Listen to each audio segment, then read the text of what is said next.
Welcome to Audiobook Heaven.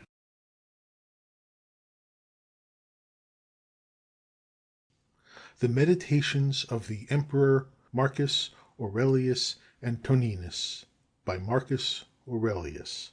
Translated by George Crystal, 1888 through 1944. Book 1. I learned from my grandfather Verus to use good manners and to put restraint on anger. In the famous memory of my father, I had a pattern of modesty and manliness. Of my mother, I learned to be pious and generous, to keep myself not only from evil deeds, but even from evil thoughts, and to live with a simplicity which is far from customary among the rich. I owe it to my great-grandfather that I did not attend public lectures and discussions, but had good and able teachers at home, and I owe him also the knowledge that for things of this nature a man should count no expense too great. My tutor taught me not to favor either green or blue at the chariot races, nor in the contests of gladiators to be a supporter either of light or heavy armed. He taught me also to endure labor, not to need many things, to serve myself without troubling others, not to intermeddle in the affairs of others, and not easily to listen to slanders against them.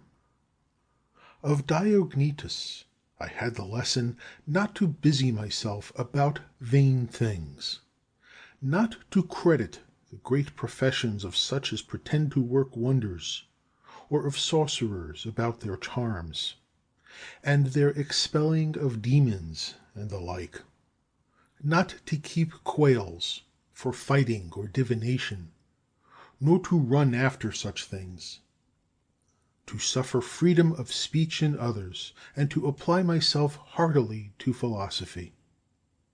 Him also I must thank for my hearing first Bacchius, then Tyndasus and Marcianus, that I wrote dialogues in my youth, and took a liking to the philosophers' palate and skins, and to the other things which by the Grecian discipline belong to that profession. To Rusticus I owe my first apprehensions that my nature needed reform and cure, and that I did not fall into the ambition of the common sophists, either by composing speculative writings or by declaiming harangues of exhortation in public. Further, that I never strove to be admired by ostentation of great patience in an aesthetic life, or by display of activity and application, that I gave over the study of rhetoric, poetry, and the graces of language, and that I did not pace my house in the senatorial robes or practice any similar affectation. I observed also the simplicity of style in his letters, particularly in that which he wrote to my mother from Sinuessa.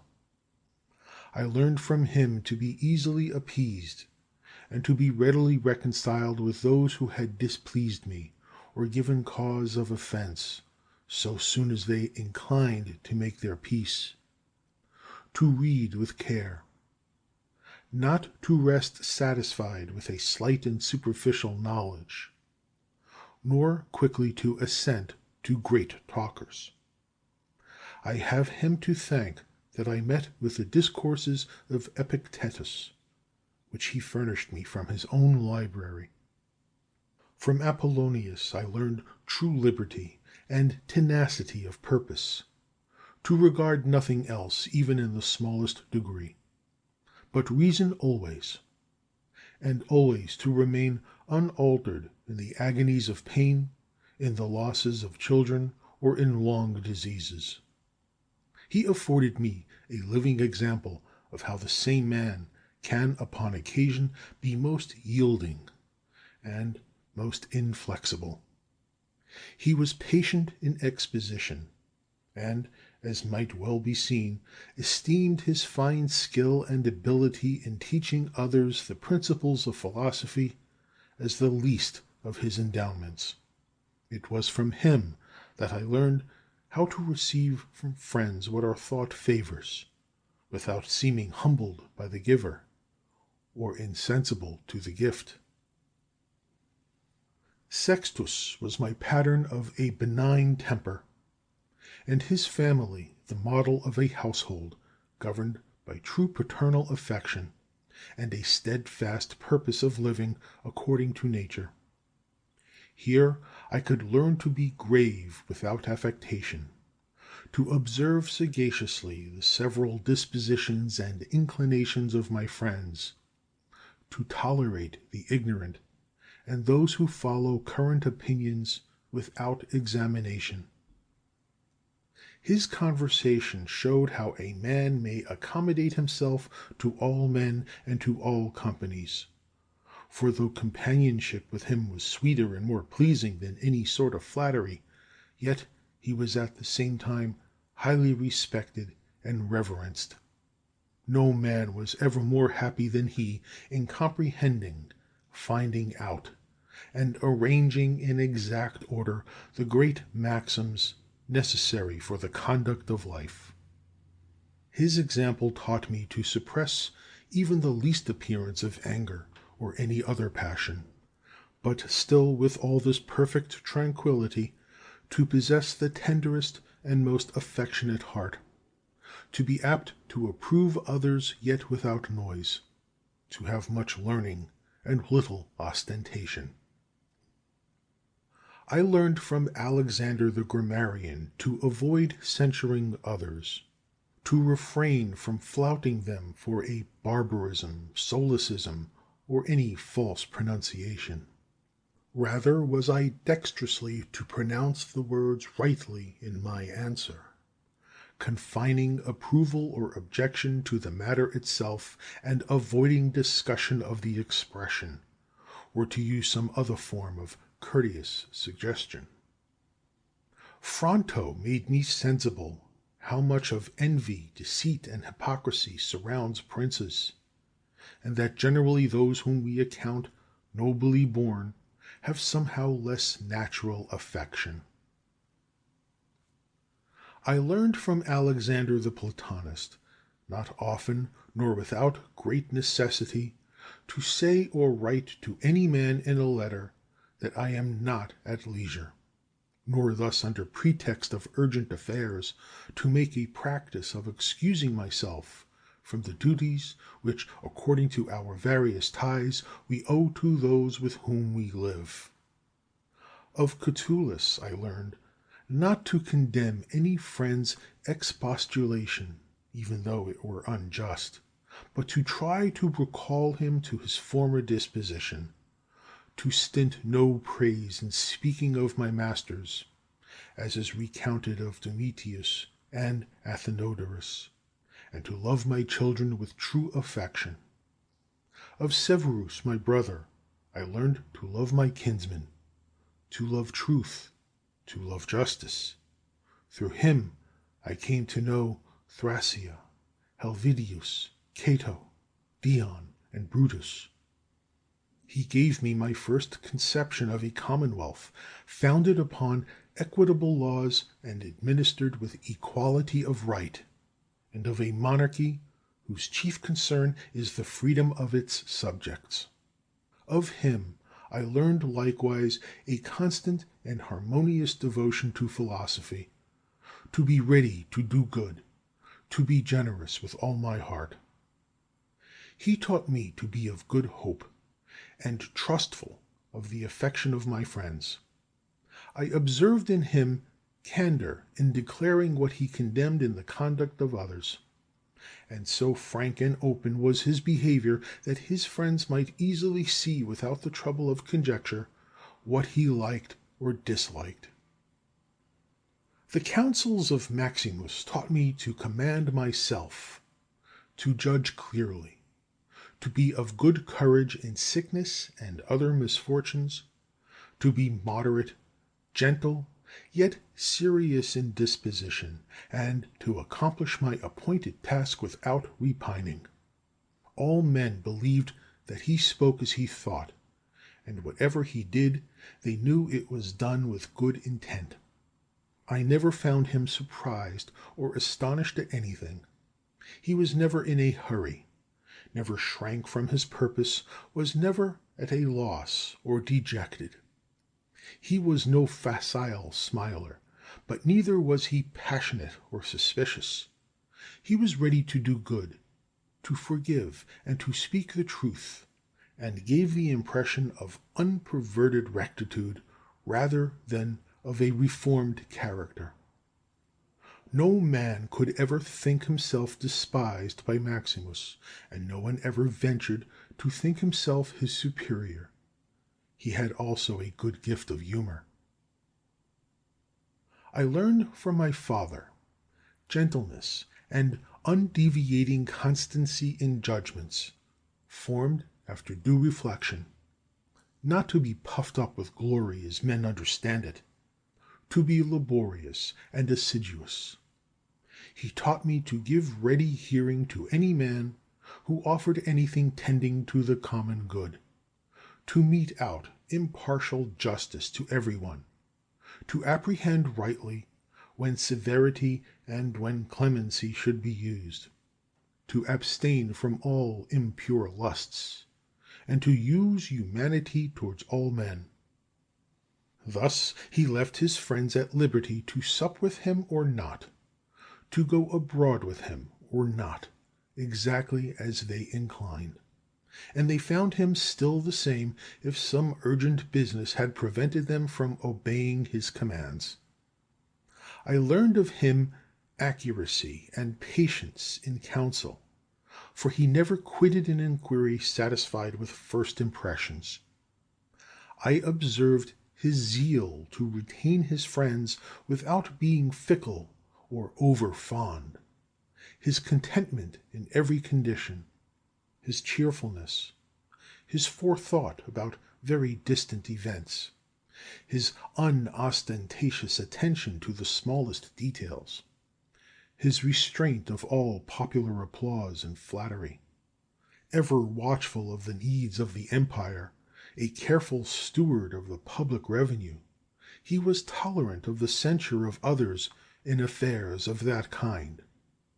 He was neither a superstitious worshipper of the gods, nor an ambitious pleaser of men, nor studious of popularity, but in all things sober and steadfast, well skilled in what was honorable, never affecting novelties.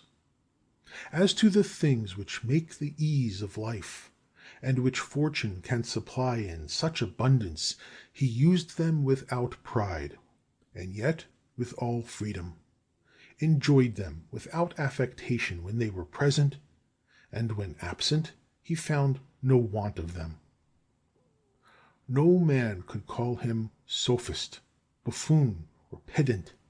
He was a man of ripe experience, a full man, one who could not be flattered, and one who could govern himself as well as others.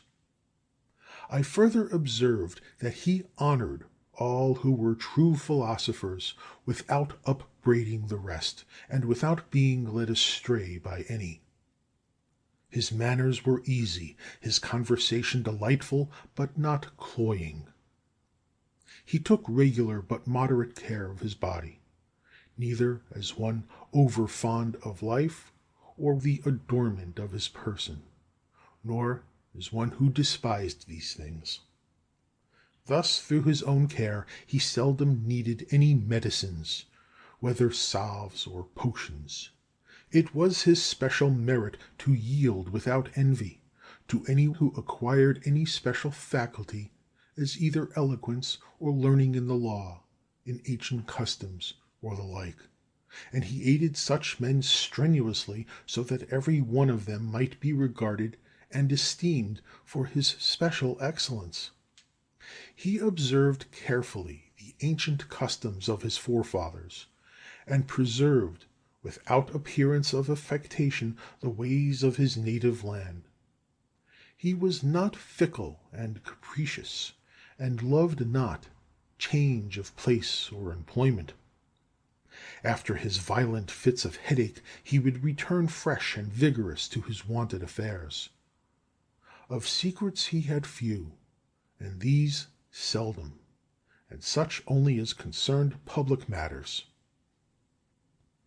He displayed discretion and moderation in exhibiting shows for the entertainment of the people, in his public works, in his largesses, and the like. And in all those things he acted like one who regarded only what was right and becoming in the things themselves, and not the reputation that might follow after. He never bathed at unseasonable hours, had no vanity in building, was never solicitous either about his food, or about the make or color of his clothes, or about the beauty of his servants. His dress came from Lorium, his villa on the coast, and was of Lanuvian wool for the most part.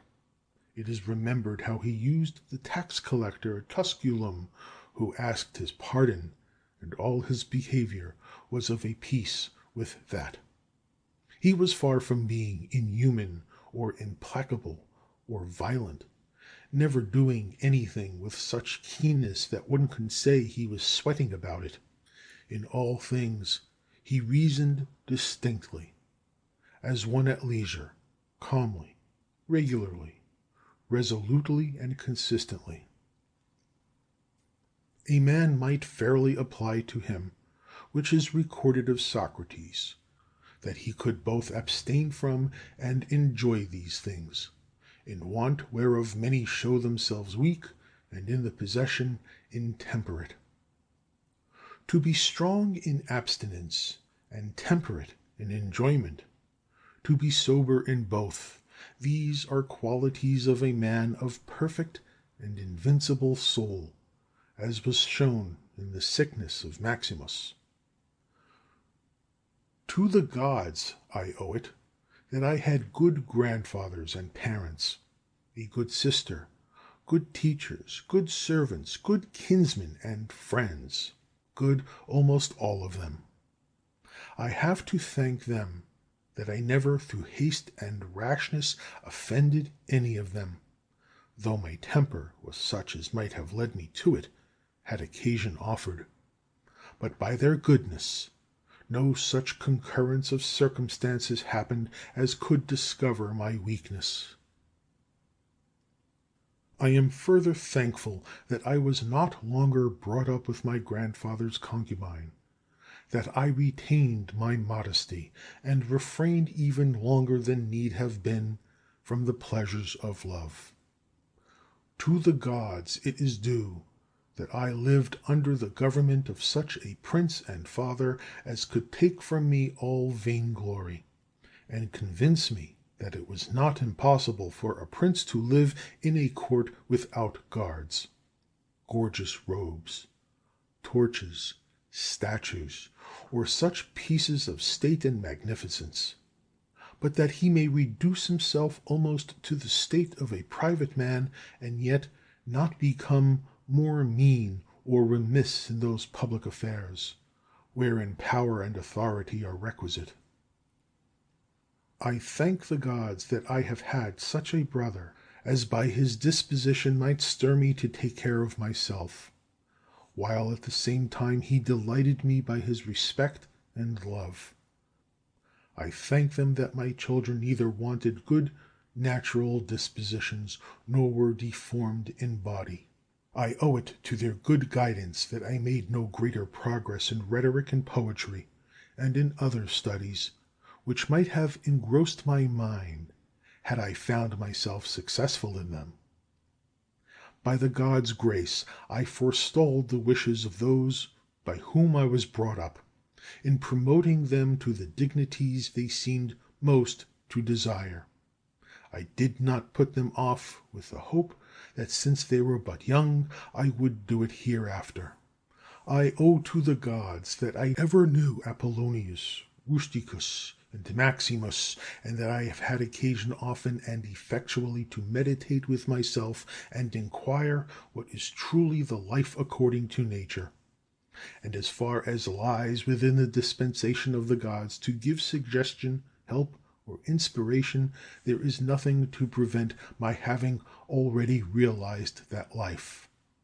I have fallen short of it by my own fault, and because I give no heed to the inward monitions and almost direct instructions of the gods, to whom be thanks that my body hath so long endured the stress of such a life as I have led. By their goodness I never had to do with either Benedicta or Theodotus, and afterwards, when I fell into some foolish passions, I was soon cured.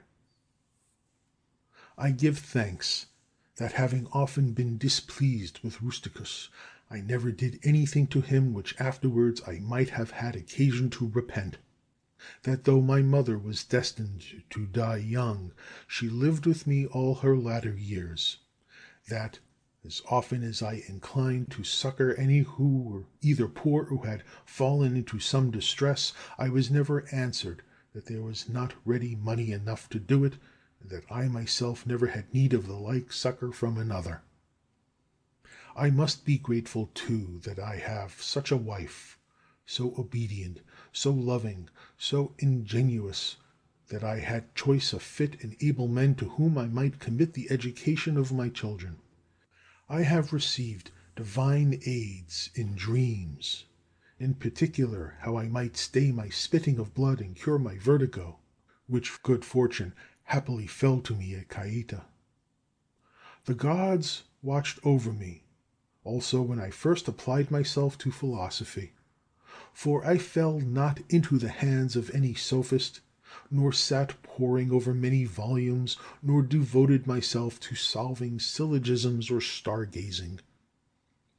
That all these things should so happily fall out, there was great need both for the help of fortune and for the aid of the gods. In the country of the Quadi, by the Granois. End of Book 1. Book 2.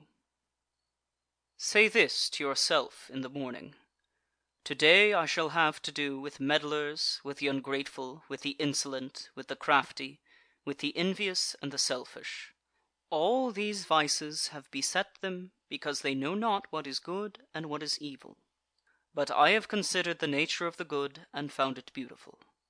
I have beheld the nature of the bad and found it ugly.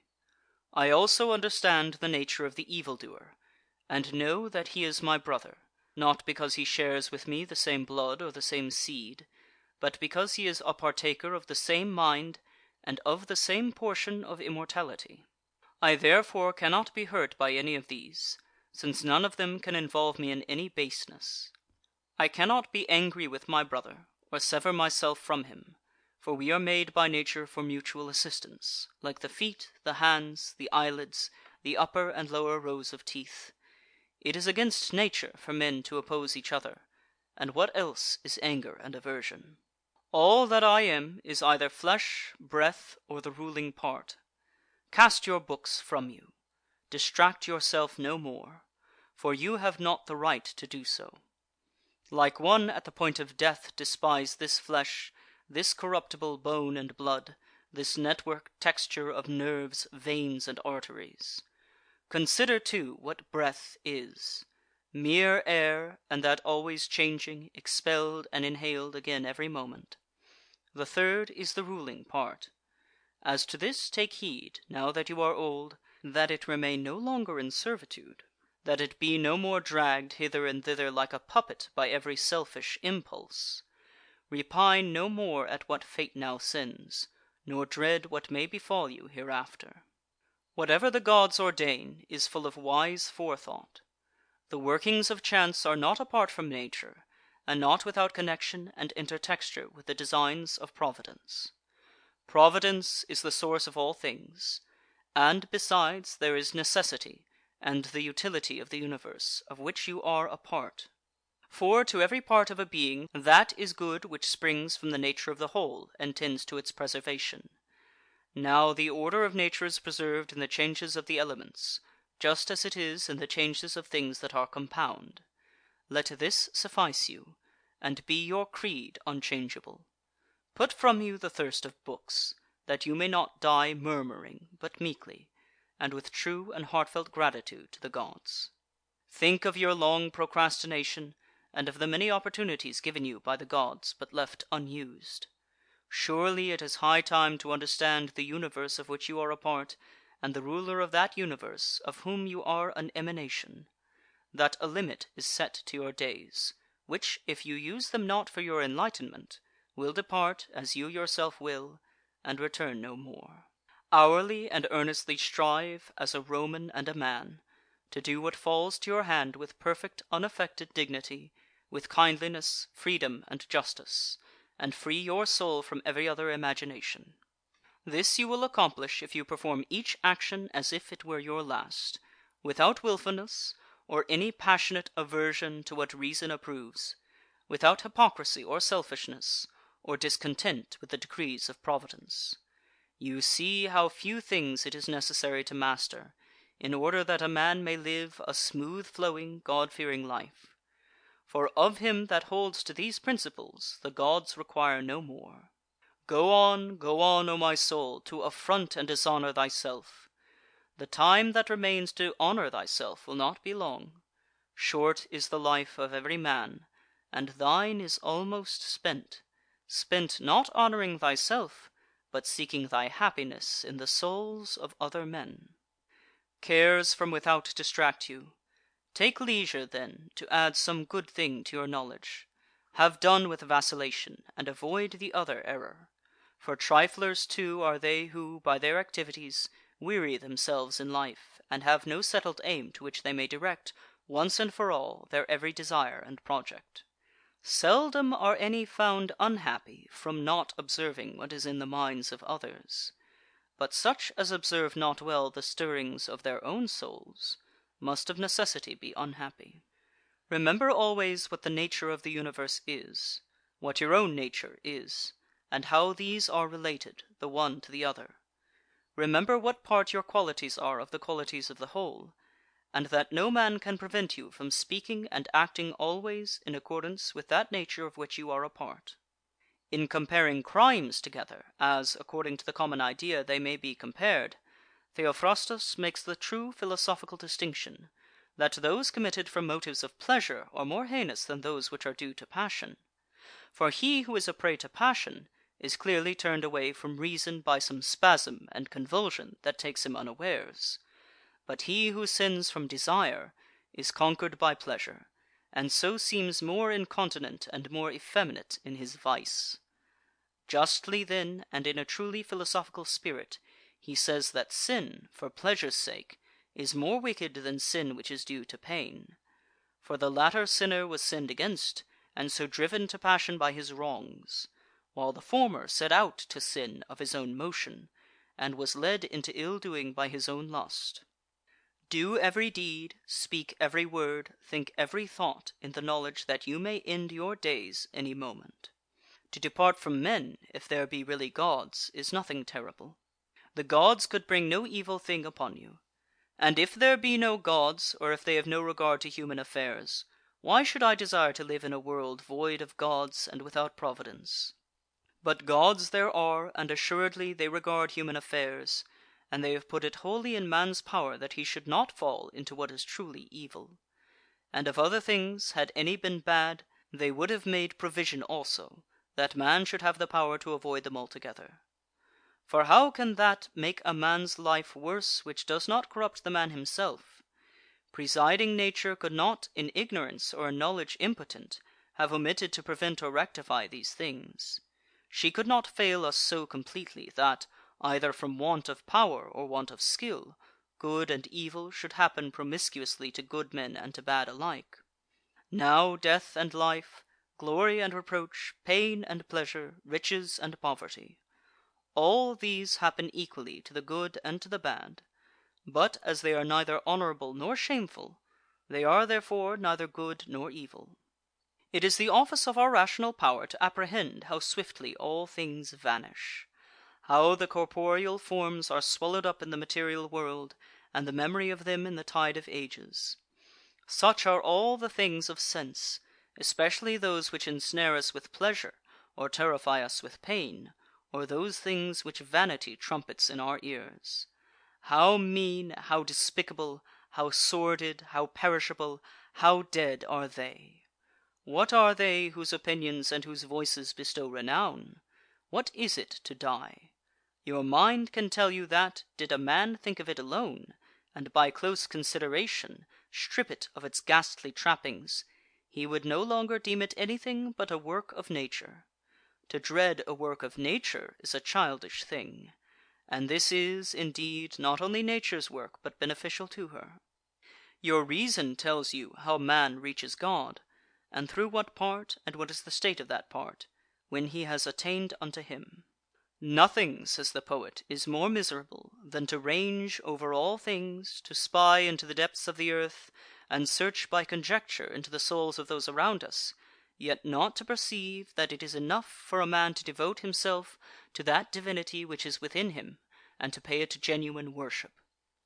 And this worship consists in keeping it pure from every passion and folly, and from repining at anything done by gods or men. The work of the gods is to be reverenced for its excellence. The works of men should be dear for the sake of the bond of kinship, or pitied, as we must pity them sometimes, for their lack of the knowledge of good and evil. And men are not less maimed by this defect than by their want of power to know white from black. Though you should live 3,000 years, or as many myriads, yet remember that no man loses any other life than that which now lives, nor lives any other than that which he is now losing. The longest and the shortest lives come to one effect. The present moment is the same for all men, and their loss therefore is equal, for it is clear that what they lose in death is but a fleeting instant of time. No man can lose either the past or the future, for how can a man be deprived of what he has not? These two things then are to be remembered. First, that all things recur in cycles, and are the same from everlasting, and that therefore it matters nothing whether a man shall contemplate these same things for 100 years, or for 200, or for an infinite stretch of time. And secondly, that he who lives longest, and he who dies soonest, have an equal loss in death. The present moment is all of which either is deprived, since that is all he has. No man can be robbed of that which he has not. Beyond opinion there is nothing. The objections to the saying of Monimus the Cynic are obvious, but obvious also is the utility of what he said, if one accept his pleasantry as far as truth will warrant it. Man's soul dishonours itself, firstly and chiefly, when it does all it can to become an excrescence, and as it were an abscess on the universe. To fret against any particular event is to revolt against the general law of nature, which comprehends the order of all events whatsoever. Again, it is dishonour for the soul when it has aversion to any man, and opposes him with intention to hurt him, as wrathful men do. Thirdly, it affronts itself when conquered by pleasure or pain. Fourthly, when it does or says anything hypocritically, feignedly, or falsely. Fifthly, when it does not direct to some proper end all its desires and actions, but exerts them inconsiderately and without understanding. For even the smallest things should be referred to the end, and the end of rational beings is to follow the order and law of the venerable state and polity which comprehends them all. The duration of man's life is but an instant. His substance is fleeting, his senses dull, the structure of his body corruptible, the soul but a vortex. We cannot reckon with fortune, or lay our account with fame. In fine, the life of the body is but a river, and the life of the soul a misty dream. Existence is a warfare, and a journey in a strange land, and the end of fame is to be forgotten. What then avails to guide us? One thing, and one alone: philosophy.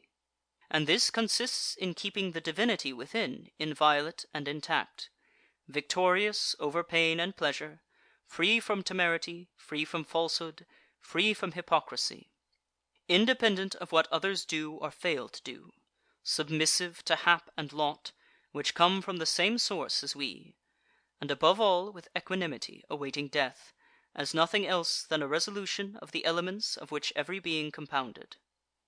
And if in their successive interchanges no harm befall the elements, why should one suspect any in the change and dissolution of the whole? It is natural, and nothing natural can be evil. Ad Carnuntum. End of Book 2. Book 3.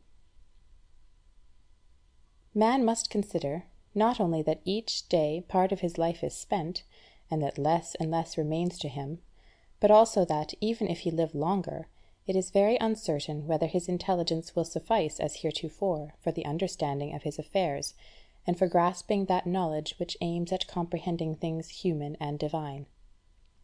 When dotage begins, breath, nourishment, fancy, impulse, and so forth will not fail him. But self-command, accurate appreciation of duty, power to scrutinize what strikes his senses, or even to decide whether he should take his departure, all powers indeed which demand a well-trained understanding, must be extinguished in him. Let him be up and doing then, not only because death comes nearer every day, but because understanding and intelligence often leave us before we die. Observe what grace and charm appear even in the accidents that accompany nature's work. Thus some parts of a loaf crack and burst in the baking, and this cracking, though in a manner contrary to the design of the baker, looks well and invites the appetite. Figs, too, gape when they are at their ripest, and in ripe olives the very approach to rotting adds a special beauty to the fruit. The droop of ears of corn, the bent brows of the lion, the foam at a boar's mouth, and many other things, are far from comely in themselves, yet, since they accompany the works of nature, they make part of her adornment, and rejoice the beholder. Thus, if a man be sensitive to such things, and have more than common penetration into the constitution of the whole, scarcely anything connected with nature will fail to give him pleasure, as he comes to understand it. Such a man will contemplate in the real world the fierce jaws of wild beasts with no less delight than when sculptors or painters set forth for him their presentments. With like pleasure will his chaste eyes behold the maturity and grace of old age in man or woman, and the inviting charms of youth. Many such things will strike him, things not credible to the many, but which come to him alone who is truly familiar with the works of nature and near to her own heart. Hippocrates, who had healed many diseases, himself fell sick and died. The Chaldeans foretold the fatal hours of multitudes, and afterwards fate carried themselves away. Alexander, Pompey, and Gaius Caesar, who so often razed whole cities and cut off in battle so many myriads of horses and foot, at last departed from this life themselves. Heraclitus, after his many speculations on the conflagration of the world, died swollen with water and plastered with cow dung. Vermin destroyed Democritus. Socrates was killed by vermin of another sort. What of all this? You have gone aboard, made your voyage, come to harbour. Disembark. If into another life, there will God be also. If into nothingness, at least you will have done with bearing pain and pleasure, and with your slavery to this vessel so much meaner than its slave. For the soul is intelligence and deity, the body dust and corruption. Waste not what remains of life in consideration about others, when it makes not for the common good. Be sure you are neglecting other work if you busy yourself with what such a one is doing and why, with what he is saying, thinking, or scheming. All such things do but divert you from the steadfast guardianship of your own soul. It behooves you, then, in every train of thought, to shun all that is aimless or useless, and above all, everything officious or malignant. Accustom yourself so, and only so, to think that if any one were suddenly to ask you, "Of what are you thinking now?" you could answer frankly and at once, "Of so and so." Then it will plainly appear that you are all simplicity and kindliness, as befits a social being who takes little thought for enjoyment or any phantom pleasure, who spurns contentiousness, envy, or suspicion, or any passion the harbouring of which one would blush to own. For such a man, who has finally determined to be henceforth among the best, is, as it were, a priest and minister of the gods, using the spirit within him, which preserves a man unspotted from pleasure, unwounded by any pain, inaccessible to all insult, innocent of all evil, a champion in the noblest of all contests, the contest for victory over every passion. He is penetrated with justice. He welcomes with all his heart whatever befalls or is appointed by Providence. He troubles not often or ever without pressing public need to consider what another may say or do or design. Solely intent upon his own conduct, ever mindful of his own concurrent part in the destiny of the universe, he orders his conduct well, persuaded that his part is good. For the lot appointed to every man is part of the law of all things, as well as a law for him. He forgets not that all rational beings are akin, and that the love of all mankind is part of the nature of man. Also that we must not think as all men think, but only as those who live a life accordant with nature.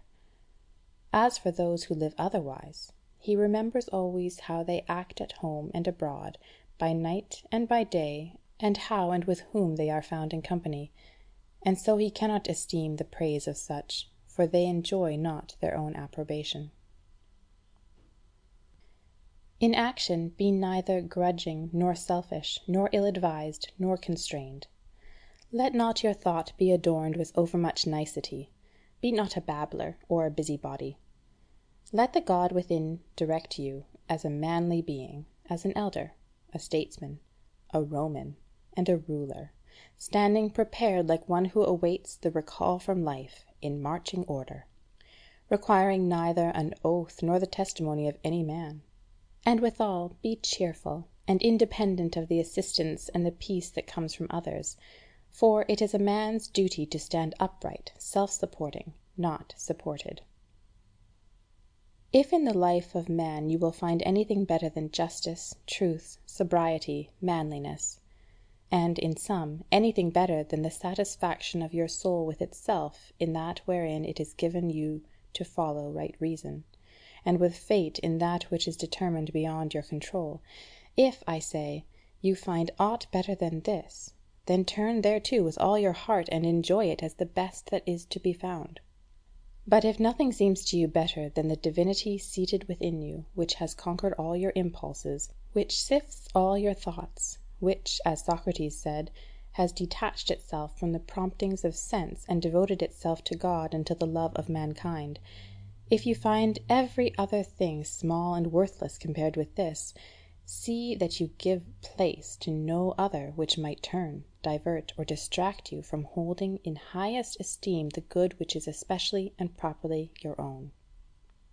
For it is not permitted to us to substitute for that which is good in reason, or in fact, anything not agreeable thereto, such as the praise of the many, power, riches, or the pursuit of pleasure. All these things may seem admissible for a moment, but presently they get the upper hand and lead us astray. But do you, I say, frankly and freely choose the best, and keep to it. The best is what is for your advantage. If now you choose what is for your spiritual advantage, hold it fast. If what is for your body's advantage, admit that it is so chosen, and keep your choice with all modesty. Only see that you make a sure discrimination. Never esteem aught of advantage which will oblige you to break your faith or to desert your honour, to hate, to suspect, or to execrate any man, to play a part, or to set your mind on anything that needs to be hidden by wall or curtain.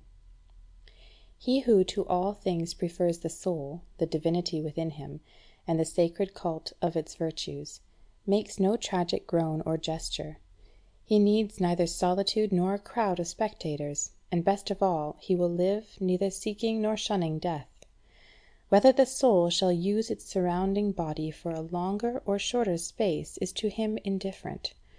Were he to depart this moment, he would go as readily as he would do any other seemly and proper action, holding one thing only in lifelong avoidance, to find his soul in any case unbefitting an intelligent social being.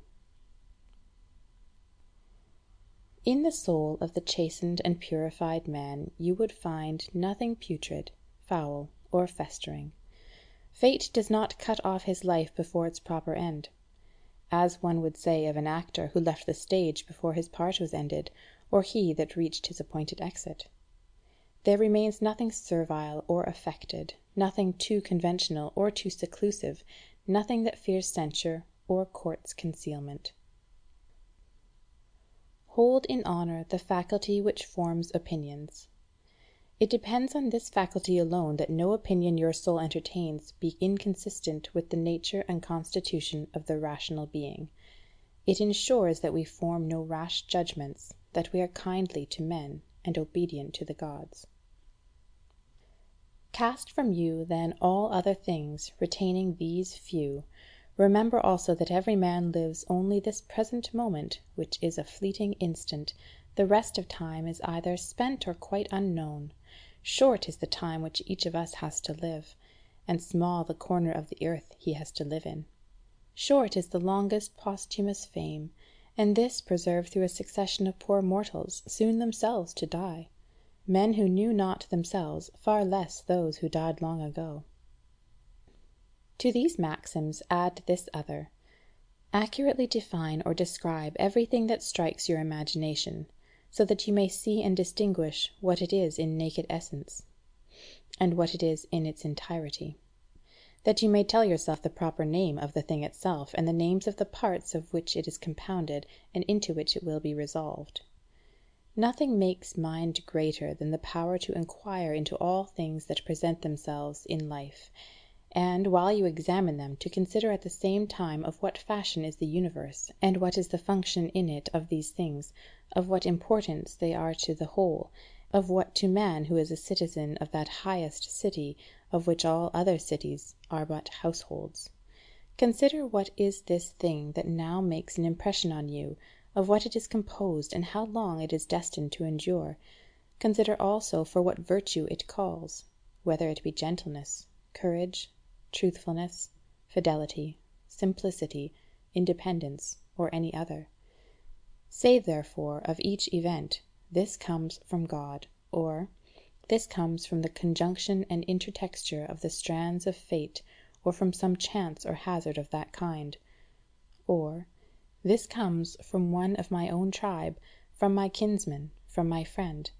He is, indeed, ignorant of what accords with nature, but I am not, and will therefore use him kindly and justly, according to the natural and social law. As to things indifferent, I strive to appraise them at their proper value.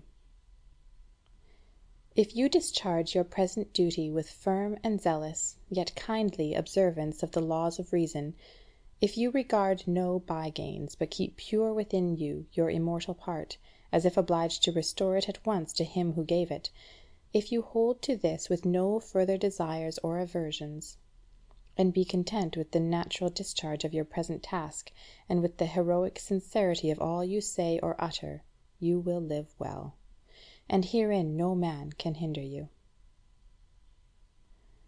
As surgeons have ever their knives and instruments at hand for the sudden emergencies of their art, so do you keep ready the principles requisite for understanding things divine and human, and for doing all things, even the least important, in the remembrance of the bond between the two.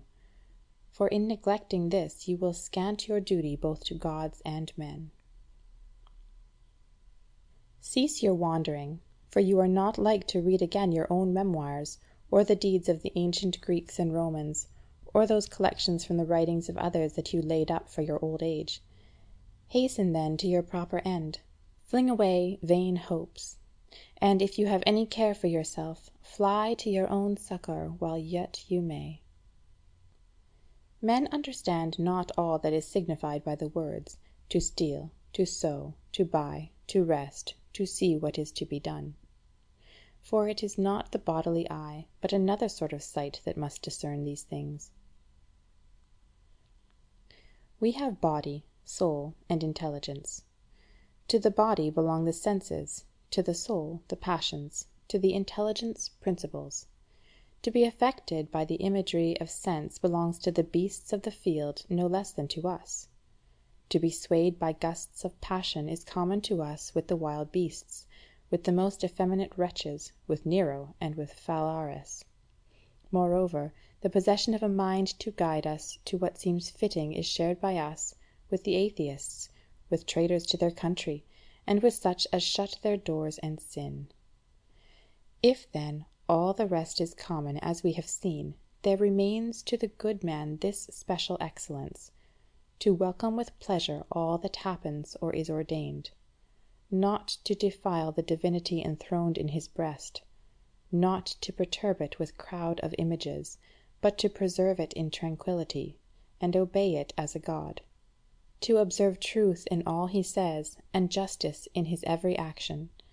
And though others may not believe that he lives thus in simplicity, modesty, and contentment, he neither takes this unbelief amiss from any one, nor quits the road which leads to the true end of life, at which he ought to arrive pure, calm, ready to take his departure, and accommodated without compulsion to his fate.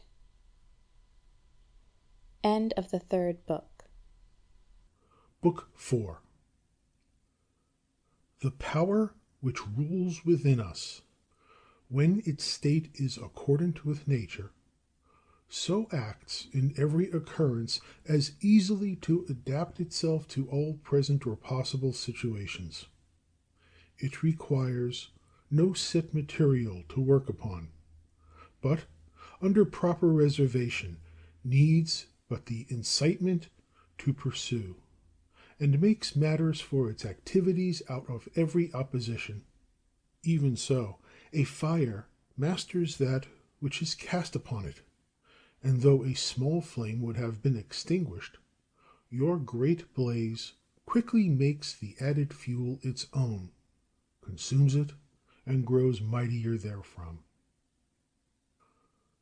Let no action be done at random, nor otherwise than in complete accordance with the principles involved. Men seek retirement in the country, on the sea-coast, in the mountains, and you too have frequent longings for such distractions. Yet surely this is great folly, since you may retire into yourself at any hour you please. Nowhere can a man find any retreat more quiet and more full of leisure than in his own soul, especially when there is that within it on which, if he but look, he is straightway quiet at rest. And rest I hold to be naught else but perfect order in the soul. Constantly, therefore, allow yourself this retirement, and so renew yourself. Have also at hand thoughts brief and fundamental, which readily may occur, sufficing to shut out the discordant clamour of the world, and to send you back without fretting at the task to which you return. For at what do you fret? At the wickedness of mankind. Recollect the maxim that all reasoning beings are created for one another, that to bear with them is a part of justice, and that they cannot help their sin. Remember how many of those who lived in enmity, suspicion, and hatred, at daggers drawn, have been stretched on their funeral pyres and turned to ashes. Remember and cease from your complaints. Is it your allotted part in the world's destiny that chagrins you? Be calm and renew your knowledge of the alternative, that either Providence directs the world, or there is nothing but unguided atoms. And recollect the many proofs that the universe is, as it were, a state. Do the ills of the body still have power to touch you?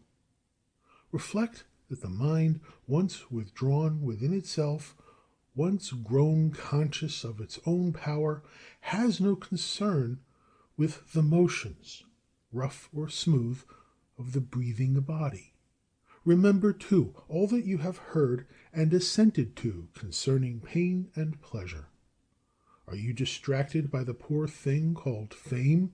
Think how swiftly all things are forgotten. Behold the chaos of eternity which besets us on either side. Think how empty is the noisy echo of acclamation, how fickle and how scant of judgment are they who would seem to praise us, and how narrow the bounds within which their praise is confined. All the earth is but a point in the universe. How small a corner of that little is inhabited, and even there how few are they, and how little worth who are to praise us.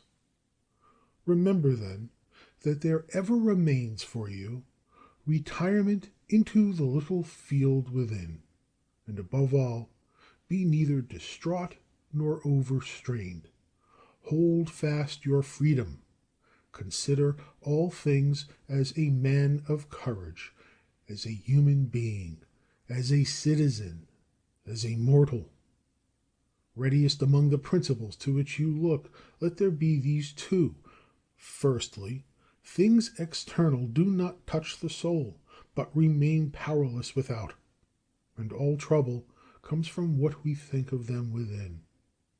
Secondly, all things visible change in a moment and are gone forever. Recollect all the changes of which you have yourself been a witness. The world is a succession of changes. Life is but thought. If mind be common to us all, the reason in virtue of which we are rational is also common. So too is the power which bids us to do or not do. Therefore we have all a common law, and if so, we are fellow citizens and members of some common polity. The universe, then, must in a manner be a state, for of what other common polity can all mankind be said to be members? Wherefore it is from this common state that we derive our intellectual power, our reason, and our law. Or whence do we derive them? For that which is earthy in me is derived from earth, my moisture from some other element, my breath and what is warm or fiery from their proper sources, and therefore, as nothing can arise from nothing or return thereto, my intellectual part has also a source. Death, like birth, is a mystery of nature, the one a compounding of elements, the other a resolution into the same. In neither is there anything shameful or against the nature of the rational animal, or contrary to the law of its constitution. It is fate that such actions should come from such men. He who would have it otherwise would have figs without juice. This too you should remember, that in a very short time both you and he must die, and a little after not even the name of either shall remain. Suppress the thought, and the cry, "I am hurt," is gone. Suppress, "I am hurt," and you suppress the injury. What makes not a man worse than he was, makes not his life worse, nor hurts him without or within. The law of utility must act so. All that happens, happens right. You will find it so if you observe narrowly. I mean not only according to a natural order, but according to our idea of justice, and as it were by the action of one who distributes according to merit. Go on then observing this as you have begun, and whatever you do, let your aim be goodness. Goodness as it is rightly understood. Hold to this in every action. Think not as your insulter judges or wishes you to judge, but see things as they truly are. For two things be ever ready: first, to do that only which reason, the sovereign and legislative faculty, suggests for the good of mankind; secondly, to change your course on meeting any one who can correct and alter your opinion. But let the change be made because you really believe it to be in the interest of justice or the public good, or such like, and not with any view to pleasure or glory for yourself. Have you reason? I have. Why then do you not use it? When it performs its proper office, what more do you require? You exist as part of a whole. You will disappear again in that which produced you, or rather you will change and be resumed again into the productive intelligence. Many grains of frankincense are laid on the same altar. One falls soon, another later. It makes no difference. Within 10 days, if you return to the observance of moral principles and to the cult of reason, you will appear a god to them who now esteem you a wild beast or an ape. Order not your life as though you had 10,000 years to live. Fate hangs over you. While you live, while yet you may, be good. How much he gains in leisure who looks not to what his neighbors say or do or intend, but considers only how his own actions may be just and holy, looking not, as Agathon says, to the moral example of others, but running a straight course and never turning therefrom. He who is careful and troubled about the fame which is to live after him, considers not that each of those who remember him must very soon die himself, and thereafter also the succeeding generation, until every memory of him, handed on by excited and ephemeral admirers, dies utterly away. Grant that your memory were immortal, and those immortal who retain it, yet what is that to you? I ask not, what is that to the dead? But to the living, what is the profit in praise, except it be in some convenience that it brings? And you now abandon what nature has put in your power in order to set your hopes upon the report of others. Whatever is beautiful at all is beautiful in itself. Its beauty ends there, and praise has no part in it.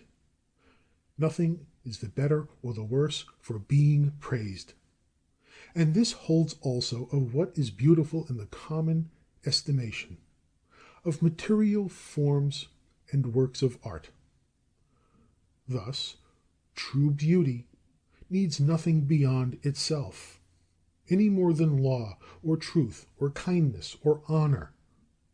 For none of these gets a single grace from praise, or one blot from censure. Does the emerald lose its virtue if one praise it or not? Can one by scanting praise depreciate gold, ivory, or purple, a lyre, or a dagger, a flower, or a shrub? If our souls survive us, how, you ask, has the air contained them from eternity? How, I answer, does the earth contain so many bodies buried during so long a time?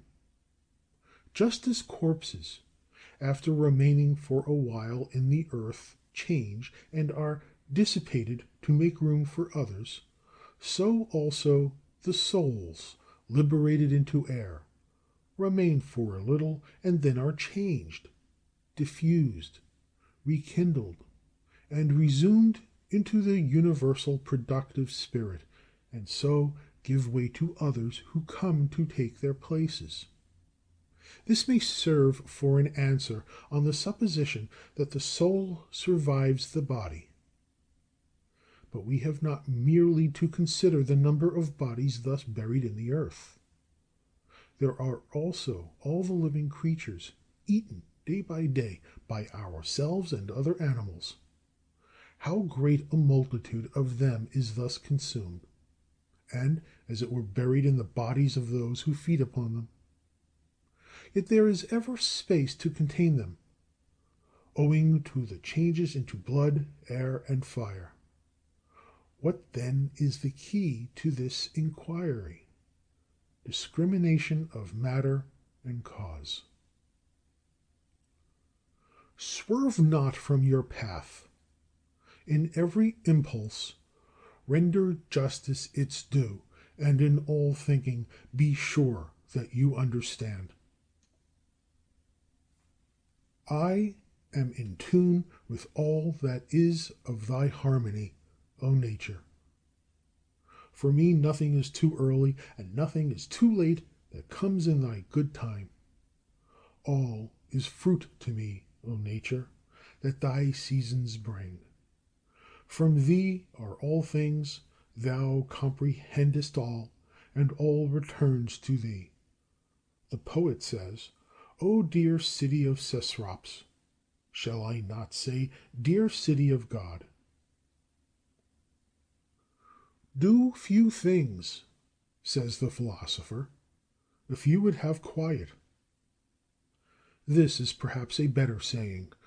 Do what is necessary. Do what the reason of the being that is social in its nature directs. Do it in the spirit of that direction. By this you will attain the calm that comes from virtuous action, and that calm also which comes from having few things to do. Most things you say and do are not necessary. Have done with them, and you will be more at leisure and less perturbed. On every occasion, then, ask yourself the question, is this thing not unnecessary?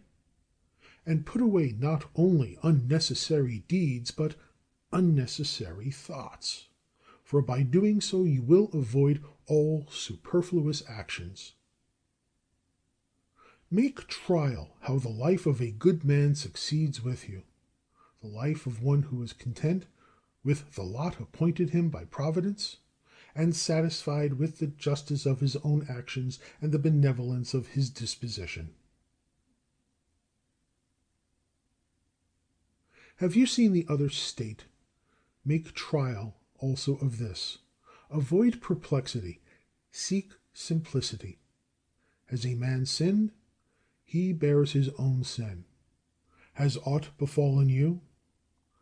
It is well, for all that befalls you is an ordained part in the weaving of the destiny of all things from the beginning.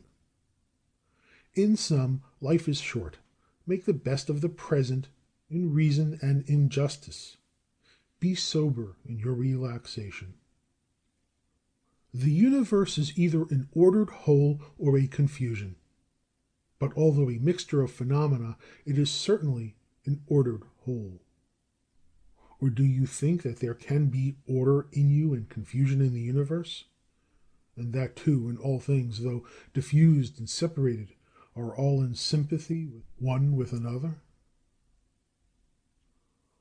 Consider the deformity of these characters, the black or malicious, the effeminate, the savage, the beastly, the childish, the brutish, the stupid, the false, the ribald, the knavish, the tyrannical.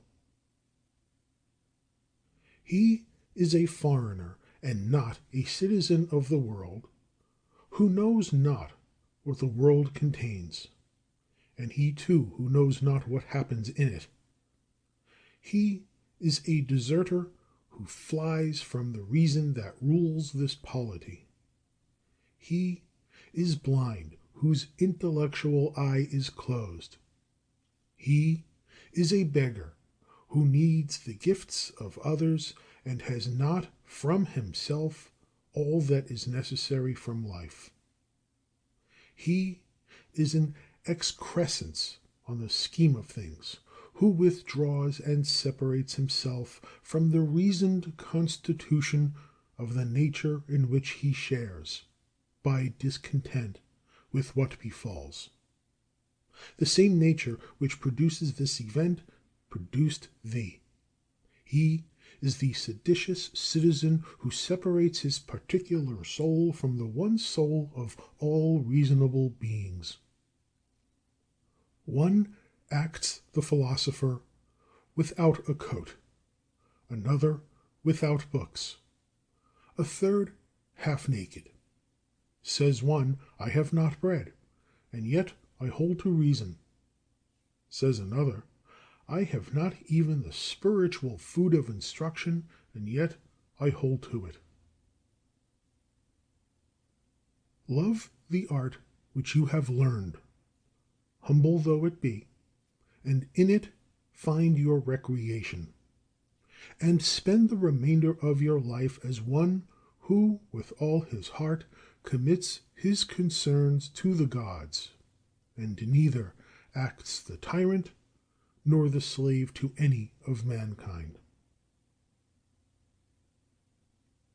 Recall, for example, the age of Vespasian. It is as the spectacle of our own time.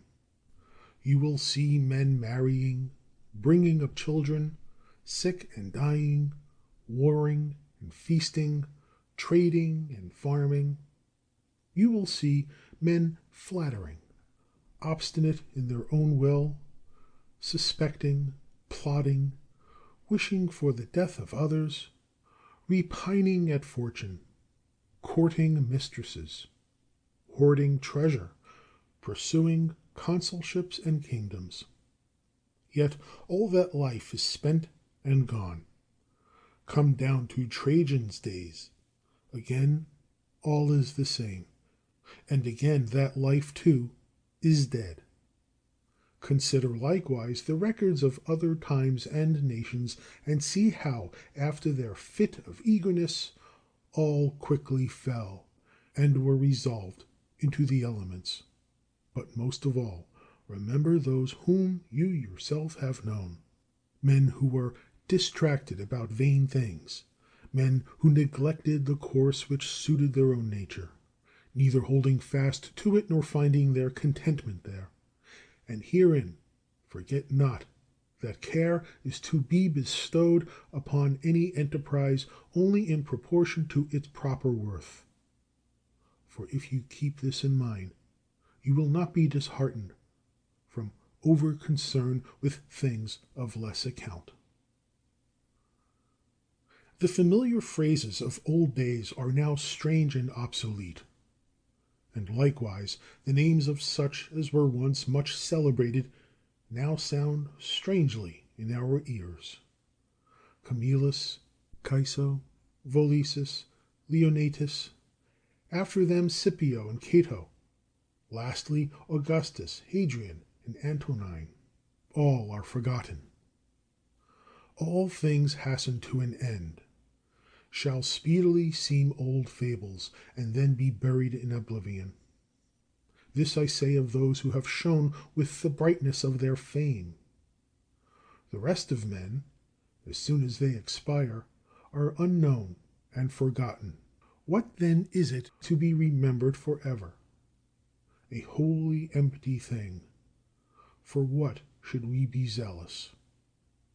For this alone, that our souls be just, our actions unselfish, our speech ever sincere, and our disposition such as may cheerfully embrace whatever happens, seeing it to be inevitable, familiar, and sprung from the same source and origin as we ourselves.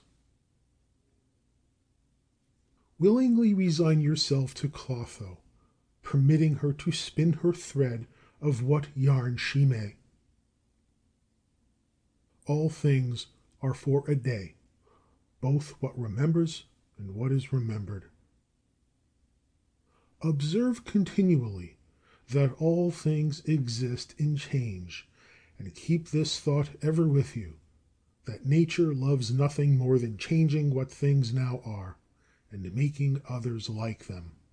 For what now is is in a manner the seed of what shall be. Therefore conceive not that that alone is seed which is cast into the earth or the womb, for that is the thought of ignorance. You are presently to die, and yet you have not attained to simplicity or calm, or to disbelief that you can be hurt by things external.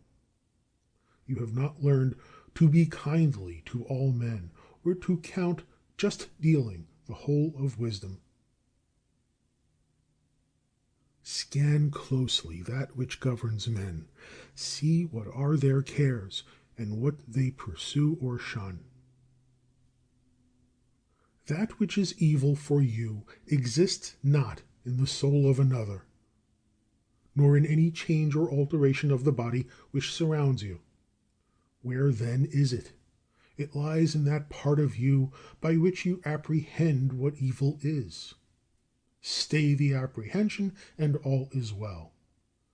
And though the poor body to which it is so closely bound be cut and burned, though it suppurate or mortify, yet let the apprehension remain inactive.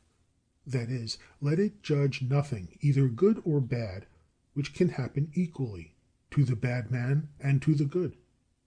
For that which befalls equally him who lives in accord and him who lives in discord with nature can neither be natural nor unnatural. Ever consider this universe as one living being, with one material substance and one spirit. Observe how all things are referred to the one intelligence of this being, how all things act on one impulse, how all things are concurrent causes of all others, and how all things are connected and intertwined. Thou art a poor soul, saddled with a corpse, said Epictetus. There is no evil for things which subsist in change, and there can be no good for things which subsist without it. Time is a river, a violent torrent of things coming into being. Each one, as soon as it has appeared, is swept away. It is succeeded by another, which is swept away in its turn. All that happens is as natural and familiar as a rose in spring or fruit in summer. Such are disease and death, calumny and treachery, and all else which gives fools joy or sorrow. Consequents follow antecedents by virtue of a special and necessary connection.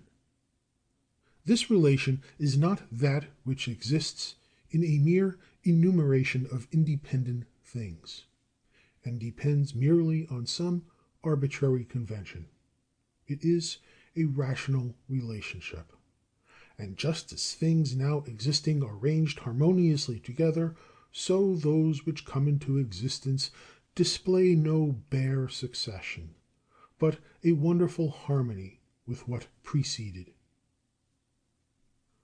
Remember always the sayings of Heraclitus, that the death of earth is to become water, the death of water to become air, and the death of air to become fire, and so conversely.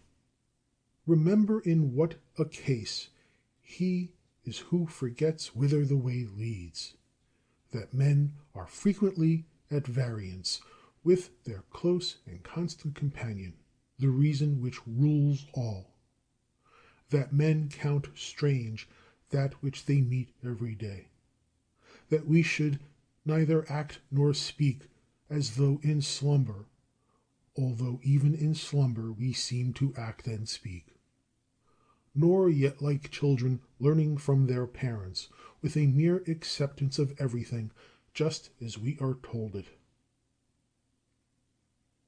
If some god were to inform you that you must die tomorrow, or the next day at farthest, you would take little concern whether it was to be tomorrow or the next day. That is, if you were not the most miserable of cowards. For how small is the difference? Wherefore account it of no great moment whether you die after many years or tomorrow. Constantly consider how many physicians are dead and gone, who frequently knitted their brows over their patients. How many astrologers, who foretold the deaths of others with great ostentation of their art.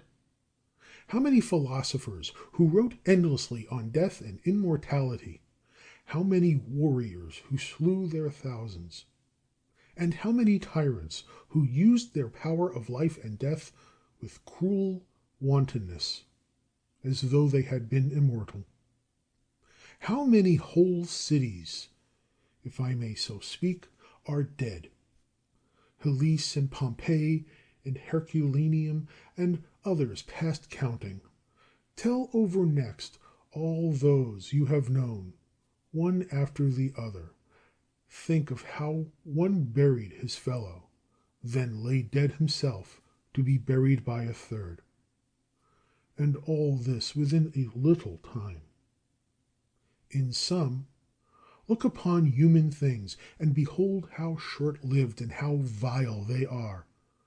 Mucus yesterday, tomorrow ashes or pickled carrion.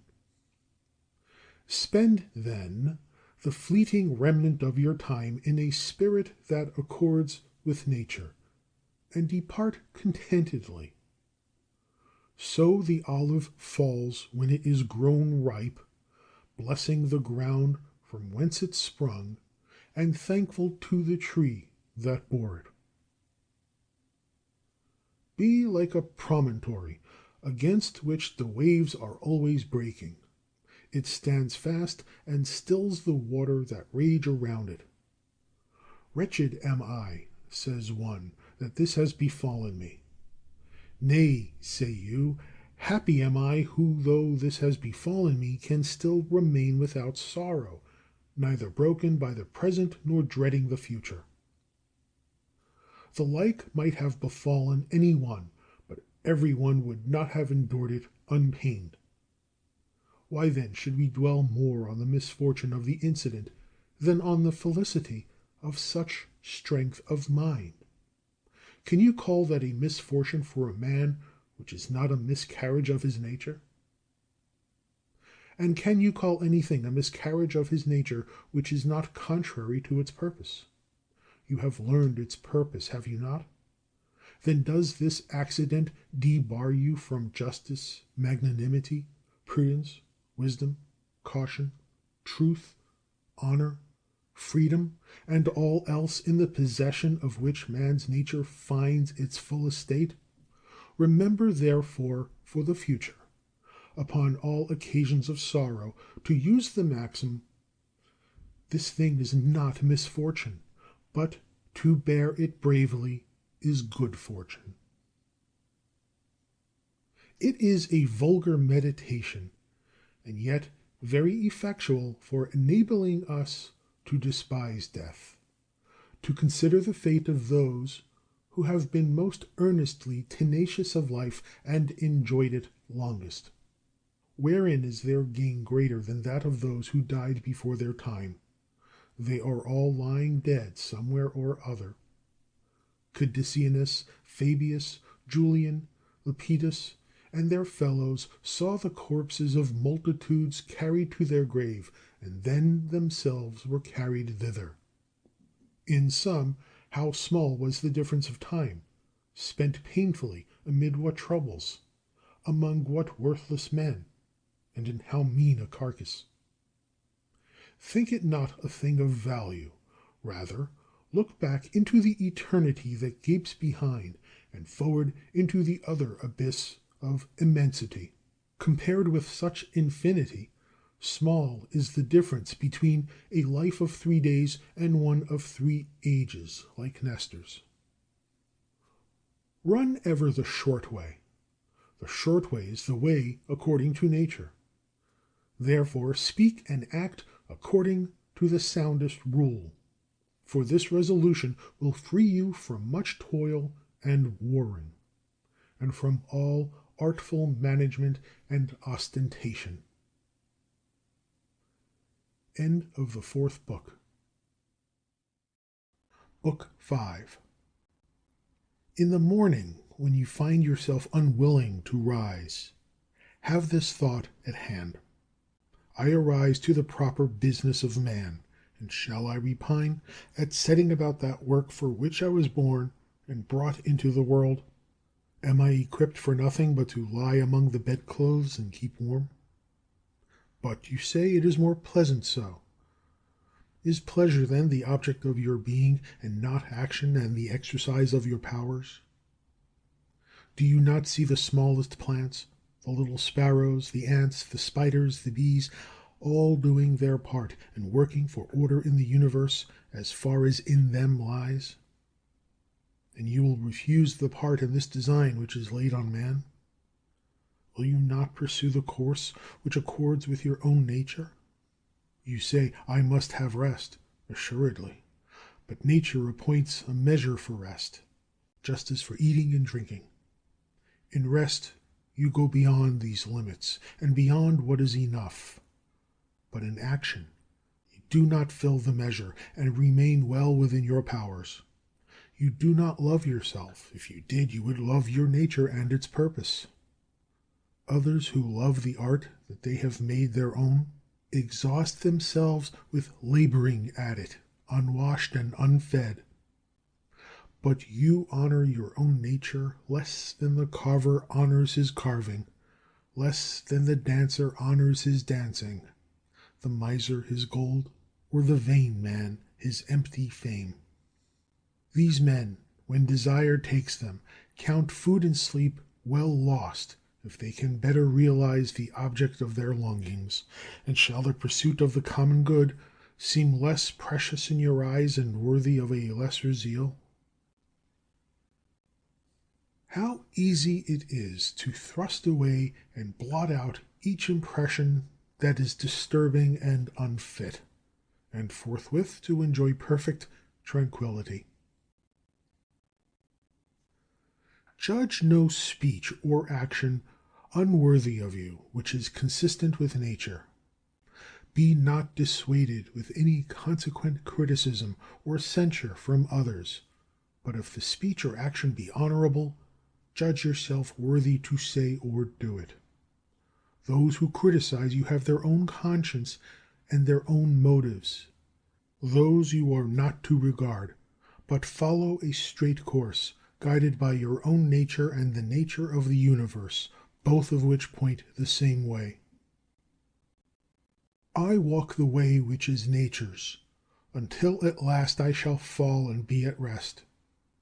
Breathing out my breath into the air wherefrom I daily drew it, falling on that earth whence my father drew his seed, my mother her blood, and my nurse the milk which nourished me, on that earth which has given me my daily food and drink through all these years, which sustains my footsteps and bears with me her manifold abuser.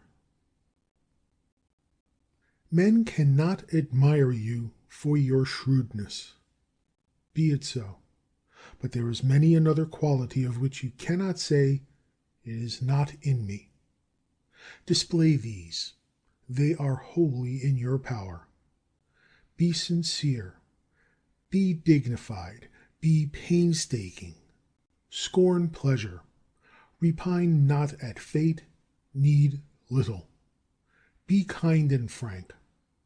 Love not exaggeration and vain talk. Strive for greatness. Do you not see how many virtues you might show, of which you are yet content to fall short, though you have not the excuse that they are absent, or that you are unfit for them?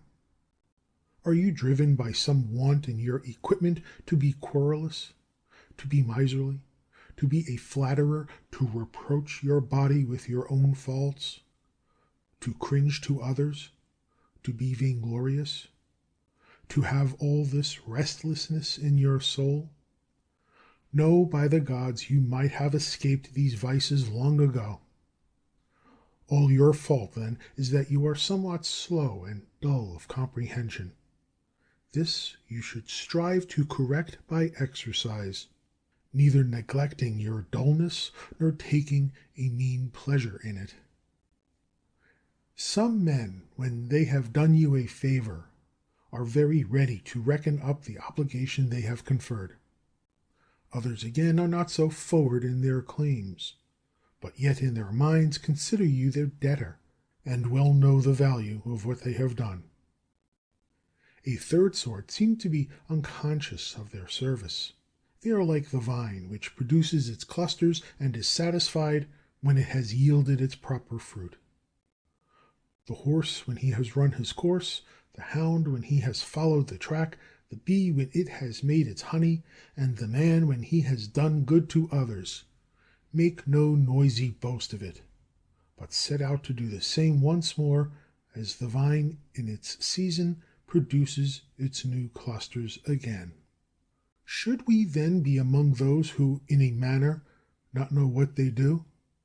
Assuredly, but this very thing implies intelligence, for it is a property of the unselfish man to perceive that he is acting unselfishly, and surely to wish his fellow also to perceive it.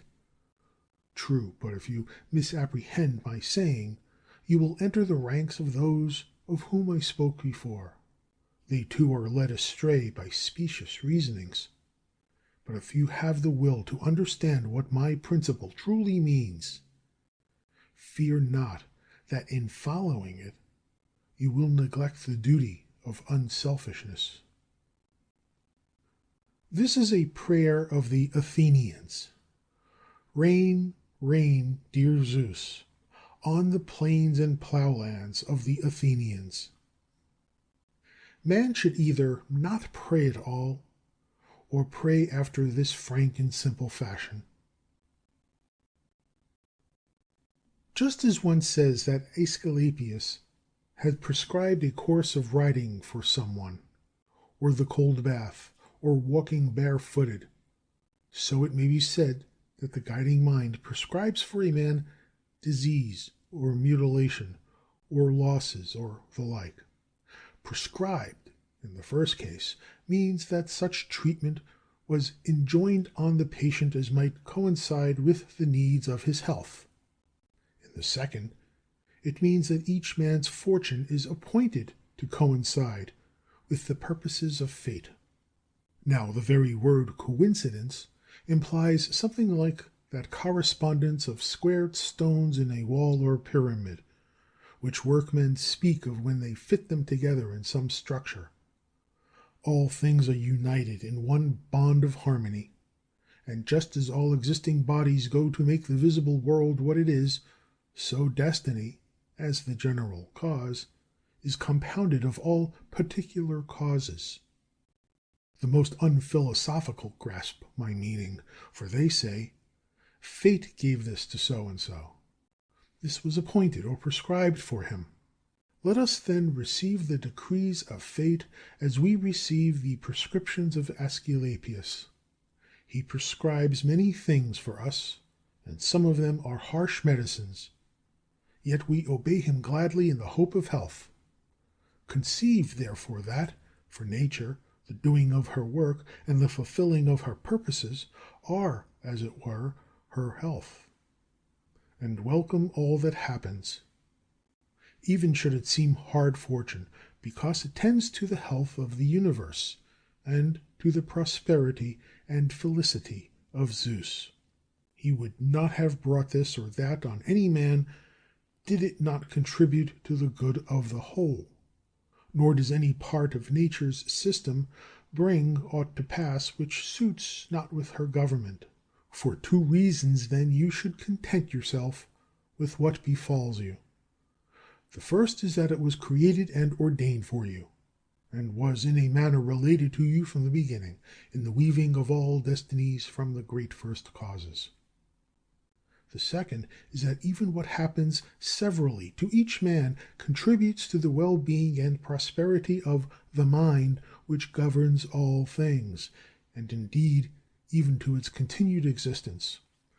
For the whole is maimed if you break in the slightest degree this continuous connection, whether of parts or causes, and this you are doing your best to break and to destroy whenever you repine at fate. Fret not, neither despond, nor be disheartened, if it be not always possible for you to act according to your principles of perfection. If you are beaten off, return again to the effort, and content yourself that your conduct is generally such as becomes a man. Love the good to which you return, and come back to philosophy, not as one who comes to a master, but as one whose eyes ache recurs to sponge and egg, as another has recourse to plasters, or a third to fomentation, and thus he will make no empty show of obeying reason, but find that it gives you rest. Remember that philosophy demands no more than what your nature requires, but you are wont to desire other things which accord not with your nature. For what, you say, can be more delightful than such things? Is not this the very snare which pleasure sets for us? Yet consider if magnanimity, frankness, simplicity, kindness, and piety be not even greater delights, and what is sweeter than wisdom itself, when you are conscious of security and felicity in your powers of apprehension and reason. The natures of things are so covered up from us, that to many philosophers, and these no mean ones, all things seem incomprehensible. The Stoics themselves own that it is difficult to comprehend anything with certainty. All our assent is inconsistent, for where is the consistent man? Consider, too, the objects of our knowledge, how transitory they are, and how mean, how often they are in the possession of the debauchee, of the harlot, of the robber. Review again the morals of your contemporaries. It is scarcely possible to tolerate the best mannered among them, not to say that the man can scarcely tolerate himself. Amid such darkness and filth, in this perpetual flux of substance, of time, of motion, and of things moved, I can perceive nothing worthy of esteem or of desire. On the contrary, we should comfort ourselves as we await our natural dissolution, and not be vexed at the delay, but find rest in these thoughts. First, that nothing can befall us which is not in accord with the nature of all things. Second, that it is always in our power not to do anything against the divine spirit within us. To this no force can compel us. To what end am I using my soul? Let me examine myself as to this on all occasions, and consider what is passing now in that part of me which men call the ruler of the rest. Let me think, too, whose is the soul that I have? Is it a child's? Is it a youth's, a timorous woman's, or a tyrant's? The soul of a tame beast, or of a savage one? Of what value the things are which the many account good, you may judge from this. If a man has conceived certain things, such as prudence, temperance, justice, or courage, to be good in the real sense, he cannot, while he is of this mind, readily listen to the traditional jibe about a superabundance of good things. It will not fit the case. But when he has in mind things which seem good in the eyes of the multitude, he is perfectly willing to hear and accept as quite appropriate the raillery of the comic poet.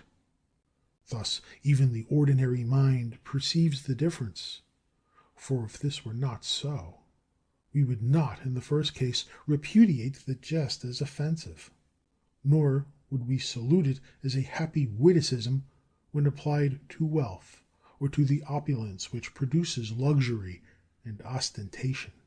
Proceed then, and put the question whether these things are to be valued and esteemed good, of which we have such an opinion that we may aptly say of their possessor, He has so many possessions about him that he has no place wherein to ease himself. I consist of a formal and a material element. Neither of these two shall die and fade into nothingness, since neither came into being out of nothing. Every part of me, then, will be transformed and ranged again in some part of the universe. That part of the universe will itself be transmuted into another part, and so on for all time coming. By some such change as this I came into being, likewise my progenitors, and so back from all time past. There is no objection to this theory, even though the world be governed by determined cycles of revolution. Reason and the art of thinking are powers which are complete in themselves and in their special processes. They start from their own internal principle and proceed to their appointed end. Such mental acts are called right, to indicate that the course of thought is right or straight.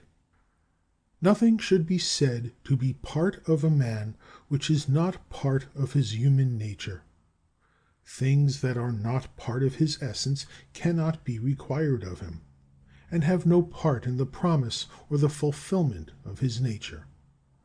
Therefore, in such things lies neither the end of man nor the good which crowns that end. Moreover, if anything were really part of a man, it would not be proper for him to despise it or revolt against it, nor would he be praiseworthy who made himself independent thereof.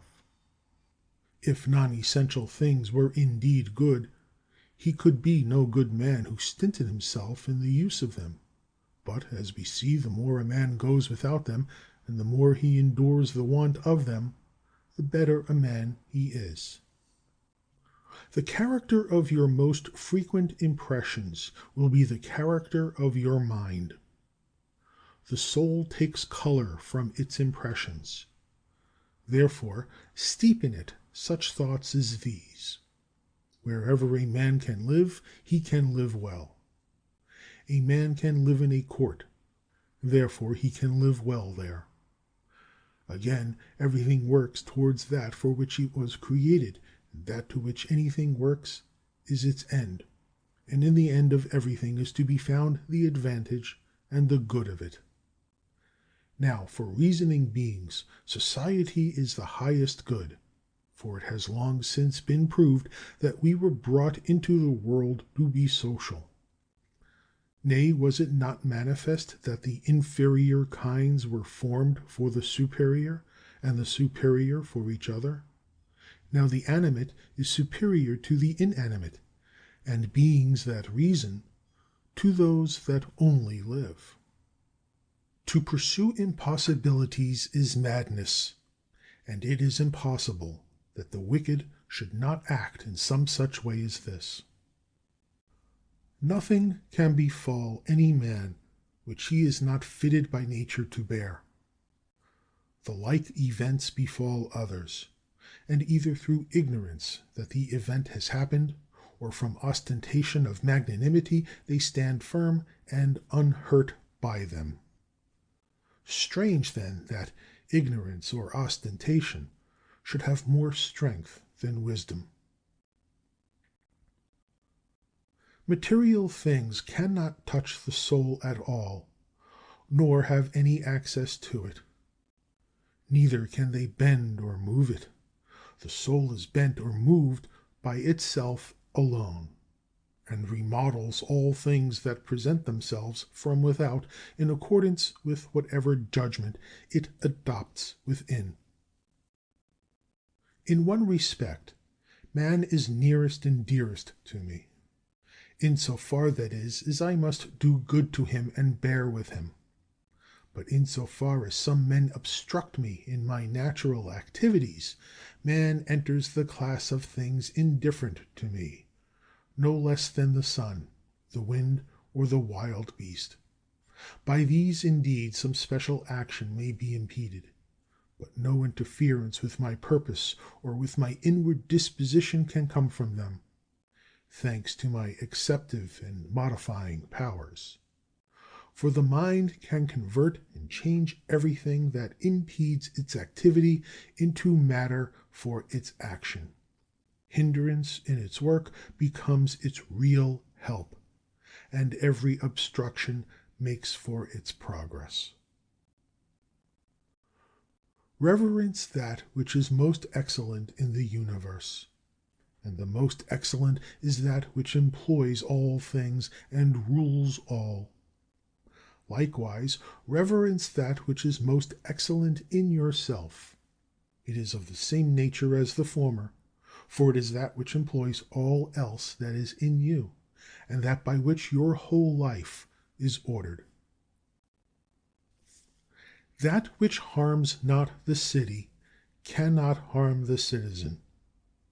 Apply this rule whenever you have the idea that you are hurt. If the state be not hurt by this, neither am I harmed. And if the state be hurt, we should not be wrathful with him who hurt it.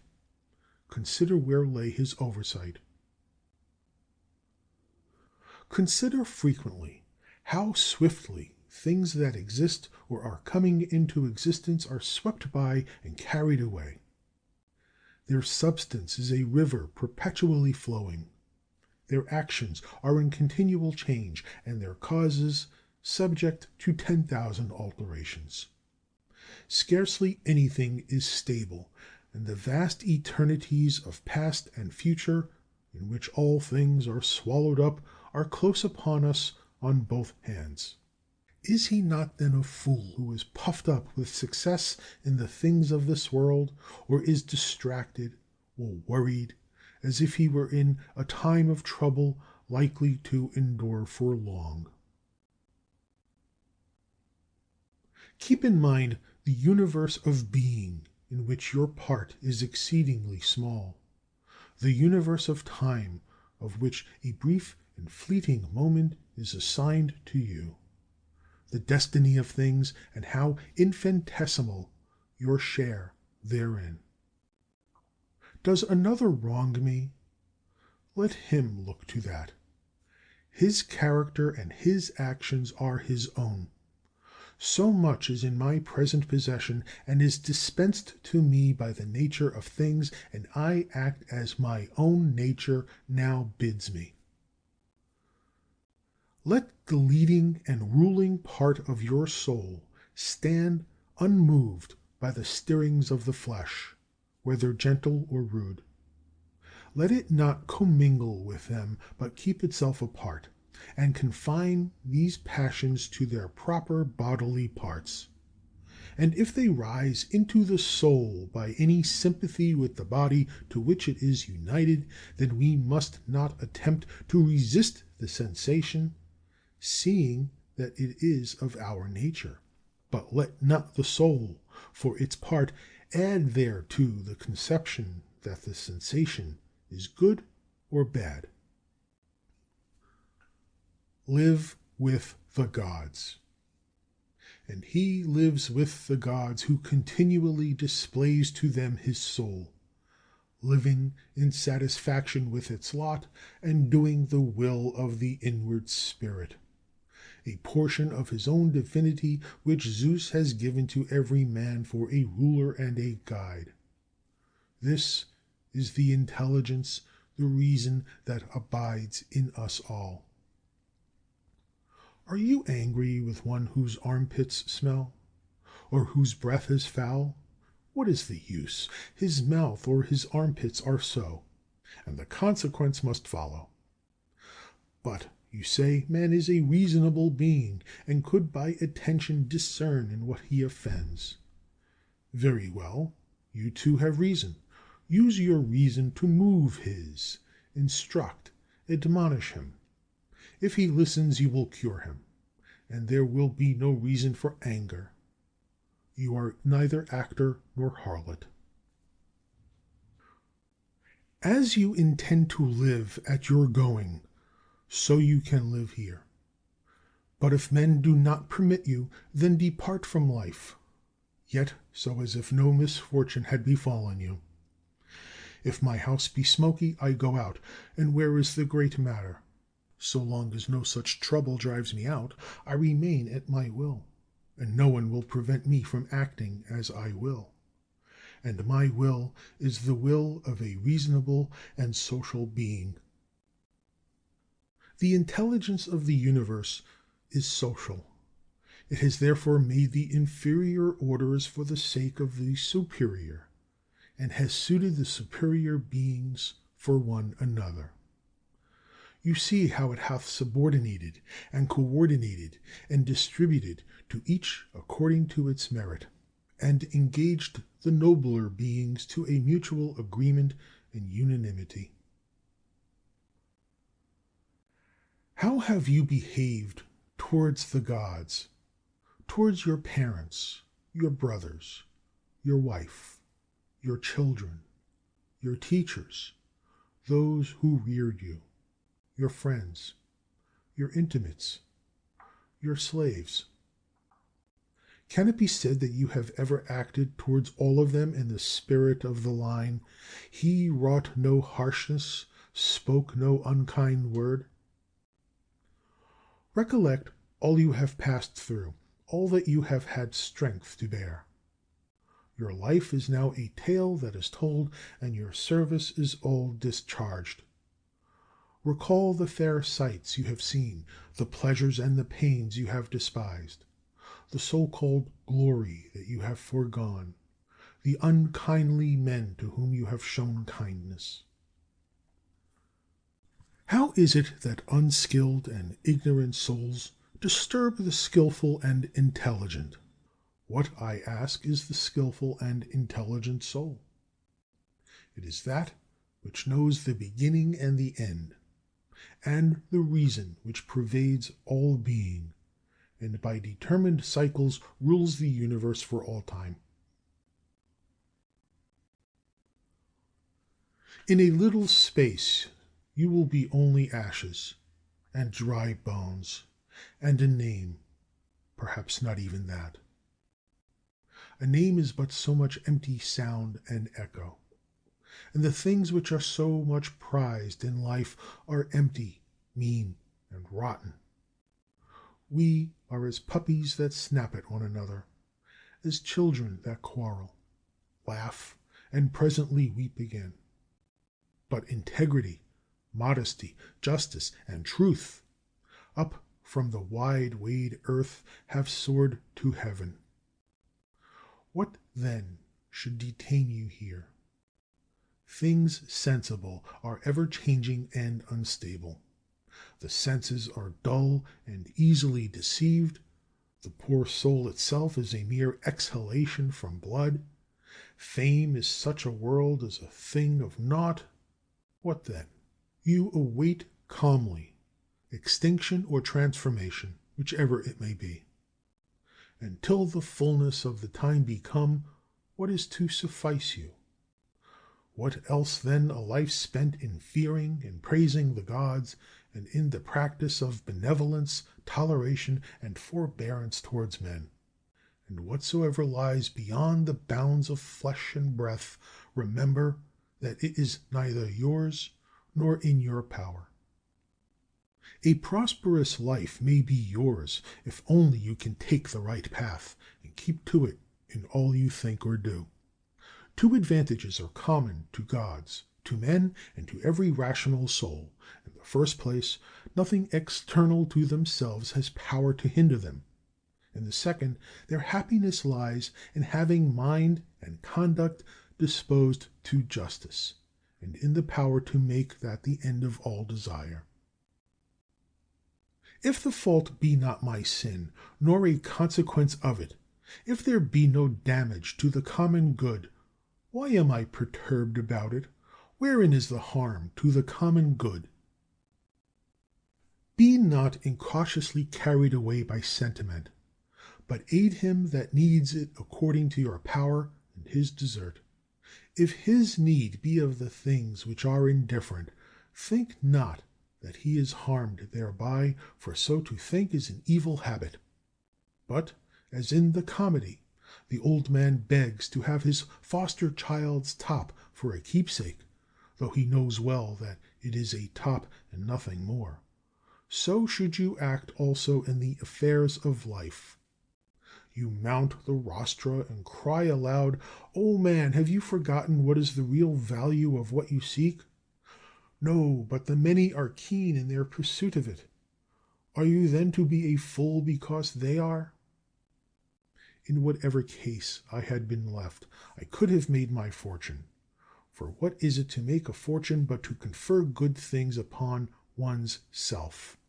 And true good things are a worthy frame of mind, worthy impulses, worthy actions. End of Book 5. Book 6. The substance of the universe is docile and pliable. The mind which governs it has in itself no source of evil doing. It has no malice, it does no ill, and nothing is hurt by it. By its guidance all things come to be, and fulfill their being. Act the part which is worthy of you, regarding not whether you be stiff with cold or comfortably warm, whether you be drowsy or refreshed with sleep, whether you be in good report or bad, whether you be dying or upon some other business. For death also is one piece of the business of life. And, here as elsewhere, it is enough to do well what comes to our hand. Look within, let not the proper quality or value of anything escape you. All that exists will very speedily change, by rarefaction, if all substance be one, otherwise by dispersion. The guiding mind knows what its own condition is, how and upon what matter its work is done. The best revenge is not to copy him that wronged you. Find your sole delight and recreation in proceeding from one unselfish action to another, with God ever in mind. The ruling part of you is that which rouses and steers itself, making itself what it wishes to be, and making all that happens take such appearance as it will. All things are accomplished according to the will of universal nature. There is no other nature to influence them which either comprehends the former from without, or is contained within it, or exists externally and independent of it. The universe is either a confusion, ravelled and unravelled again, or else a unity compact, of order and forethought. If it be the former, why should I wish to linger amid this aimless chaos and confusion, or have any further care then how to become earth again? Nay, why am I disturbed at all? Dissolution will overtake me, do what I please. But if the latter be the case, I adore the ruler of all things. I stand firm and put my trust in him. Whenever your situation forces trouble upon you, return quickly to yourself, and interrupt the rhythm of life no longer than you are compelled. Your grasp of the harmony will grow surer by continual recurrence to it. Had you at one time both a stepmother and a mother, you would respect the former, yet you would be more constantly in your mother's company. Your court and your philosophy are stepmother and mother to you. Return then frequently to your true mother, and recreate yourself with her. Her consolation can make the court seem bearable to you, and you to it. Keep these thoughts for meats and eatables. This that is before me is the dead carcass of a fish, a fowl, a hog. This valerian is but a little grape juice. Think of your purple robes as sheep's wool stained in the blood of a shellfish. Such conceptions, which touch reality so near, and set forth the sum and substance of these objects, are powerful indeed to display to us their despicable value. In this spirit we should act throughout life, and when things of great apparent worth present themselves, we should strip them naked, view their meanness, and cast aside the glowing description which makes them seem so glorious. Vanity is a great sophist, and most imposes on us when we believe ourselves to be busy about the noblest ends. Remember the saying of Crates about Xenocrates himself. Most objects of vulgar admiration may be referred to certain general classes. There are first those which hold together by cohesion or by some organic unity, such as stone, timber, figs, vines, or olives. The things which men a shade more reasonable admire are referred to the class which possesses animal life, such as is seen in flocks and herds. When man's taste is still more cultured, his admiration turns to things which can show a rational intelligence. But he admires this intelligence not as a universal principle, but only so far as he finds it expressed in art or industry, or indeed sometimes merely so far as it is exhibited by his retinue of artist slaves. But he who values rational intelligence as a universal thing, and as a social force, will care nothing for these other objects of admiration.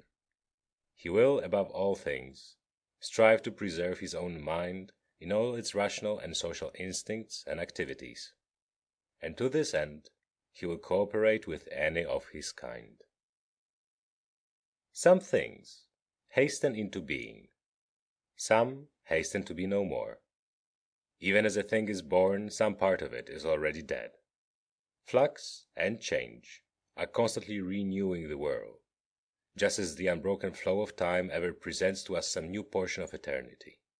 In this vast river, on whose bosom there is no tarrying, what is there among the things that sweep by us that is worth the prizing?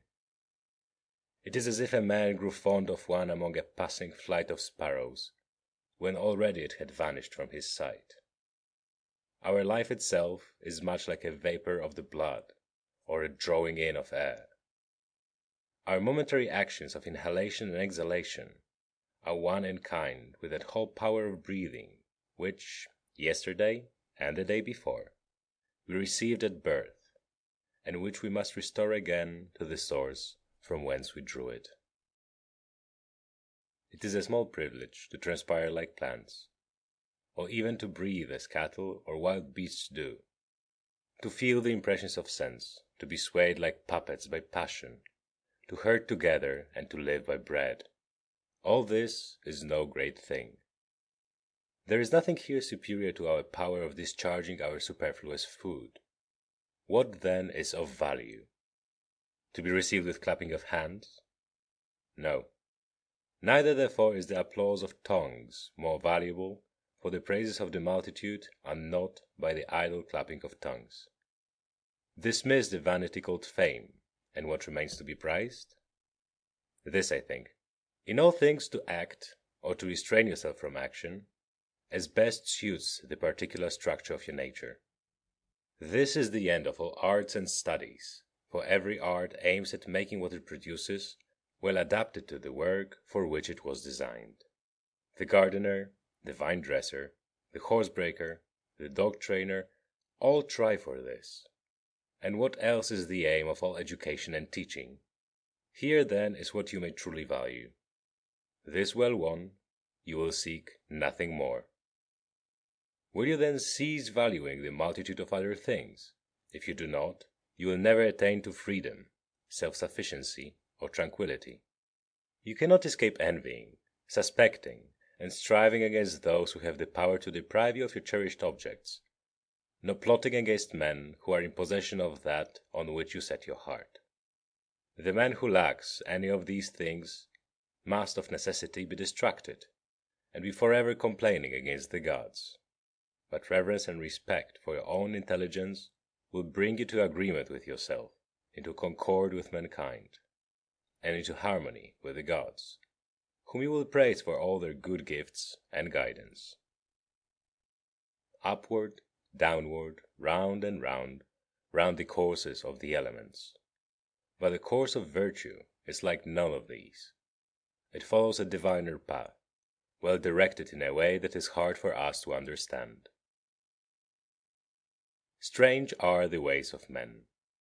They can speak no good word of the contemporaries with whom they live, Yet they count it a great thing to gain the praises of a posterity whom they never saw nor shall see. As well might we grieve because we cannot hear the praises of our ancestors. If a thing seems to you very difficult to accomplish, conclude not that it is beyond human power. But if you see that anything is within man's power, and part of his proper work, conclude that you also may attain to it. In the gymnasium, if someone scratches us with his nails, or in a sudden onset bruises our head, we express no resentment. We are not offended, nor do we suspect him for the future as one who is plotting against us. We are on our guard against him, it is true, but not as against an enemy or a suspected person. In all good humor, we simply keep out of his way. Let us thus behave in other affairs of life, and overlook the many injuries which are done to us, as it were, by our antagonists in the gymnasium of the world. As I said, we may keep out of their way, but without suspicion or hatred. If anyone can convince or show me that I am wrong in thought or deed, I will gladly change. It is truth that I seek, and truth never yet hurt any man. What does hurt is persistence in error or in ignorance. I do my duty, and for the rest am not distracted by anything which is inanimate or irrational, or which has lost or ignores the proper way. Use the brute creation, and also all material things, in the spirit of magnanimity and freedom, which becomes him who has reason in using that which has it not. Towards men who have reason, act in a social spirit. In every business, call the gods to aid thee, nor trouble how long this business shall endure. 3 hours spent therein may suffice you. Alexander of Macedon and his muleteer, when they died, were in a like condition. They were either alike resumed into the seminal source of all things, or alike dispersed among the atoms. Consider all the many things, both physical and spiritual, that are doing within each of us at the very same instant of time, and you will wonder the less at the far greater multitudes of things, even all that is, which exist together in the one and all, which we call the universe. Should someone ask you how the name Antoninus is written, would you not carefully pronounce to him each one of the letters? Should he then begin an angry dispute about it, would you also grow angry, and not rather mildly count over the several letters to him? Thus in life remember that each duty is made up of a number of elements. We should observe all these calmly, and, without anger at those who are angry with us, we should set about accomplishing the task which lies before us. Is it not cruel to restrain men from pursuing what appears to be their own advantage? And yet, in a manner, you deny them this liberty when you show anger at their errors. Men are assuredly attracted to what seems to be their own advantage. Yes, you say, but it is not their advantage. Instruct them, then, and make this evident to them, but without anger. Death is the cessation of the sensual impressions, of the impulses of the passions, of the questionings of reason, and of the servitude to the flesh. It is shame and dishonor that in any man's life the soul should faint from its duty while the body still holds out. See to it that you fall not into Caesarism.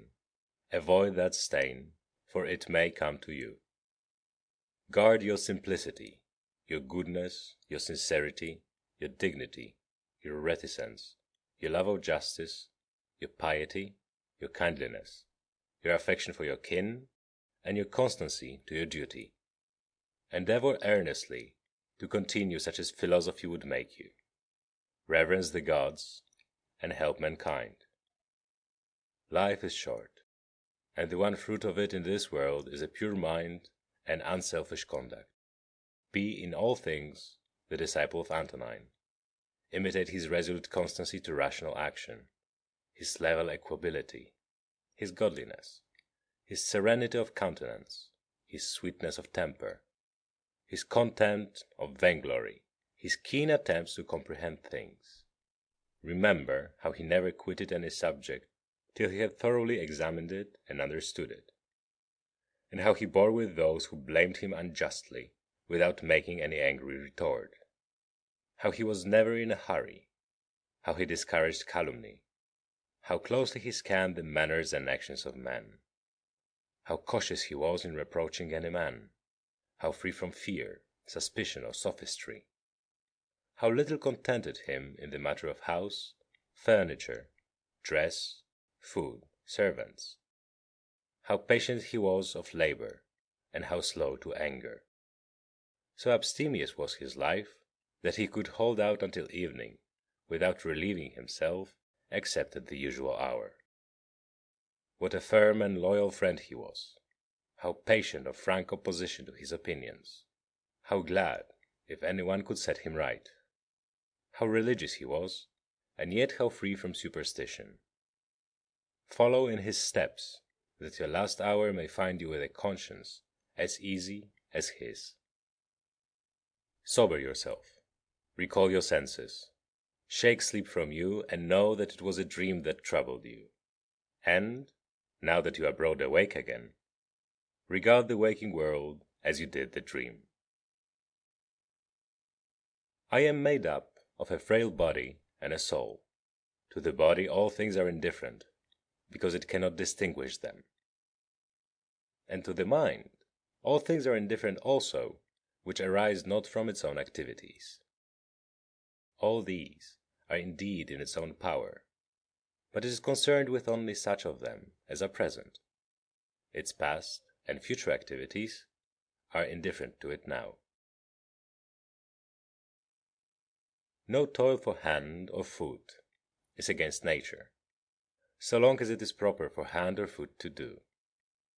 No more, then, is toil contrary to the nature of man as man, so long as he is doing work appointed for a man to do. And if it be not contrary to his nature, it cannot be evil for him. How many are the pleasures that have been enjoyed by robbers, rakes, parricides, and tyrants? Do you not see how common artificers, though they may humor the public to a certain extent, cling to the rules of their art, and cannot endure to depart from them? Is it not grievous, then, that the architect and the physician should show greater respect for the rules of their several professions than man shows for his own reason, which he possesses in common with the gods? Asia and Europe are mere corners of the universe. The whole sea is but a drop, Athos a clod. All the present is but an instant in eternity. All things are small, changeable, and fleeting.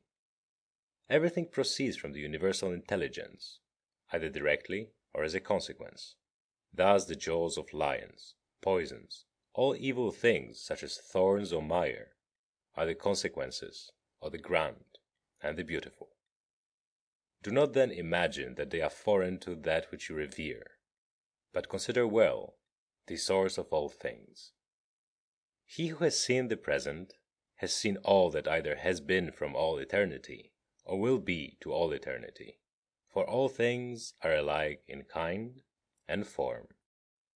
Consider frequently the connection of all things in the universe and their relation to each other.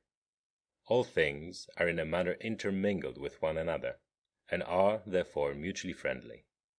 For one thing comes in due order after another, by virtue of local movements, and of the harmony and unity of the whole. Adapt yourself to the things which your destiny has given you. Love those with whom it is your lot to live, and love them with sincere affection. A tool, an instrument, a utensil, is in good case when it is fit for its proper work, yet its maker remains not by it, but within the organisms of nature there remains and resides the power which made them. You ought, therefore, to reverence this power the more, believing that if you act in deference to its will, all will happen to you in reason, for so in reason the universe ranges all. Whenever we imagine that anything which lies not in our power is good or evil for us, if the evil befall us, or if we miss the good, we inevitably blame the gods, and hate the men who are, or whom we suspect to be, the cause of our disaster or our loss. Our solicitude about such things leads to much injustice. But if we judge only the things that are in our power to be good or evil, there is no reason left for accusing the gods or for hating men. We are all cooperating in one great work, some with knowledge and understanding, others ignorantly and without design. It is in this sense, I think, that Heraclitus says that men are working even while they sleep, working together in all that is being done in the universe. Each works in a different way, and even those contribute abundantly who murmur and try to oppose and to frustrate the course of nature. The world has need even of such as these. It remains then for you to make sure which is the class in which you rank yourself. The presiding mind will assuredly use you to good purpose one way or another, and will enlist you among its laborers and fellow workers. But see to it that the part that falls to you lie not in the vulgar comic passage of the play of which Chrysippus has spoken. Does the sun pretend to perform the work of the rain, or Aesculapius that of Ceres? What of the several stars? Are they not different, yet all jointly working for the same end? If the gods took counsel about me, and what should befall me, doubtless then counsel was good. It is difficult to imagine gods wanting in forethought, and what could move them to do me wilful harm? What advantage would thence accrue, either to themselves or to the universe, which is their special care? If they have not taken counsel about me in particular, they certainly have done so about the common interests of the universe, and I therefore should accept cheerfully and contentedly the fate which is the outcome of their ordinance. If indeed they take no counsel about anything, which it were impious to believe, then let us quit our sacrifices, our prayers, and our oaths, and all acts of devotion which we now perform as if they lived and moved amongst us. But granting that the gods take no thought for my affairs, I may still deliberate about myself. It is my business to consider my own interest.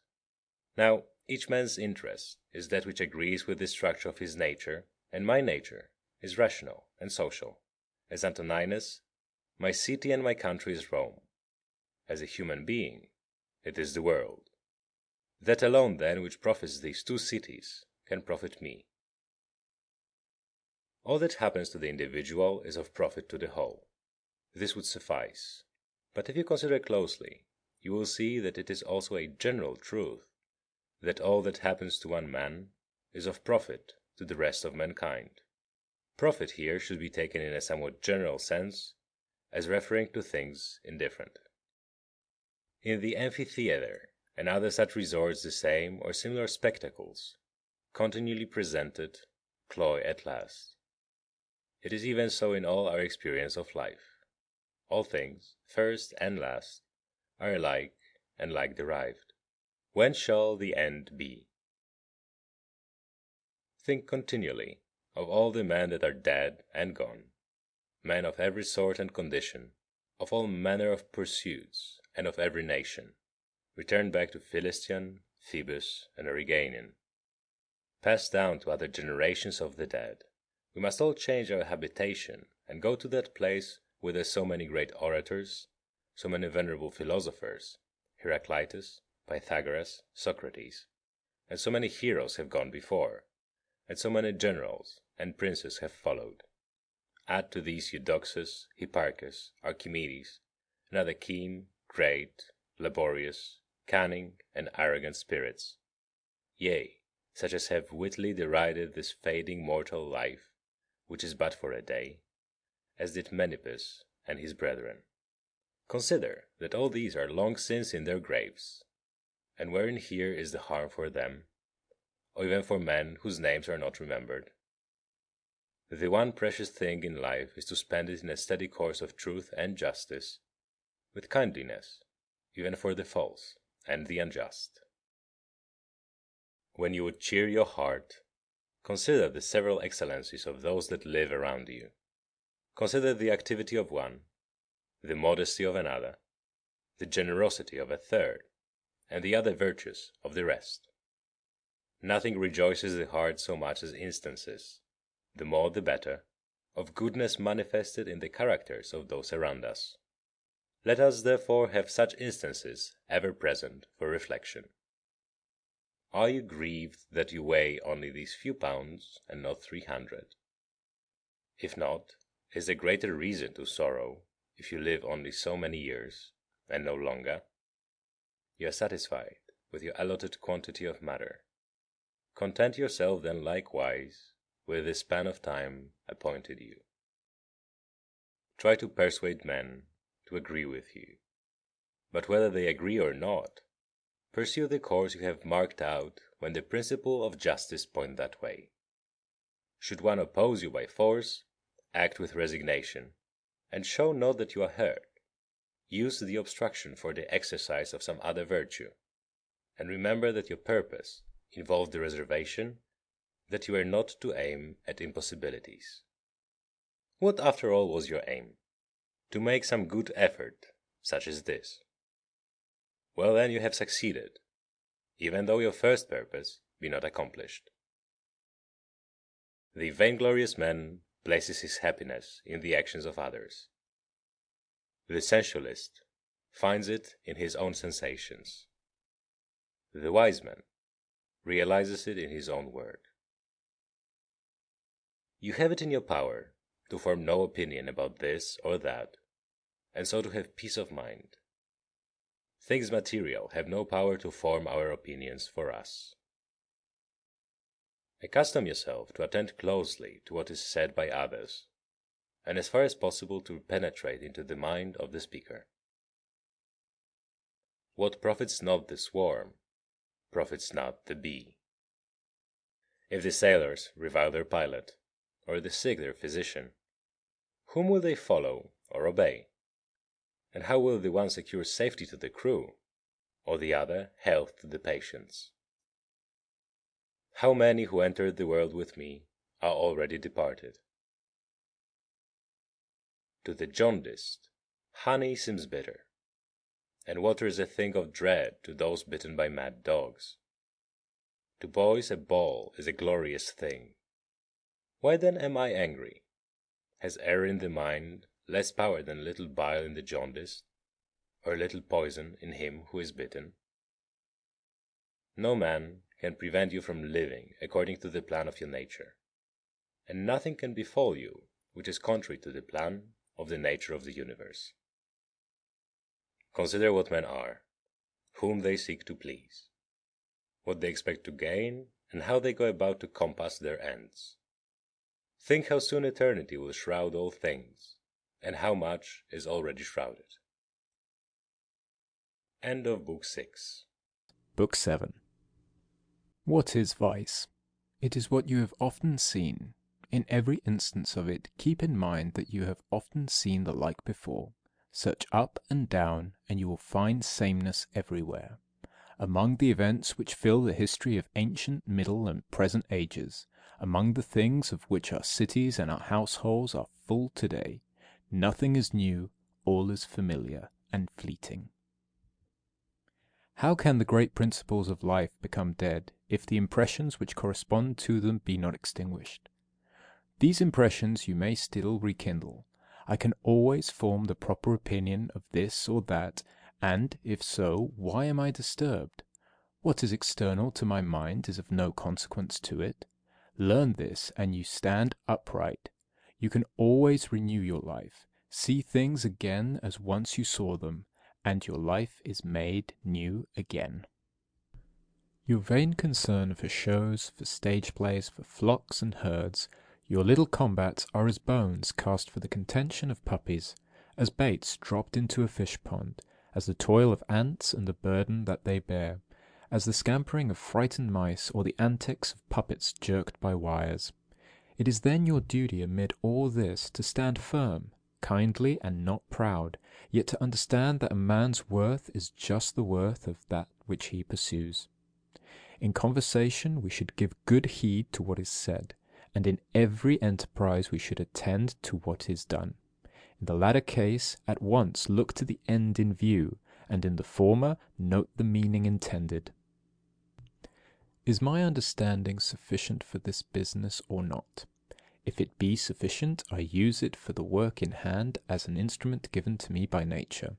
If it be not sufficient, I either give place to one better fitted for the achievement, or if for some reason this be not a proper course, I do it as best I can, taking the aid of those who, by directing my mind, can accomplish something fit and serviceable for the common good. For all that I do, whether by myself or with the help of others, should be directed solely towards what is fit and useful for the public service. How many of those who were once so mightily acclaimed are delivered up to oblivion, and how many of those who acclaimed them are dead and gone this many a day?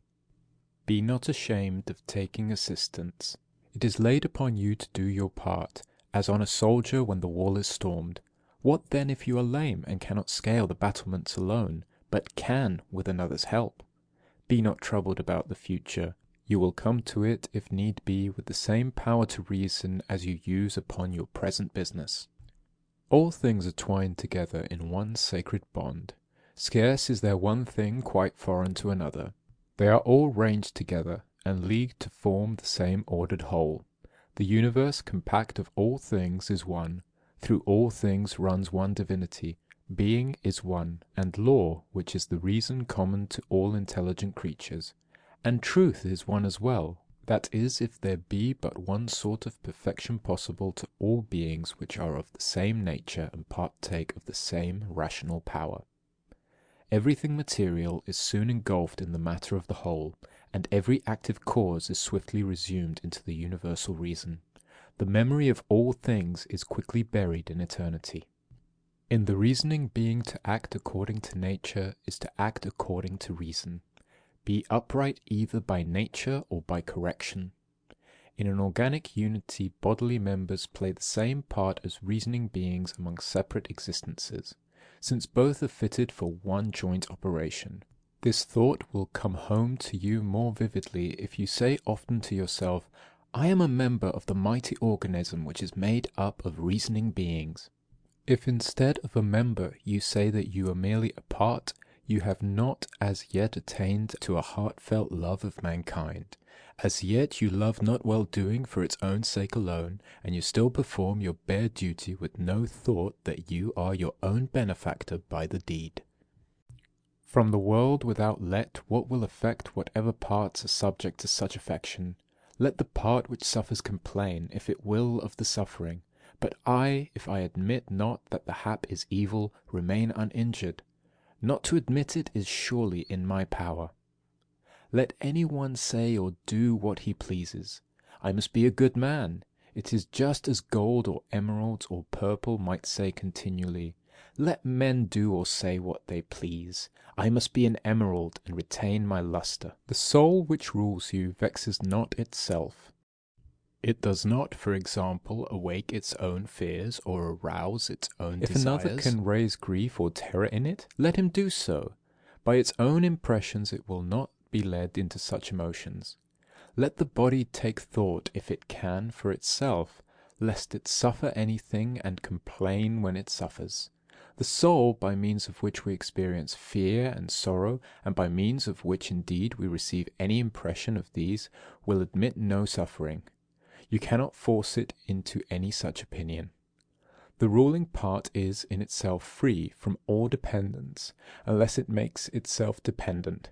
Similarly, it can be free from all disturbance and obstruction, if it does not disturb and obstruct itself. To have good fortune is to have a good spirit or a good mind. What do you here, imagination? Be gone, I say. Even as you came, I have no need for you. You came, you say, after your ancient fashion. I am not angry with you, only be gone. Do you dread change? What can come without it? What can be pleasanter or more proper to the universal nature? Can you heat your bath unless wood undergoes a change? Can you be fed unless a change is wrought upon your food? Can any useful thing be done without changes? Do you not see, then, that this change also which is working in you is even such as these, and alike necessary to the nature of the universe? Through the substance of the universe, as through a torrent, all bodies are born. They are all of the same nature, and fellow workers with the whole, even as our several members are fellow workers with one another. How many a Chrysippus, how many a Socrates, how many an Epictetus hath the course of ages swallowed up? Let this thought be with you about every man and upon all occasions. For this alone I am concerned, that I do nothing that suits not the nature of man, nothing as man's nature would not have it, nothing that it wishes not yet. The time is at hand when you shall forget all things, and when all things shall forget you. It is man's special business to love even those who err, and to this love you attain if it is borne in upon you that even these sinners are your kin, and that they offend through ignorance and against their will. Remember also that in a little while both you and they must die. Remember before all things that they have not harmed you, for they have not made your soul worse than it was before. Proceeding nature from the universal substance, as from wax, now forms a horse, now breaks it up again, making of its matter a tree, afterwards a man, and again something different. Each of these shapes subsists but for a little. Yet there is nothing dreadful for the chest in being taken to pieces, any more than there formerly was in being put together. A wrathful look is completely against nature. When the countenance is often thus deformed, its beauty dies, in the end is quenched for ever, and cannot be revived again. Seek to comprehend from this very fact that it is against reason, and if the sense of moral evil be gone as well, why should a man wish to remain alive? In a little space, nature, the supreme and universal ruler, will change all things that you behold. Out of their substance she will make other things, and others again out of the substance of these, so that the universe may be ever new. Whenever someone offends you, consider straightway how he has erred in his conceptions of good or evil. When you see where his error lies, you will pity him, and be neither surprised nor angry. Indeed, you yourself perhaps still wrongly count good the same things as he does, or things just like them. Your duty then is to forgive, and if you cease from these false ideas of good and bad, you will find it the easier to grant indulgence to him who is still mistaken. Dwell not on what you lack so much as on what you have already. Select the best of what you have, and consider how passionately you would have longed for it had it not been yours. Yet be watchful, lest by this joy in what you have accustom yourself to value it too highly, so that if it should fail, you would be distressed. Retire within yourself. The reasoning power that rules you naturally finds contentment with itself in just dealing, and in the calm which such dealing brings. Blot out imagination. Check the brutal impulses of the passions. Confine your energies to the present time. Observe clearly all that happens either to yourself or to another. Divide and analyze all objects into cause and matter. Take thought for your last hour. Let others' sin remain where the guilt lies. Apply your mind to what is said. Penetrate all happenings and the causes thereof. Rejoice yourself with simplicity, modesty, and indifference to all things that lie between good and bad. Love mankind and obey God. All things, says someone, go by law and order. But what if there be naught beyond the atoms? Even if that be so, suffice it to remember that all things, save very few, are swayed by law. Concerning death, if the universe be a concourse of atoms, death is a scattering of these.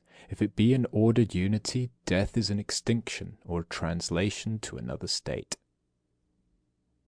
Concerning pain, pain which cannot be borne brings us deliverance. Pain that lasts must needs be bearable.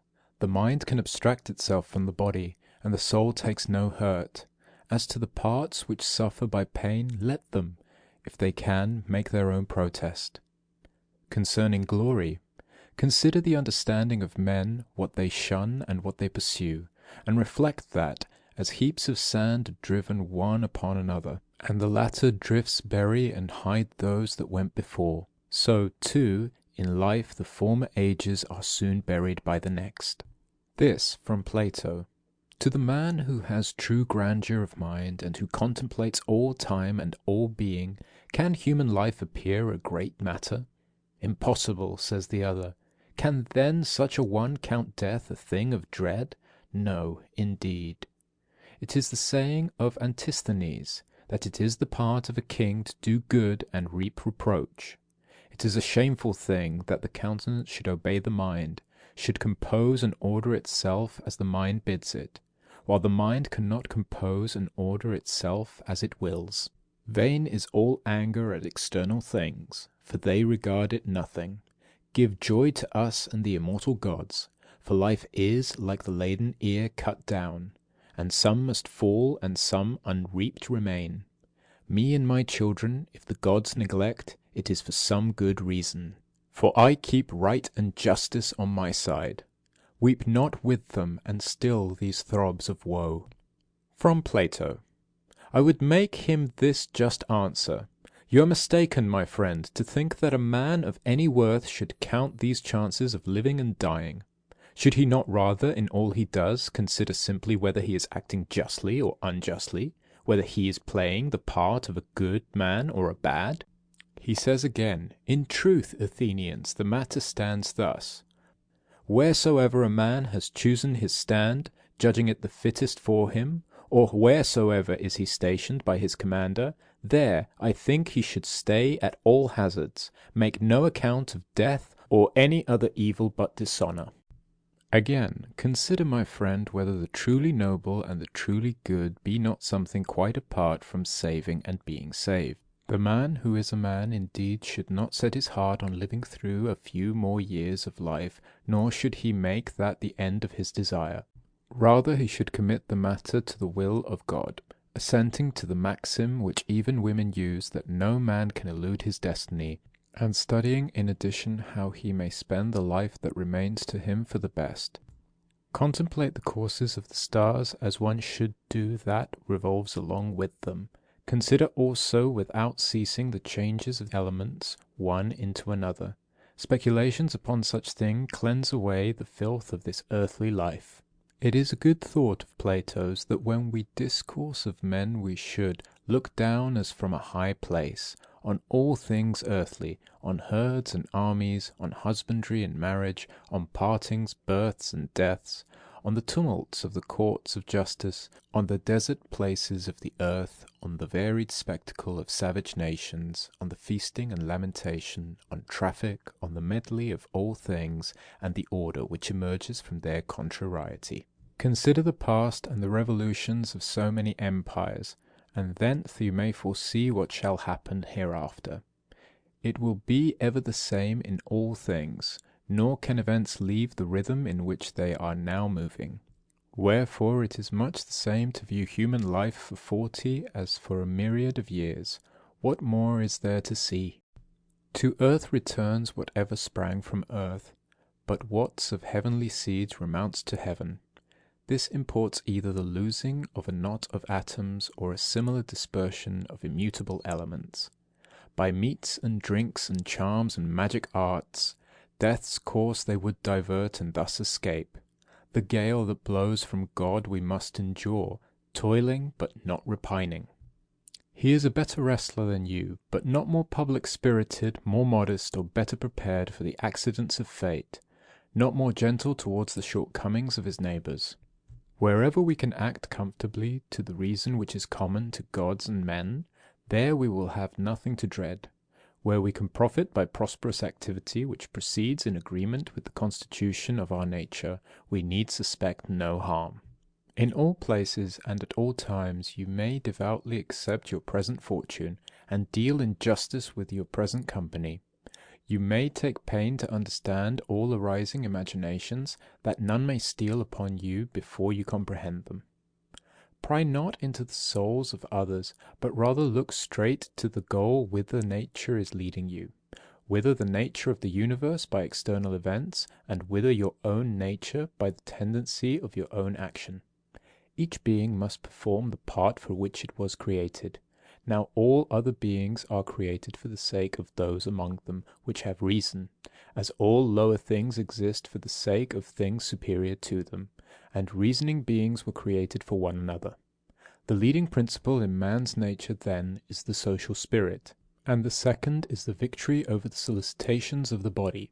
For it is proper to the workings of reason to set bounds to themselves, and never to be overpowered by the calls of sense or by the stirrings of passion, both of which are animal in their nature. The intellect claims to reign over these, and never to be subjected to them, and rightly, because it is equipped to command and use all the lower powers. The third element in the constitution of a reasoning being is caution against rashness and error. Let the soul go forth straight upon her way in the possession of these principles, and she stands seized of her full estate. Consider yourself as dead, your life as finished and past. Live what yet remains according to nature's law, as an overplus granted to you beyond your hope. Love that only which is your hap, which comes upon you as your part in fate's great spinning. What indeed can fit you better? Upon every accident keep in view those whom the like has happened. They stormed at the event, wandered and complained, but now where are they? They are gone forever. Why should you act the like part? Leave these unnatural commotions to fickle men, who change and are changed. Yourself take thought of how you may make good use of such events. Good use for them there is. They will make matter for good actions. Let it be your sole effort and desire to gain your own approval in every action, and remember that the material objects of both that effort and of that desire are things indifferent. Look inward. Within is the fountain of good. Dig constantly, and it will ever well forth. Keep the body steady, without irregularity, whether in its motions or in its postures. For, as the soul shews itself in the countenance by a wise and graceful air, it should require the same expressive power of the whole body. But all this must be practised without affectation. The art of life is more like that of the wrestler than of the dancer, for the wrestler must always be ready on his guard, and stand firm against the sudden, unforeseen efforts of his adversary. Consider constantly what manner of men they are whose approbation you desire, and what may be the character of their souls. Then you will neither accuse such as err unwillingly, nor need their commendation when you look into the springs of their opinions and their desires. Every soul, says Plato, parts unwillingly with the truth. You may say the same of justice, temperance, good nature, and every virtue. It is most necessary to keep this ever in mind, for if you do, you will be more kindly towards all men. In all pain, keep in mind that there is no baseness in it. It cannot harm the soul which guides you, nor destroy that soul as a reasoning or as a social force. In most pain you may find help in the saying of Epicurus, that pain is neither unbearable nor everlasting, if you bear in mind its narrow limits and allow no additions from your imagination. Remember that also we are fretted, though we see it not, by many things which are of the same nature as pain, things such as drowsiness, excessive heat, want of appetite. When any of these things annoy you, say to yourself that you are giving in to pain. Look to it that you feel not towards the most inhuman of mankind, as they feel towards their fellows. Whence do we conclude that Teleges had not a brighter genius than Socrates?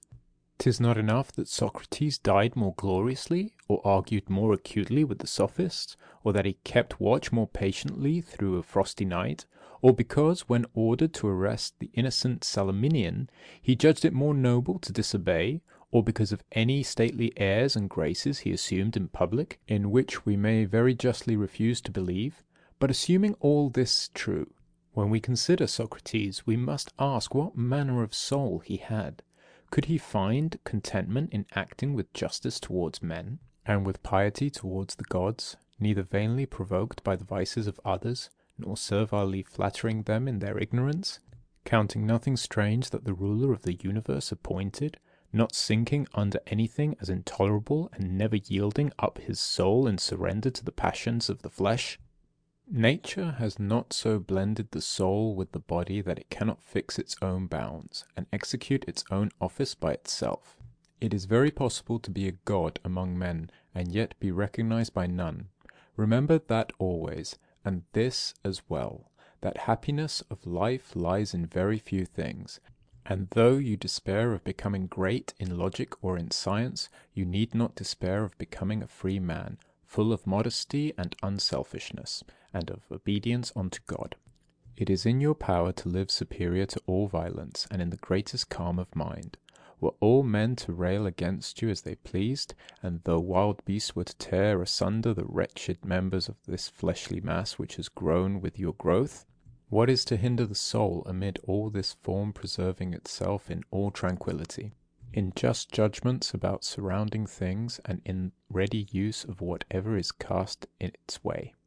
Judgment may say to accident, your real nature is this or that, though you appear otherwise in the eyes of men. Use may say to circumstance, I was looking for you.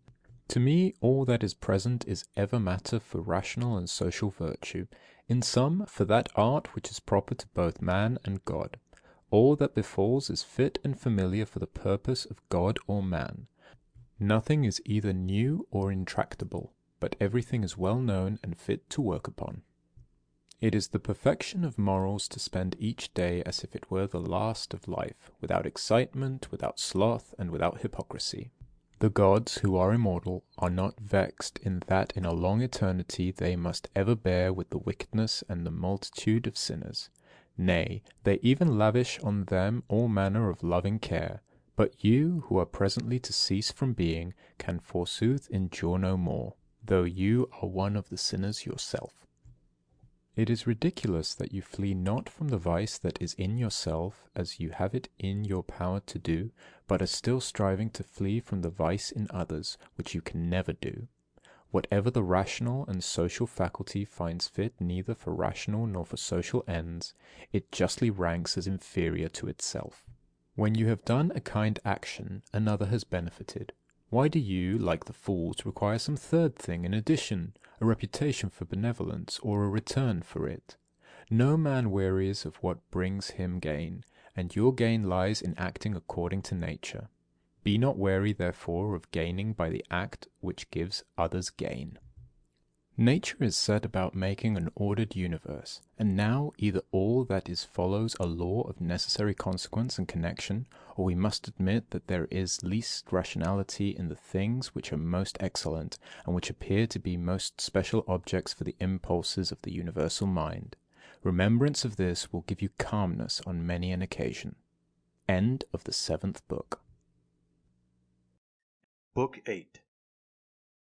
For repressing vainglory, it serves to remember that it is no longer in your power to make your whole life, even from your youth onwards, a life worthy of a philosopher. It is known to many, and you yourself know also, how far you are from wisdom. Confusion is upon you, and it now can be no easy matter for you to gain the reputation of a philosopher. The conditions of your life are against it. Now, therefore, as you see how the matter truly lies, put from you all thoughts of reputation among men, and let it suffice you to live so long as your nature wills, though that may be but a scanty remnant of a life. Study, therefore, the will of your nature, and be solicitous about nothing else. You've made many efforts and wandered much, but you have nowhere found happiness, not in syllogisms, not in riches, not in fame or pleasure, not in anything. Where then is it? In acting that part which human nature requires. How can you act that part? By holding principles as the source of your desires and actions. What principles? The principles of good and evil. That nothing is good for a man which does not make him just, temperate, courageous, and free, and that nothing can be evil which tends not to make him the contrary of all these. Upon every action ask yourself, what is the effect of this for me? Shall I never repent of it? I shall presently be dead, and all these things gone. What more should I desire if my present action is becoming to an intelligent and social being subject to the same law with God's? Alexander, Caesar, Pompey, what were they compared with Diogenes, Heraclitus, Socrates? These knew the nature of things, their causes, and their matter, and the minds within them were at one. As to the former, how many things they schemed for, and to how many were they enslaved? Men will go their own ways none the less, though you burst in protest. Before all things be not perturbed. Everything comes to pass as directed by universal nature, and in a little time you will be departed and gone, like Hadrianus and Augustus. Then scan closely the nature of what has befallen, remembering that it is your duty to be a good man. Do unflinchingly whatever man's nature requires, and speak as seems most just, yet in kindliness, modesty, and sincerity. It is nature's work to transfer what is now here into another place, to change things, to carry them hence and set them elsewhere. All is change. Yet is there no need to fear innovation, for all obey the laws of custom, and in equal measure all things are apportioned. For every nature it is sufficient that it goes on its way and prospers. The rational nature prospers while it assents to no false or uncertain opinion, while it directs its impulses to unselfish ends alone, while it aims its desires and aversions only at the things within its power, and while it welcomes with contentment all that universal nature ordains. The nature of each of us is part of universal nature. As the leaf is part of the tree, the leaf, indeed, is part of an insensible and unreasoning system which can be obstructed in its workings, but human nature is part of that universal system which cannot be impeded, and which is intelligent and just. Hence is meted out suitably to all our proper portions of time, of matter, of active principle, of powers, and of events. Yet look not to find that each several thing corresponds exactly with any other. Consider rather the whole nature and circumstances of the one, and compare them with the whole of the other. You lack leisure for reading, but leisure to repress all insolence you do not lack. You have leisure to keep yourself superior to pleasure and pain and vainglory, to restrain all anger against the ungrateful, nay, even to lavish loving care upon them. Let no man any more hear you railing on the life of the court, nay, revile it not to your own hearing. Repentance is self-reproving, because we have neglected something useful. Whatever is good must be useful in some sort, and worthy of the care of a good and honorable man. Now such a man could never repent of neglecting some opportunity of pleasure. Pleasure, then, is neither useful nor good. Of each thing ask, what is this in itself and by its constitution? What is its substance or matter? What is its cause? What is its business in the universe? How long shall it endure? When you are reluctant to be roused from sleep, remember that it accords with your constitution and with human nature to perform social actions. Sleep is common to us with the brutes. Now whatever accords with the nature of each species must be most proper, most fitting, and most delightful to it. Constantly, and if possible, on every occasion, apply to your imaginations the methods of physics, ethics, and dialectic. Whomsoever you meet, say straightway to yourself, what are this man's principles of good and evil? For if he holds this or that doctrine concerning pleasure and pain, and the causes thereof concerning glory and infamy, death and life, it will seem to me neither strange nor wondrous that this or that should be his conduct. I shall bear in mind that he has no choice but to act so. Remember that, as 'tis folly to be surprised that a fig tree bears figs, so is it equal folly to be surprised that the universe produces those things of which it was ever fruitful. It is folly in a physician to be surprised that a man has fallen into a fever, or in a pilot that the wind has turned against him. Remember that to change your course and to follow any man who can set you right is no compromise to your freedom. The act is your own, performed on your own impulse and judgment, and according to your own understanding. If the doing of this be in your own power, why do it thus? If it be in another's, whom do you accuse? The atoms or the gods? To accuse either is a piece of madness. Therefore accuse no one. Set right, if you can, the cause of error. If you cannot, correct the result at least. If even that be impossible, what purpose can your accusations serve? Nothing should be done without a purpose. That which dies falls not out of the universe. If then it stays here, here too it suffers a change, and is resolved into those elements of which the world and you too consist. These also are changed, and murmur not. The horse, the vine, all things are formed for some purpose. Where is the wonder? Even the sun saith, I was formed for a certain work, and similarly the other gods. For what end are you formed? For pleasure? Look if your soul can endure this thought. Nature has an aim in all things in the end, and surcease of them no less than in their beginning and continuance. It is even as a man casting a ball. Where then is the good for the ball in its rising? Where the harm in its dropping? Where even is the harm when it is fallen down? Where is the bubble's good while it holds together? Where is the evil when it's broken? So it is with the lamp which now burns and anon goes out. Turn out the inner side of this body, and view it as it is. What shall it become when it grows old, or sickly, or decayed? The praiser and the praised, the rememberer and the remembered, are of short continuance, and that in a mere corner of this narrow region where, narrow though it be, men cannot live in concord, no, not even with themselves, and yet the whole world is but a point. Attend well to what is before you, whether it be a principle, an act, or a word. This, your suffering, is well merited, for you would rather become good tomorrow than good today. Am I doing aught? Let me do it in a spirit of service to mankind. Does aught befall me?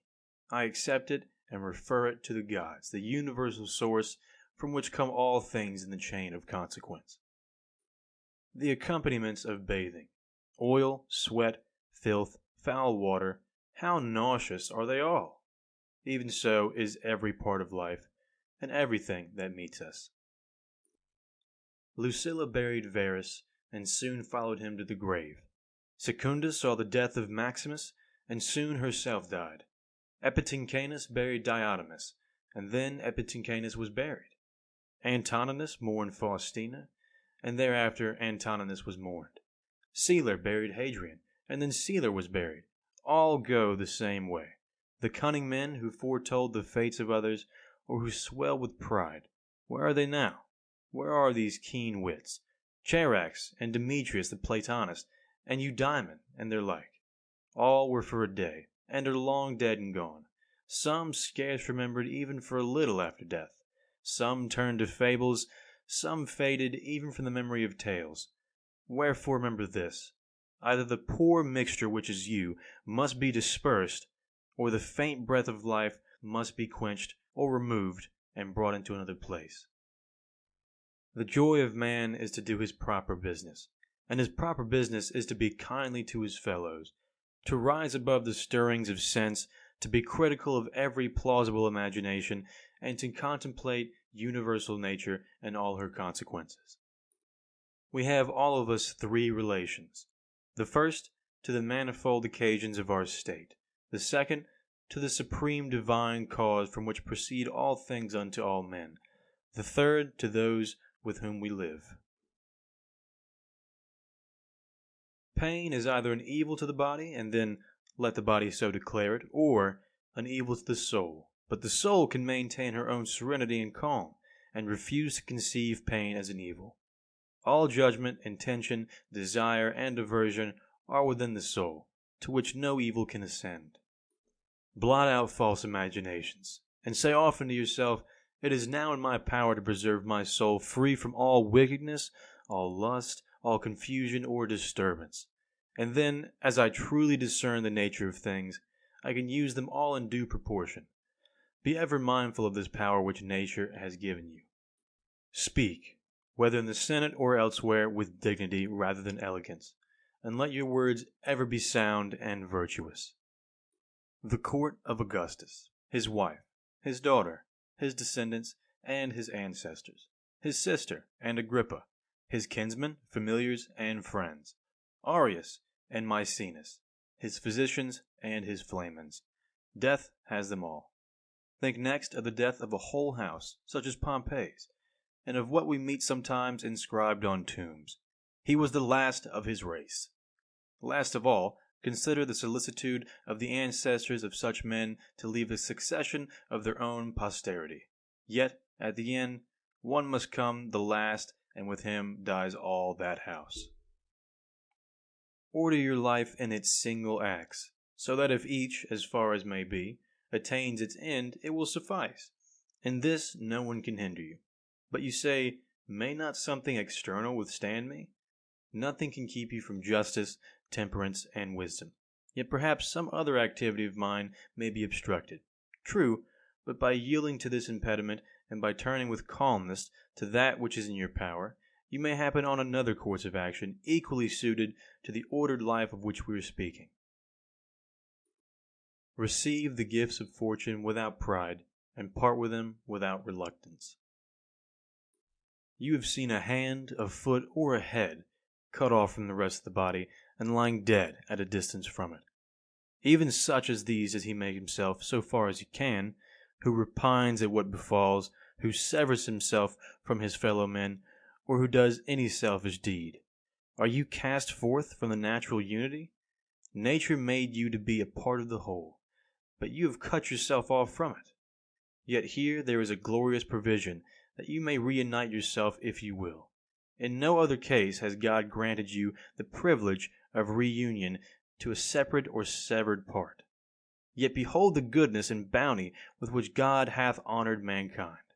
He first puts it in their power not to be severed from this unity, and then, even when they are thus severed, he suffers them to return once more, to take their places as parts of the whole, and to grow one with it again. Universal nature, as she has imparted to each rational being almost all its faculties and powers, has given to us this one in particular among them. As nature converts to her use, ranges in destined order, and makes part of herself all that withstands or opposes her, so each rational being can make every impediment in his way a proper matter for himself to act upon, and can use it for his guiding purpose, whatever it may be. Do not confound yourself by considering the whole of life, and by dwelling upon the multitude of greatness of the pains and troubles to which you may probably be exposed. As each presents itself, ask yourself, is there anything intolerable and insufferable in this? You will be ashamed to own it. And then recollect that it is neither the past nor the future that can oppress you, but always the present only, and the ills of the present will be much diminished if you restrict it within its own proper bounds, and take your soul to task if it cannot bear up even against this one thing. Does Panthea or Pergamus now sit mourning at the tomb of Verus? Or Chabrias or Diotimus at the tomb of Hadrian? Absurd! And if they were still mourning, could their masters be sensible of it? Or if they were sensible of it, would it give them any pleasure? Or if they were pleased, could the mourners live forever? Was it not fate that they should grow old men and women, and then die? What, then, would become of the illustrious dead when these faithful souls were gone?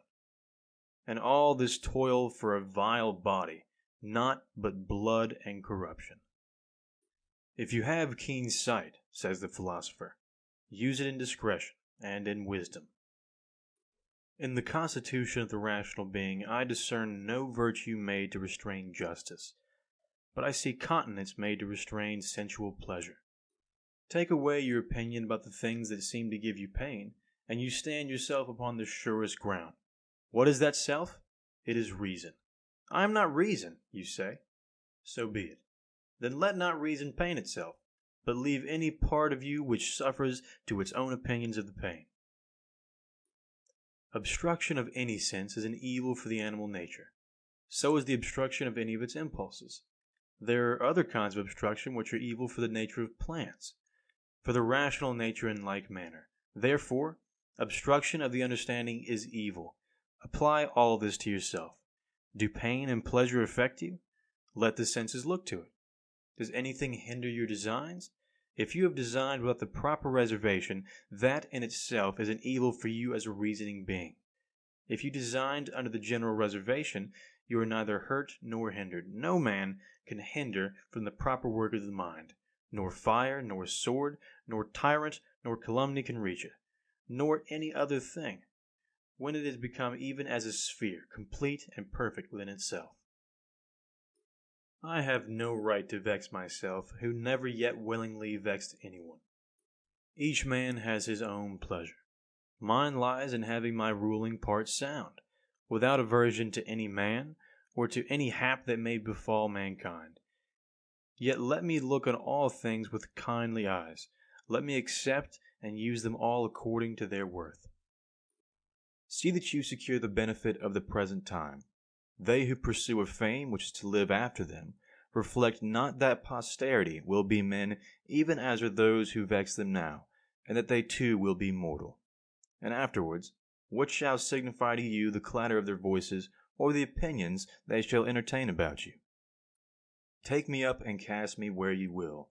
I shall have my own divinity within me serene, that is, satisfied, while its every state and action is according to the law of its proper constitution. Is any event of such account that my soul should suffer for it or be the worse, that my soul should become abject and prostrate as a mean suppliant, or should I be affrighted? Shall you find anything that is worth all this? Nothing can befall a man which is not human fortune. Nothing can happen to an ox, to a vine, or to a stone, which is not the natural destiny of their species. If then, that alone can befall anything which is usual and natural, what cause is there for indignation? Universal nature hath brought nothing upon you which you cannot bear. When you are grieved about anything external, it is not the thing itself which afflicts you, but your judgment about it. This judgment it is in your power to efface. If you are grieved about anything in your own disposition, who can prevent you from correcting your principles of life? If you are grieved because you do not set about some work which seems to you sound and virtuous, go about it effectually, rather than grieve that it is undone. But some superior force withstands, then grieve not, for the fault of the omission lies not in you. You say, but life is not worth living with this undone. Quit life then, in the same kindly spirit as though you had done it, and with good will even to those who withstand you. Remember that the governing part becomes invincible when, collected into itself, it is satisfied in refusing to do what it would not, even when its resistance is unreasonable. What then will it be? After due deliberation, it has fixed its judgment according to reason. The soul, thus free from passions, is a strong fort, nor can a man find any stronger to which he can fly and become henceforth invincible. The man who has not discerned this is ignorant. He who has discerned this and flies not thither is miserable. Pronounce no more to yourself than what appearances directly declare. It is told to you that so-and-so has spoken ill of you. This alone is told you, and not that you are hurt. I see my child is sick. This alone I see. I do not see that he is in danger. Dwell thus upon first appearances. Add nothing to them from within, and no harm befalls you. Or rather, add the recognition that all is a part of the world's lot. Is the gourd bitter? Put it from you. Are there thorns in the way? Walk aside. That is enough. Do not add, why were such things brought into the world?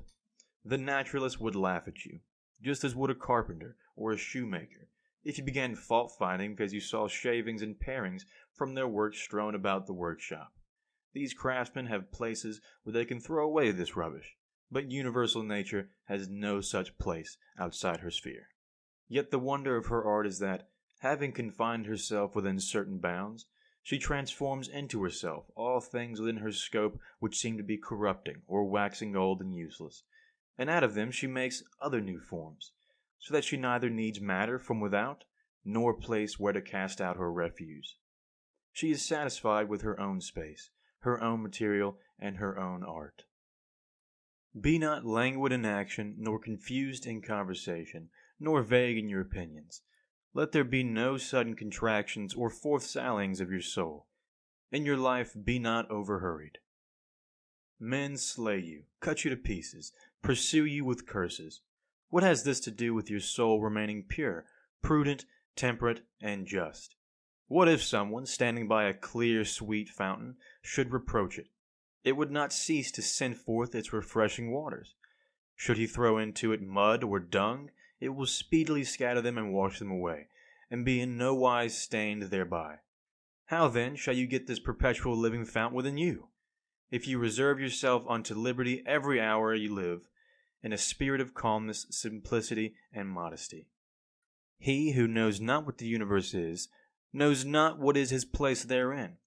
He who knows not for what end it was created, knows not himself, and knows not the world. He who is deficient in either of these parts of knowledge could not even say for what end he himself was created. What sort of man, then, does he appear to you, who pursues the applause, or dreads the anger, of those who know neither where nor what they are? Do you wish to be praised by a man who curses himself thrice within an hour? Can you desire to please one who is not pleased with himself? Can he be pleased with himself who repents of almost everything he does? No longer be content to breathe in harmony with the air which surrounds you, but set about feeling in sympathy with the intelligence which embraces all things. For the power of that intelligence is no less diffused and no less pervasive for all who can draw it in, than it is the virtue of the air for him who can breathe it. There is no universal wickedness to hurt the world, and the particular wickedness of any individual hurts not another. It hurts himself alone, and even he has this gracious privilege that, as soon as he desires it, he may be free from it altogether. To my will, the will of another is as indifferent as his poor breath and flesh. And how much soever we were formed for the sake of each other, yet the governing part of each of us has its own proper power. Otherwise the vice of another might become my own misery. God thought fit that this should not be, lest it should be in another's power to make me unhappy. The sun seems to us diffused everywhere, pervasive of all things, yet never exhausted. This diffusion is a sort of extension, and hence the Greek word for rays is thought to be derived. You may observe the nature of a ray if you see it entering through some small hole into a darkened chamber. Its direction is straight, and it is reflected around when it falls upon any solid body, which shuts it off from the air beyond. There it stands, and does not slip or fall. Now such should be the flow and diffusion of the understanding, never exhausted, always extending, not violently or furiously dashing against the obstacles that meet it, nor falling aside, but resting there and illuminating whatever will receive it. That which will not transmit the light does but deprive itself of radiance. He who dreads death dreads either the extinction of all sense or the experience of a new one. If all sense be extinguished, there can be no sense of evil. If a different sort of sense be acquired, you become a different creature and do not cease to live. Men were created the one for the other. Teach them better then, or bear with them. Mind moves in one way, and an arrow in another. The mind, when cautiously proceeding, or when casting round in deliberation about what to pursue, is nevertheless carried onward, straight towards its proper mark. Penetrate into the governing part of others, and also allow others to enter into your own. End of Book 8. Book 9. He who does injustice commits impiety. For since universal nature has formed the rational animals for one another, each to be useful to the other according to his merit, and never hurtful, he who transgresses this, her will, is clearly guilty of impiety against the most ancient and venerable of the gods. He who lies sins against the same divinity. For the nature of the whole is the nature of all things which exist, and things which exist are akin to all that has come to be. Nature indeed is called truth, and is the first cause of all truths. He then that lies willingly is guilty of impiety, in so far as by deceiving he works injury. And he also who lies unwillingly, in so far as he is out of tune with universal nature, and in so far as he works disorder in the universe by fighting against its design. He is at war with nature who sets himself against the truth. He has neglected the means with which nature furnished him, and cannot now distinguish false from true. He too who pursues pleasure is good, and shuns pain as evil, is guilty of impiety. Such a one must needs frequently blame the common nature for unseemly awards of fortune to bad and to good men. For the bad often enjoy pleasures and possess the means to attain them, and the good often meet with pain and with what causes pain. Again, he who dreads pain must sometimes dread a thing which will make part of the world order, and this is impious. And he who pursues pleasure will not abstain from injustice, and this is clear impiety. In those things to which the common nature is indifferent, for she had not made both, were she not indifferent to either, he who would follow nature ought in this also to be of like mind with her, and show the like indifference.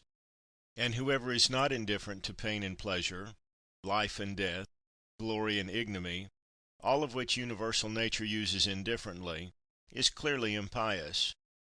By nature using them indifferently, I mean that they befall indifferently all beings which exist, and ensue upon others in the great chain of consequence which began in the primal impulse of Providence.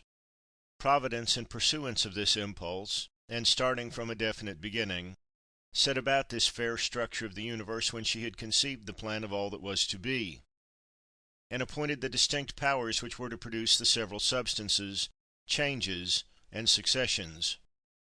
It were the more desirable lot to depart from among men, unacquainted with falsehood, hypocrisy, luxury, or vanity.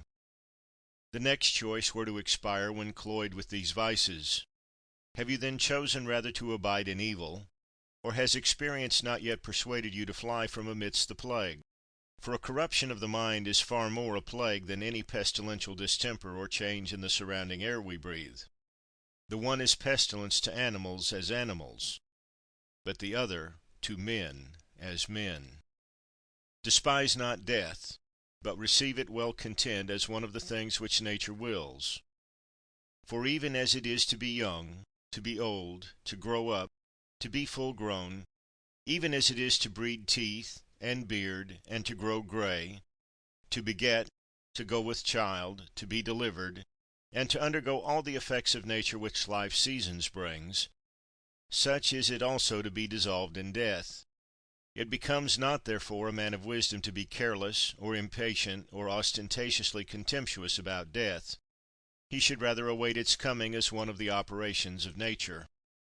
Even as now you await the season when the child of your wife's body shall issue into the light, await the hour when your soul shall fall out of these, its teguments.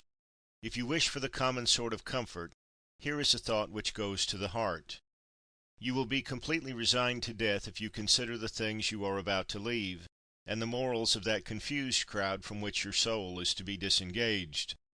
It is far from right to be offended with them. It is even your duty to have a tender care for them, and to bear with them mildly. Yet remember that the parting, when it comes, will not be with men who think as you think. For the only thing which, if it might be, could hold you back and detain you in life, would be to live with those who had reached the same principles of life as you. But, as it is, you, seeing how great is the fatigue and toil arising from the jarring courses of those who live together, may cry, "Haste, death, lest I too should forget myself." The sinner sins against himself. The wrongdoer wrongs himself by making himself evil. Men are often unjust by omissions as well as by actions.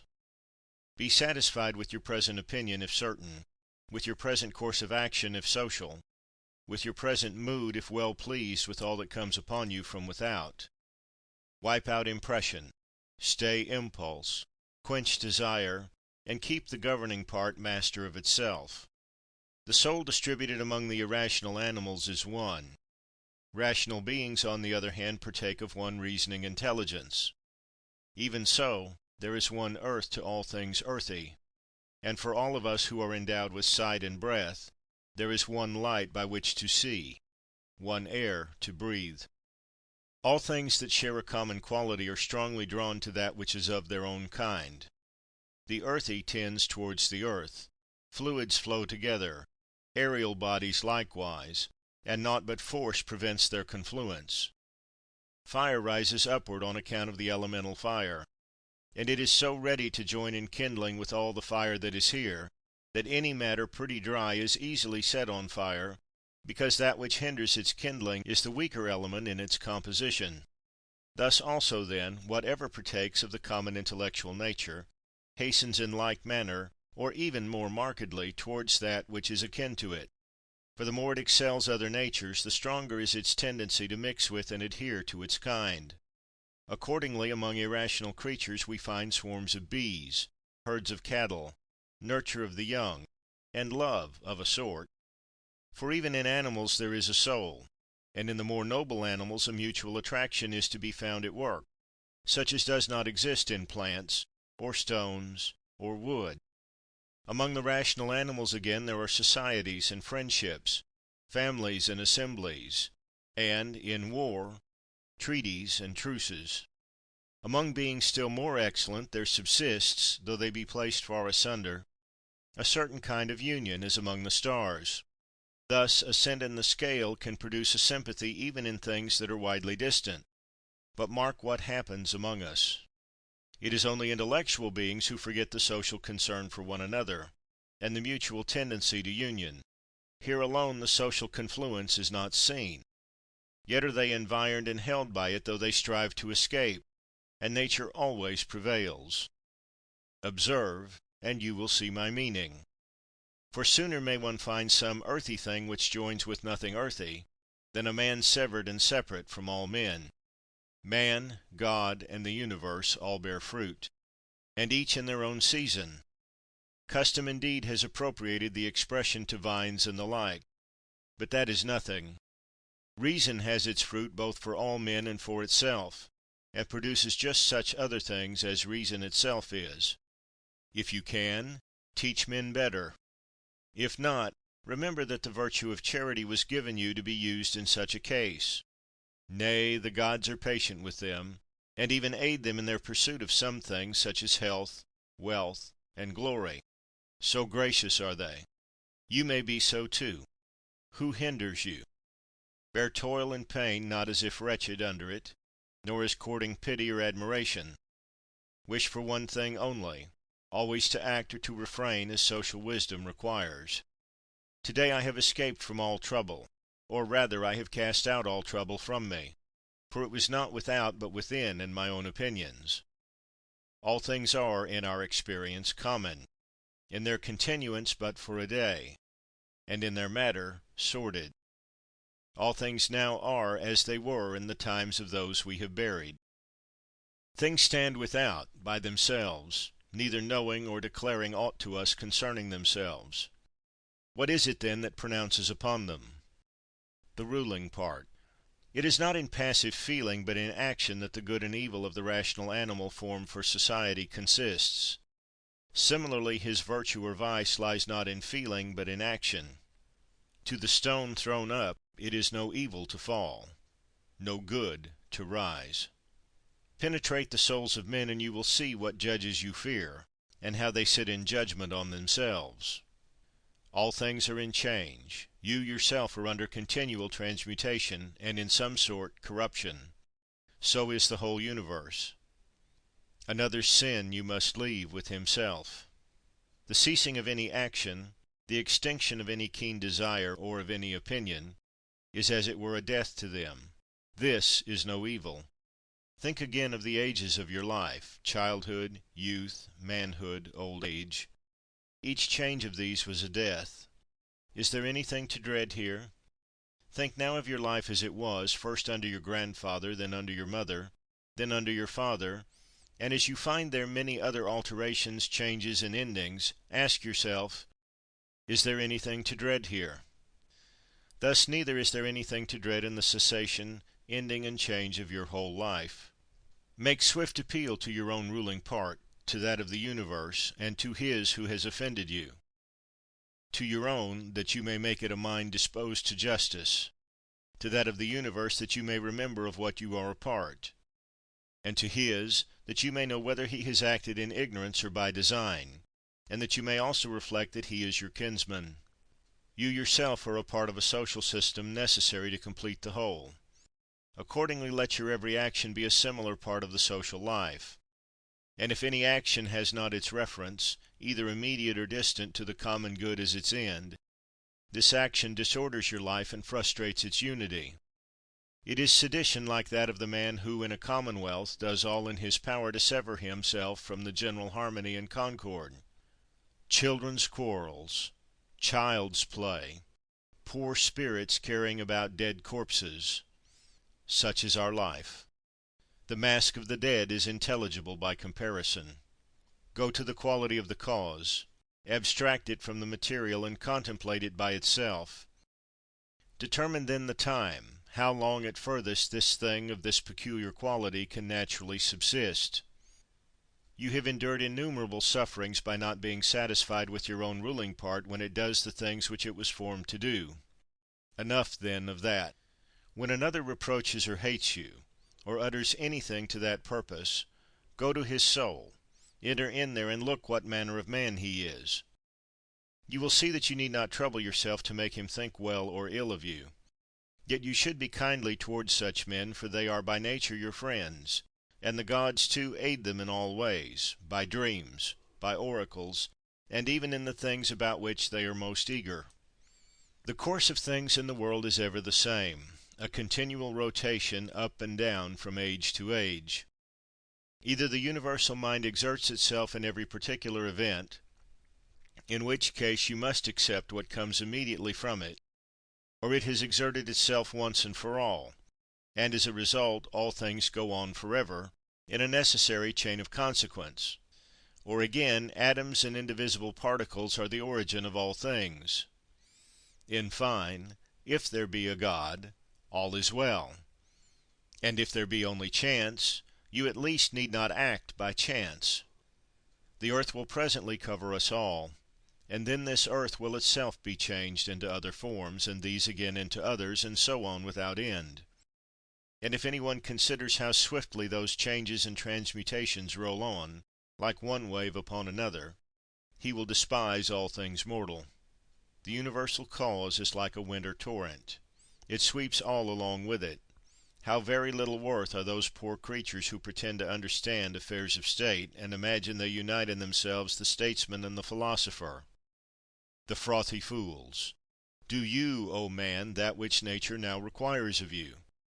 Set about it if you have the means, and look not around you to see if any be taking notice, neither hope to realize Plato's Republic.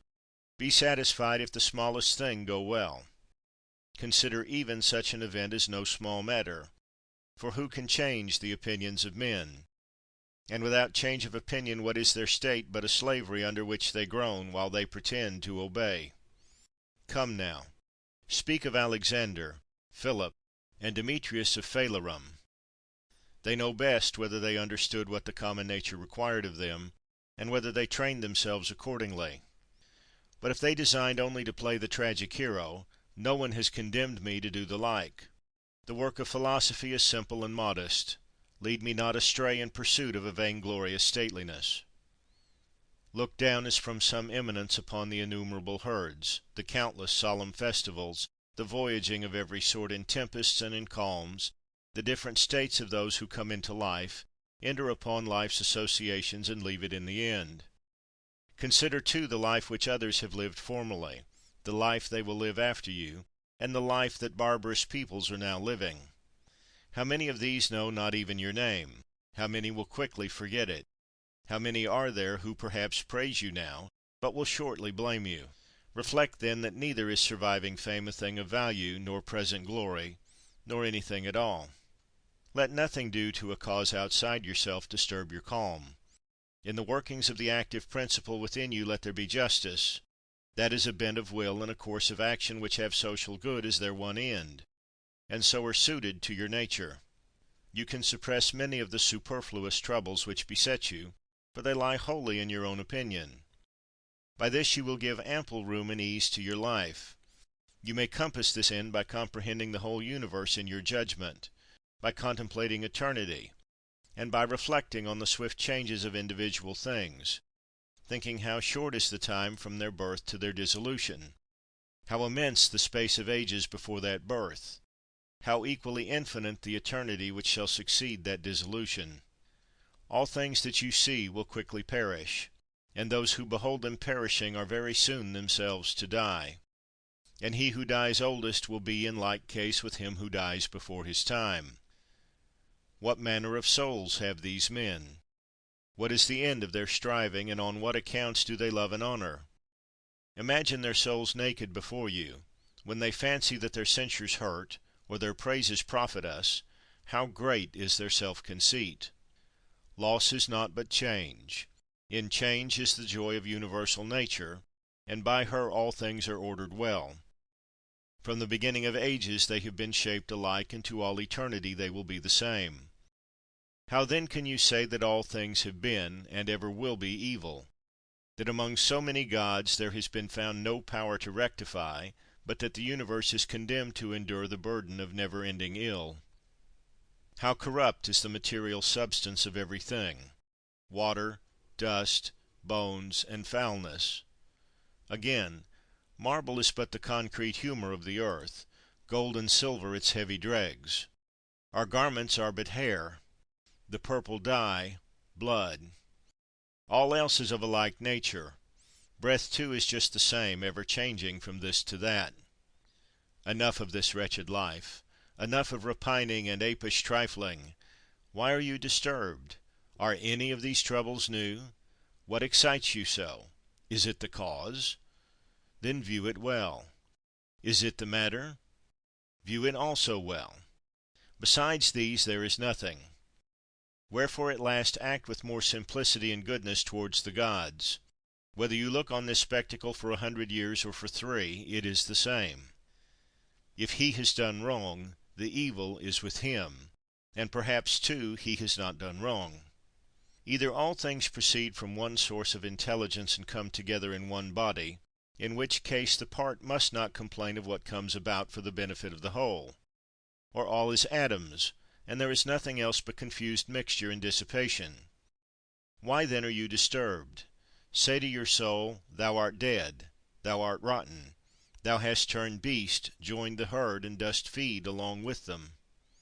Either the gods have power, or they have none. If they have no power, why do you pray? If they have power, why do you not choose to pray to them for power neither to fear, nor to desire, nor to be grieved over any of these external things, rather than for their presence or their absence? Surely if the gods can aid man at all, they can aid him in this. But perhaps you will say, the gods have put this in my own power.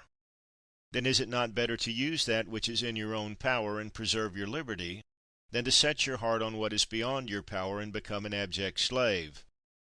And who has told you that the gods aid us not in these things also which are in our power? Begin to pray about them, and you will see. One man prays, "May I possess that woman." Do you pray, "May I have no wish to possess her"? Another prays, "May I be delivered from so and so." Pray you, "May I not need to be delivered from him." A third cries, "May I not lose my child." Let your prayer be, "May I not fear to lose him." In fine, turn your prayers this way, and observe what comes of it. Epicurus says, "In my sickness my conversations were not about the diseases of this poor body, nor did I speak of any such things to those who came to me. I continued to discourse as before on the principles of natural philosophy, and was chiefly intent on the problem of how the mind, though it partakes in the violent commotions of the flesh, might remain undisturbed and keep guard on its own proper excellence. I permitted not the physicians," he continues, "to magnify their office, and vaunt themselves as if they were doing something of great moment, but my life continued pleasant and happy. What he did then in sickness, do you also if ye fall ill, or suffer any other misfortune. Never to depart from your philosophy whatever befalls you, never to join in the folly of the vulgar and the ignorant, is a maxim common to all the schools. Give your mind only to the business now in hand, and to the means whereby it is to be accomplished. When you are offended by the shamelessness of any man, straightway ask yourself, can the world exist without shameless men? It cannot. Therefore do not demand what is impossible. Your enemy also is one of these shameless people who must needs be in the universe. Have the same question also at hand when you are shocked at craft, or perfidy, or any other sin. For while you remember that it is impossible that the class should not exist, you will be more charitable to each particular individual. It is useful also to have this reflection ready. What virtue has nature given to man wherewith to combat this fault? Against unreason she has given meekness as an antidote. Against another weakness, another power. You are also at full liberty to set right one who has wandered. Now every wrongdoer is missing his proper aim and has gone astray. And then, in what are you injured? You will find that none of those at whom you are exasperated have done anything whereby your intellectual part was like to be the worse. Now anything which can really harm or hurt you has its subsistence there and there alone. And wherein is it strange or evil that the man untaught acts after his kind? Look if you ought not rather to blame yourself for not having laid your account with his being guilty of such faults. Your reason gave you the means to conclude that it was probable that he would do this wrong. You forgot, and yet wonder that he has done it. But above all, when you are blaming any one for faithlessness or ingratitude, turn to yourself. The fault lies manifestly with you if you trusted that a man of such a disposition could keep faith, or if, when you granted the favor, you did not grant it without ulterior views, and on the principle that the complete and immediate reward of your action lay in the doing of it. What would you more, when you have done a man a kindness? Is it not enough for you that you have acted in this according to your nature? Do you ask a reward for it? It is as if the eye were to ask a reward for seeing, or the feet for walking. For just as these parts are formed for a certain purpose, which they fulfill according to their proper structure, they attain their proper end, so man, formed by nature to do kindness to his fellows, whenever he acts kindly or in any other way works for the common good, has fulfilled the purpose of his creation, and has possession of what is his own. End of Book 9. Book 10. Wilt thou ever, O my soul, be good and single, and one, and naked, more open to view than the body which surrounds thee? Wilt thou ever taste of the loving and satisfied temper? Wilt thou ever be full and without wants, setting thy heart on nothing, animate or inanimate, for the enjoyment of pleasure, not desiring time for longer enjoyment, nor place, nor country, nor fine climate, nor congenial company?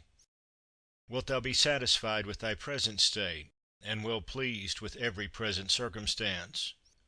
Wilt thou persuade thyself that all things are thine, that all is well with thee, that all comes to thee from the gods, and that what is best for thee is what they are pleased to give, now and henceforth, for the preservation of that perfected being, which is good, just, and beautiful, which generates, combines, embraces, and includes all fleeting things that dissolve to bring forth others like themselves? Wilt thou never be able to live a fellow citizen with gods and men, approving them, and by them approved? In so far as you are governed by nature only, observe carefully what nature demands, then do that freely, if thereby your nature as a living being be not made worse. Next you must consider what the nature of a living being demands, and allow yourself everything of this kind by which your nature as a rational being is not made worse. Now it is plain that what is rational is also social. Therefore follow these rules and trouble no further.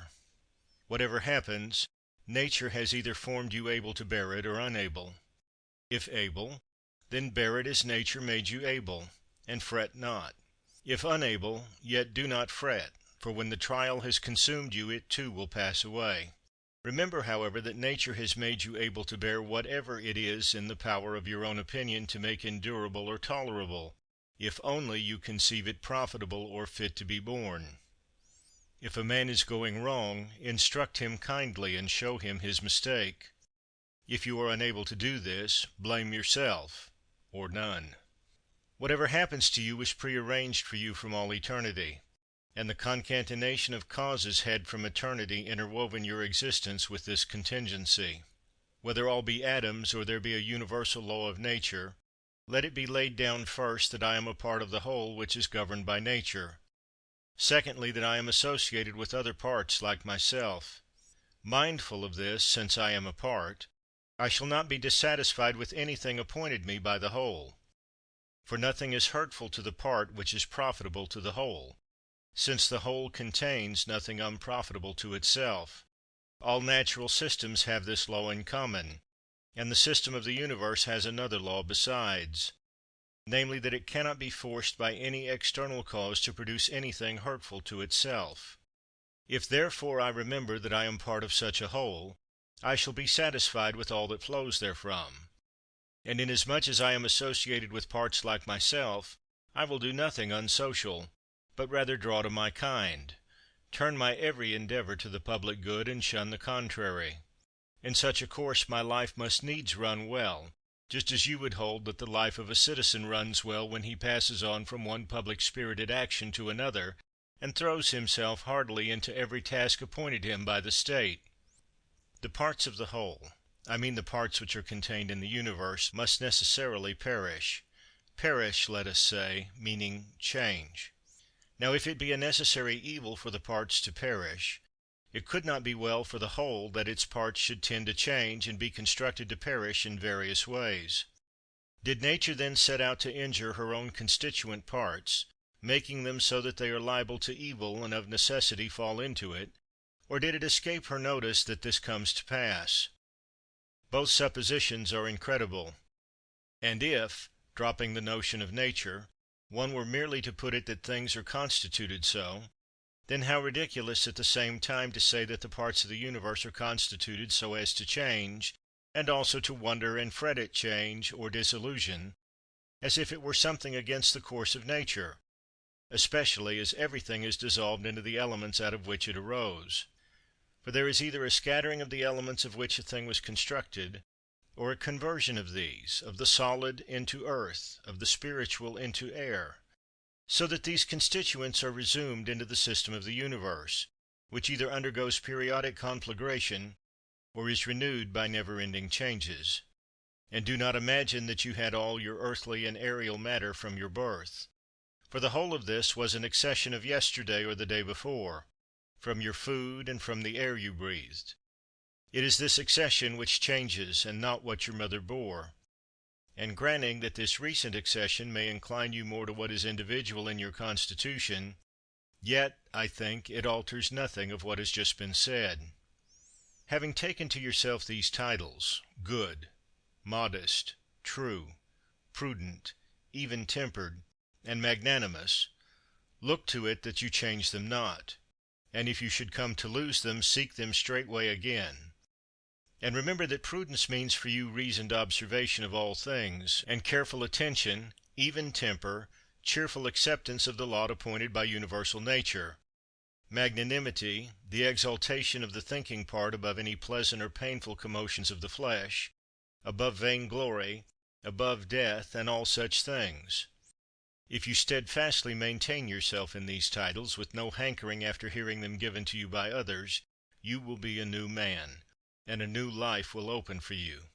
For to continue as you have been till now in the same life of distraction and defilement would mark you as a man devoid of sense, who clings to life like the half-eaten beast fighters, who, though covered with wounds and gore, do yet appeal to be reserved until tomorrow, to be cast again in their wretchedness to the claws and fangs that lacerated them before. Take your stand then on these few titles, and if you are able to abide in them, abide as one removed to the islands of the blessed. But if you perceive that you are falling away and cannot prevail, have the courage to retire into some corner where you may hope to prevail, or else depart from life altogether, not in anger, but in all simplicity, freedom, and modesty, having done at least one thing in life well by so leaving it. Now it will greatly help you to be mindful of your titles if you will recollect that the gods desire not adulation, but that reasoning beings should grow in likeness to themselves. And further, that a fig tree is set to bear figs, a dog to hunt, a bee to gather honey, and a man to do a man's work.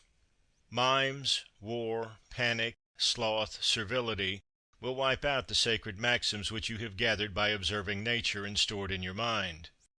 You ought to look and act in every case so that not only shall the task before you be accomplished, but also your theoretic faculty exercised, and the self-confidence which springs from special knowledge preserved without ostentation or affected concealment. Will you ever attain to simplicity, to dignity, to a perfect discrimination in every case as to what a thing really is, what its true place in the universe, what the time it may endure, what its composition, to whom it may belong, and who can give and take it away? The spider exults when he has captured a fly. One man because he has taken a little hare, another because he has netted an anchovy, another because he has hunted down a wild boar or a bear, and another because he has conquered the Sarmatians. But are they not brigands all, if you look to their principles? Acquire a method of perceiving how all things change into one another. Pursue this branch of philosophy, and continually exercise yourself therein. There is nothing so proper as this for cultivating greatness of mind.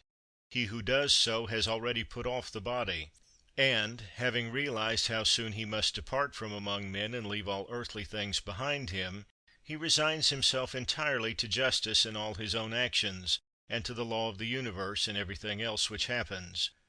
As for what any one may say or think of him, or do against him, he gives it not a thought, but contents himself with these two things: to do justly what he has in hand, and to love the lot appointed for him. Such a man is thrown off all hurry and bustle, and has no other will but this, to keep the straight path according to the law, and to follow God, whose path is ever straight. What need for suspicion when it is open for you to consider what ought to be done? If you see your way, proceed in it calmly, inflexibly. If you do not see it, pause and consult the best advisers. If any other obstacle arise, proceed with prudent caution according to the means you have, keeping always close to what appears just. That is the best to which you can attain, and failure in that is the only proper miscarriage. He who in everything follows reason is always at leisure, yet ever ready for action, always cheerful, yet composed. As soon as you awake, ask yourself, will it be of consequence to you if what is just and good be done by some other man? It will not. Have you forgotten what manner of men in bed and at table are those who make such display in praise and blame of others? What they do, what they shun, and what they pursue? How they steal and how they rob, not with hands and feet, but with their most precious part, whereby, if a man will, he may gain faith, modesty, truth, law, a good directing spirit. To nature, which gives and again resumes all things, the well-instructed modest man will say, give what thou wilt, take again what thou wilt. And this he says not with ostentation, but out of pure obedience and goodwill to nature. What remains to you of this life is little. Live as on a mountain, for it makes no difference whether we live here or there, provided we live like citizens everywhere in the world. Let men see and know you as a man indeed, living according to nature. If they cannot endure you, let them slay you. It is better so than to live as they live. Discourse no more of what a good man should be, but be one. Constantly imagine all time and all existence, and think that every individual thing is in substance a fig seed, and in time the turn of an augur.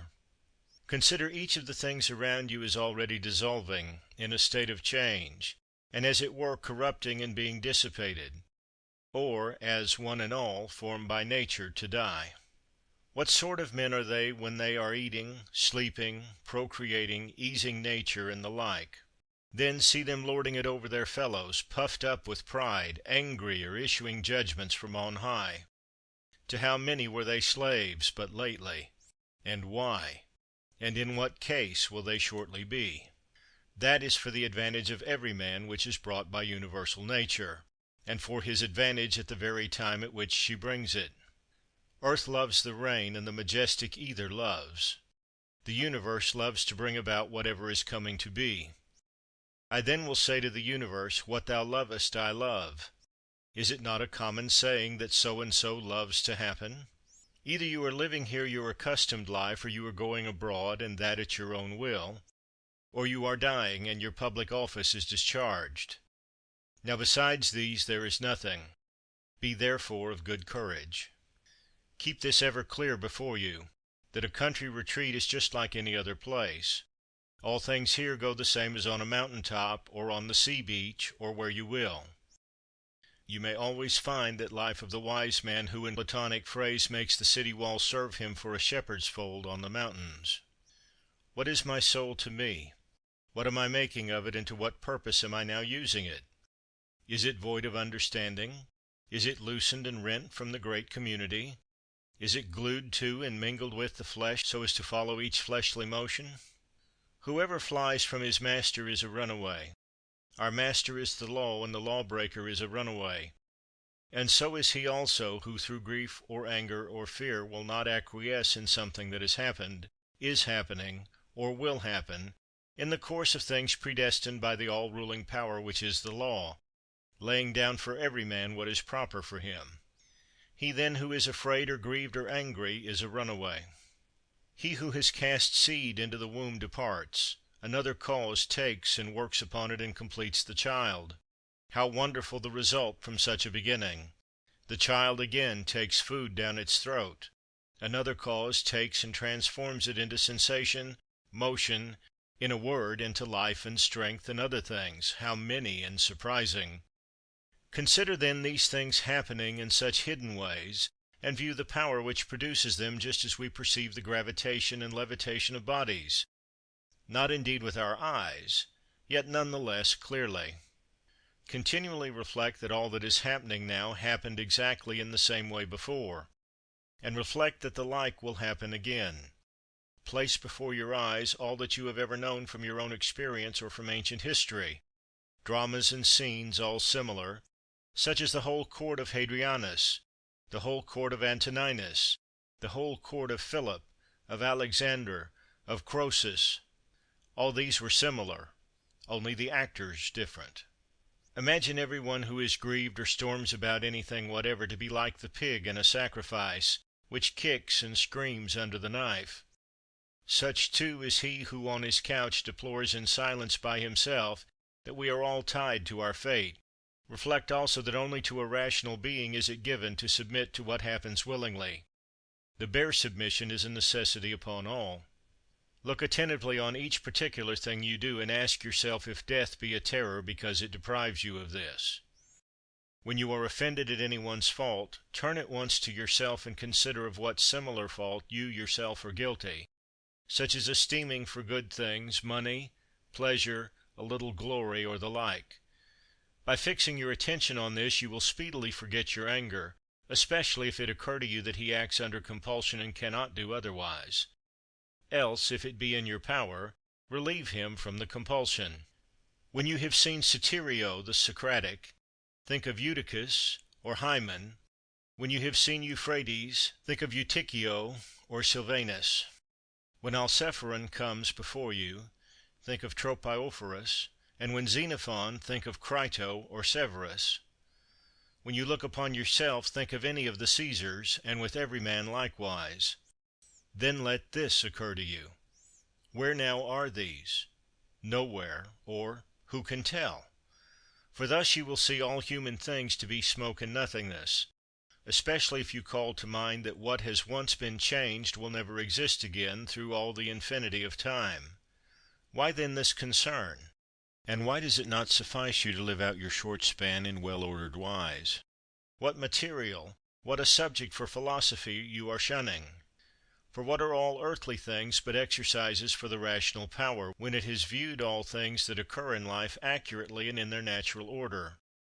Abide, then, until you have assimilated all these things, as a strong stomach assimilates every variety of food, as a bright fire turns whatever you throw upon it into flame and radiance.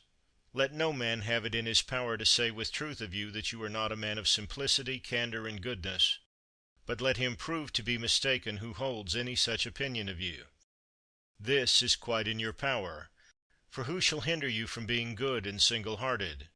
Only do you determine to live no longer if you cannot be such a man, for neither does reason require in that case that you should. In the present matter, what is the soundest that can be done or said? For whatever that may be, you are at liberty to do or say it. Make no excuses as if hindered. You will never cease from groaning until your disposition is such that what luxury is to men of pleasure, that to you is doing what is suitable to the constitution of man on every occasion that is thrown or falls in your way. You should regard as enjoyment everything which you are at liberty to do in accordance with your own proper nature, and this liberty you have everywhere. Now to the cylinder it is not given to move everywhere with its proper motion, nor to water, nor to fire, nor to any other thing that is governed by a natural law only, or by a soul irrational. For there are many circumstances which constrain and stop them. But intelligent reason can pursue, through every obstacle, the course for which it was created, and which it wills to follow. Set before your eyes this ease with which reason makes its way through all obstacles, as fire goes upwards, a stone downwards, or a cylinder down a slope, and seek for nothing further. The rest of man's difficulties are merely of the body, the lifeless part of him, or else they are such as cannot crush or in any way injure him save through opinion or the surrender of reason itself. Otherwise he who suffered by them would himself straightway become evil. In the case of all other organisms, when mishap befalls, the sufferer is thereby rendered worse. But in this respect it may be said that a man becomes better and more praiseworthy by rightly using his circumstances. In fine, remember that nothing which hurts not the city hurts the man, who is by nature a citizen, nor does that hurt the city which hurts not the law. Now none of the things called misfortunes can hurt the law. Accordingly, what hurts not the law can hurt neither city nor citizen. To the man who is penetrated with true principles, the shortest, the most common hint is a sufficient memorial to keep him free of sorrow and fear, such as, some leaves the winds blow down, the fruitful wood breeds more meanwhile, which in springtide appear. Of men thus ends one race, while one is born. Your children are leaves, leaves too the creatures who confidently cry aloud and deal out eulogy, or it may be curses, or who carp and jeer in secret. Leaves likewise are they who transmit our fame to posterity. All these in springtide appear, then the wind shakes them down, and the forest grows more to take their places. Shortness of life is common to all things, yet you shun and pursue them as though they were to have no ending. But a little and you will fall asleep, and anon others shall mourn for him who carried your bier. The healthy eye ought to look on everything visible, and not to say, I want green, like an eye that is diseased. Sound hearing or sense of smell ought to be ready for all that can be heard or smelt, and the healthy stomach should be equally disposed for all sorts of food, as a mill for all that it was built to grind. So also the healthy mind should be ready for all things that happen. That mind which says, let my children be spared, and let men applaud my every action, is as an eye which begs for green, or as teeth which require soft food. There is no man so happily fated but that, when he is dying, some bystander will rejoice at the doom which is coming upon him. Were he a virtuous and wise man, will not some one at the last say within himself, at last I shall breathe freely, unoppressed by this pedagogue? He was not indeed hard on any of us, but I always felt that he tacitly condemned us. This they would say of a good man. But in my own case, how many more reasons are there why a multitude would rejoice to be rid of me? You will reflect on this when dying, and depart with the less regret when you consider, I am leaving a life from which my very partners, for whom I toiled and prayed and planned, are wishing me to be gone, hoping it may be to gain some additional advantage from my departure. Why then should one strive for a longer sojourn here? Yet let not your parting with them be less pleasant on this account. Preserve your own character, remain to them friendly, benevolent, gracious. On the other hand, depart from your fellow men not as if torn away, but let your going be like that of one who dies an easy death, whose soul is gently released from the body. Nature knit and cemented you to your fellows, but now she parts you from them. I part then as from relations, not reluctant but unconstrained.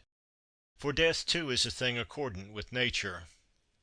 Accustom yourself as much as possible, when any one takes any action, to consider only, to what end is he working? But begin at home, and examine yourself first of all. Remember that the mover of the puppet strings is the hidden principle within. It is that which is eloquence, that which is life, that, if I may say so, which is the man. Never in your imagination confound that principle with the surrounding earthen vessel and the little organs that are kneaded onto it.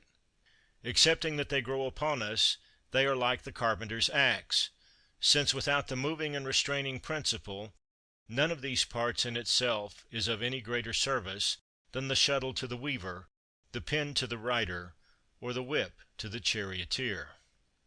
End of Book 10. Book 11. These are the characteristics of the rational soul. It beholds itself. It regulates itself in every part. It fashions itself as it wills. The fruit it bears itself enjoys, whereas the products of plants and of the lower animals are enjoyed by others.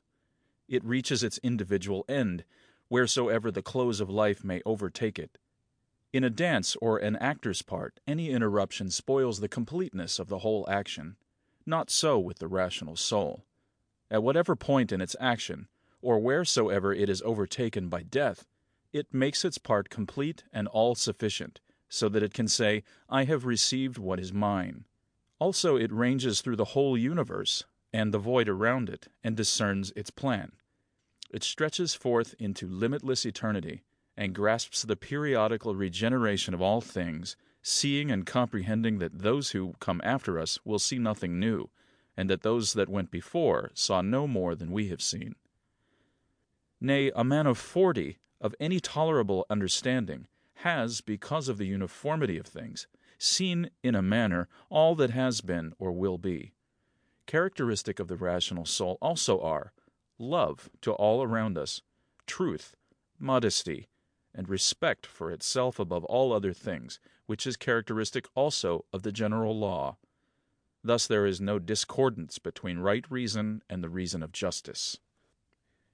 You will think little of a pleasing song, a dance, or a gymnastic display, if you analyze the melody into its separate notes, and ask yourself regarding each, does this impress me? You will blush to own it. And so also if you analyze the dance into its single motions and postures, and if you similarly treat the gymnastic display. In general, then, except as regards virtue and virtuous action, remember to recur to the constituent parts of things, and by dissecting to despise them, and transfer this practice to life as a whole. How happy is the soul that stands ready to part from the body when it must, and either to be extinguished, or to be scattered, or to survive. But let this readiness arise from individual judgment, not from mere obstinacy, as with the Christians, but deliberately, with dignity, and with no affected air of tragedy, so that others may be led to a like disposition.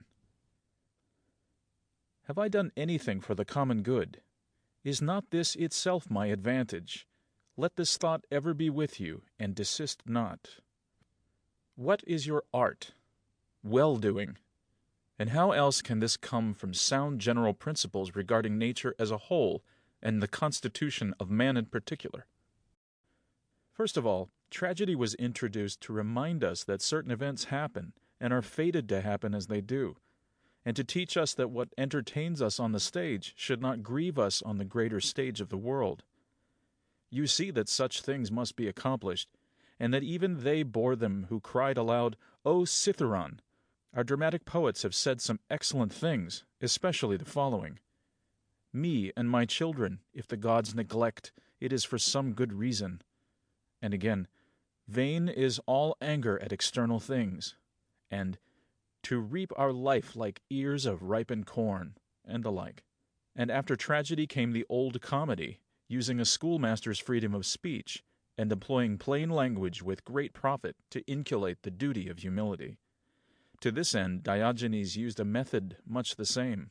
Next consider the nature of the middle comedy, and lastly for what purpose the new was introduced, which gradually degenerated into the mere ingenuity of artificial mimicry. It is well known that some useful things were said by the new comic writers, but what useful end had they in view in all their accumulated poetry and playmaking? How manifest it is that no other course of life was more adapted to the practice of philosophy than that which is now yours. A branch cut off from its adjacent branch must necessarily be severed from the whole tree. Even so, a man, parted from any fellow man, has fallen away from the whole social community. Now a branch is cut off by the same external agency, but a man by his own action separates himself from his neighbor. By hatred and aversion, unaware that he has thus torn himself away from the universal polity. Yet there is always given us the good gift of Zeus, who founded the great community, whereby it is in our power to be reingrafted on our kind, and to become once more natural parts completing the whole. Yet the frequent happening of such separations makes the reunion and restoration of the separated member more and more difficult. And in general, a branch which has grown from the first upon a tree and remained a living part of it is not like one which has been cut and reingrafted. As the gardeners would say, they are of the same growth, but of different persuasion. As those who oppose you in the path of right reason have no power to divert you from sane action, so let them not turn you away from amenity toward themselves. Be watchful alike to persist in stable judgment and action, and in meekness toward those who would hinder or otherwise molest you. It is equally weak to grow angry with them or to desist from action and submit to defeat. Both are equally deserters, he who runs away and he who refuses to stand by friend and kinsman. Nature cannot be inferior to art. The arts are but imitations of nature. If this be so, that nature, which is the most perfect and comprehensive of all, cannot be inferior to the best artistic skill. Now all arts use inferior material for higher purposes. So also then does universal nature. Hence the origin of justice, from which again the other virtues spring. Justice cannot be preserved if we are solicitous about things indifferent, if we are easily deceived, rash, and changeable. If those things, the pursuit and avoidance of which trouble you, come not to you, but as it happens you go to them, then let your judgment be at peace concerning them. They will remain motionless, and you will no more be seen pursuing or avoiding them. The sphere of the soul attains to perfect shape when it neither expands to what is without, nor contracts upon what is within, neither wrinkles nor collapses, but shines with the radiance whereby it discerns the truth of all beings, both without itself and within. Does any man condemn me? Let him look to that, and let me look to it that I be found doing or saying nothing worthy of his contempt. Does any one hate me? That is his affair. I shall be kind and good-natured to every one, and ready to shew his mistake to him that hates me, not in order to upbraid him or to make a show of my patience, but from genuine goodness, like Phocion, if he indeed was sincere. Your inward character should be such that the gods may see you neither angry nor repining at anything. What evil is it for you now to act according to your nature, and to accept now what is seasonable to the nature of the universe? You, a man appointed to do some service for the common good. Although they despise, yet they flatter one another. Although they desire to overtop, yet they cringe to one another. How rotten and insincere in his profession who says, I mean to deal straightforwardly with you. What are you doing, man? There is no need for such a preface. It will appear of itself. Such a profession should be written clearly on your forehead.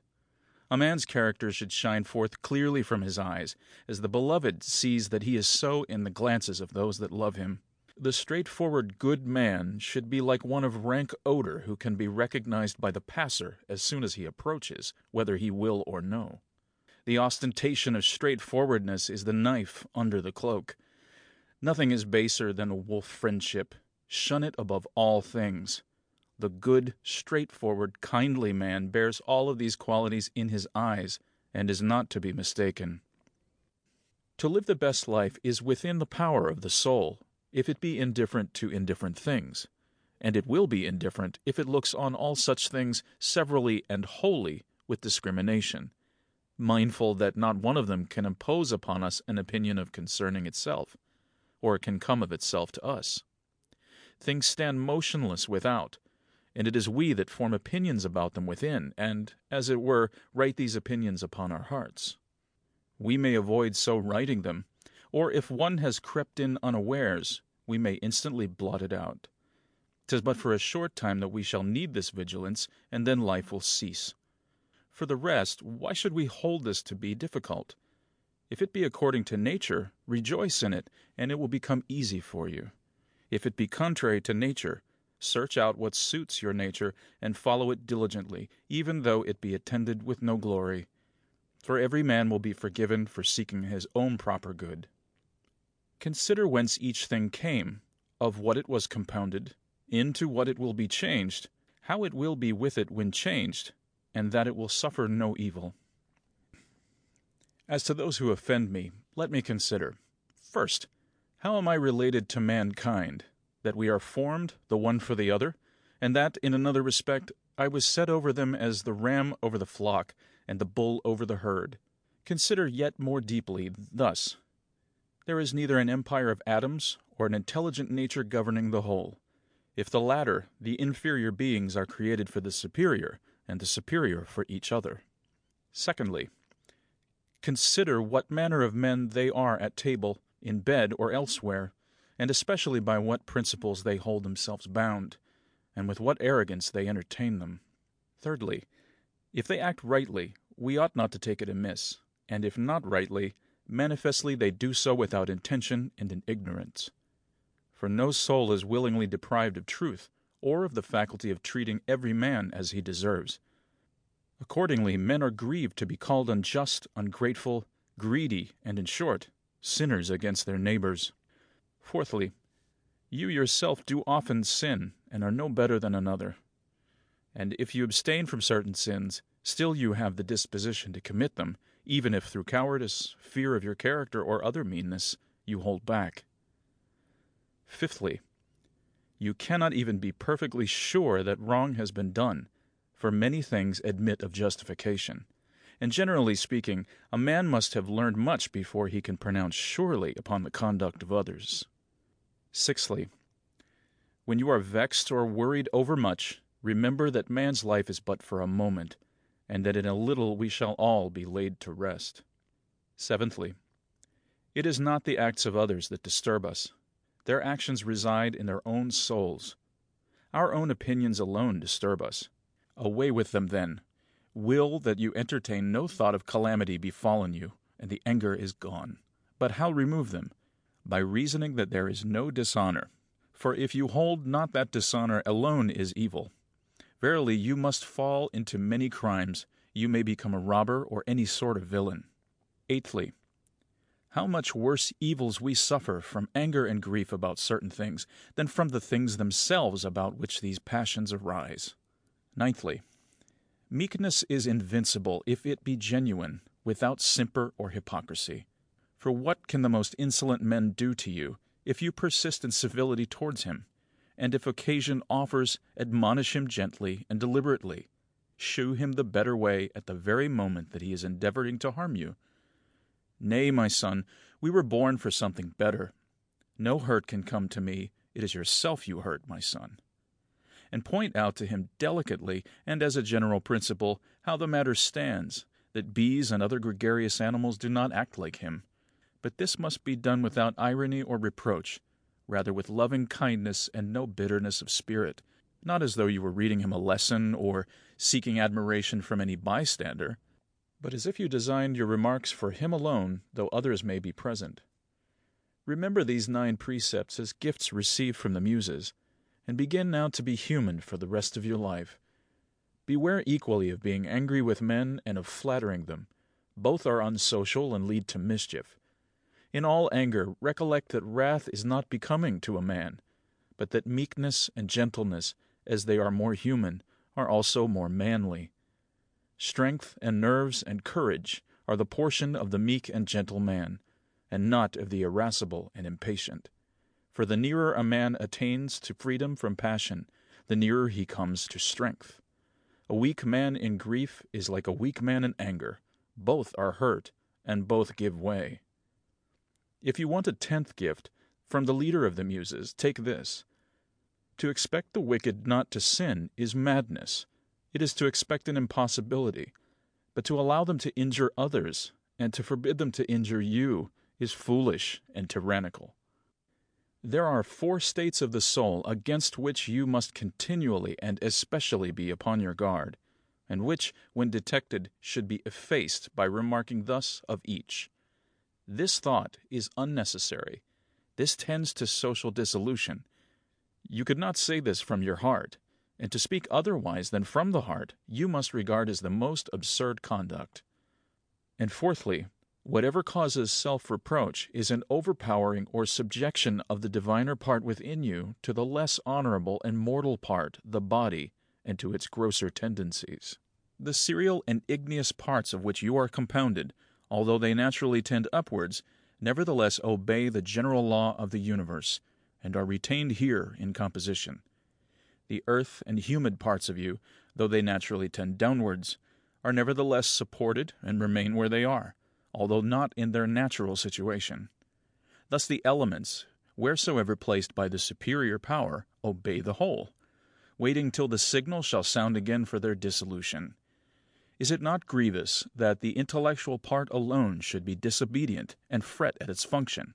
Yet is no violence done to it, nothing imposed contrary to its nature. Still it is impatient and tends to opposition. For all its tendencies toward injustice, debauchery, wrath, sorrows, and fears are so many departures from nature. And when the soul frets at any particular event, it is deserting its appointed station. It is formed for holiness and piety toward God, no less than for justice. These last are branches of social goodness even more venerable than the practice of justice. He whose aim in life is not always one and the same cannot himself be one and the same through his whole life. But singleness of aim is not sufficient, unless you consider also what that aim ought to be. For as there is no agreement or opinion regarding all of those things which are reckoned good by the majority, but only as regards some of them, such as are of public utility, so your aim should be social and political. For he alone who directs all his personal aims to such an end can reach a uniform course of conduct, and thus ever be the same man. 22. Remember the country mouse and the town mouse, and how the latter feared and trembled. Socrates called the maxim of the vulgar hobgoblins, boogies to frighten children. The Spartans at their public shows set seats for strangers in the shade, but sat themselves where they found room. Socrates made this excuse for not going to Perdiccas upon his invitation, lest I should come to the worst of all ends by receiving favors which I could not return. In the writings of the Ephesians there is a precept frequently to call to remembrance some of those who cultivated virtue of old. The Pythagoreans recommended that we should look at the heavens in the morning, to put us in mind of beings that go on doing their proper work uniformly and continuously, and of their order, purity and naked simplicity, for there is no veil upon a star. Think of Socrates clad in a skin, when Xanthippe had taken his cloak and gone out, and what he said to his friends, who were ashamed, and would have left him when they saw him dressed in such an extraordinary fashion. In writing and reading, you must be led before you can lead. Much more is this so in life. Yourself a slave, your speech cannot be free. And my heart laughed within me. Virtue herself they blame with harshest words. To look for figs in winter is madness, and so it is to long for a child that may no longer be yours. Epictetus said that when you kiss your child, you should whisper within yourself, "Tomorrow perhaps he may die." Ill-omened words, say you.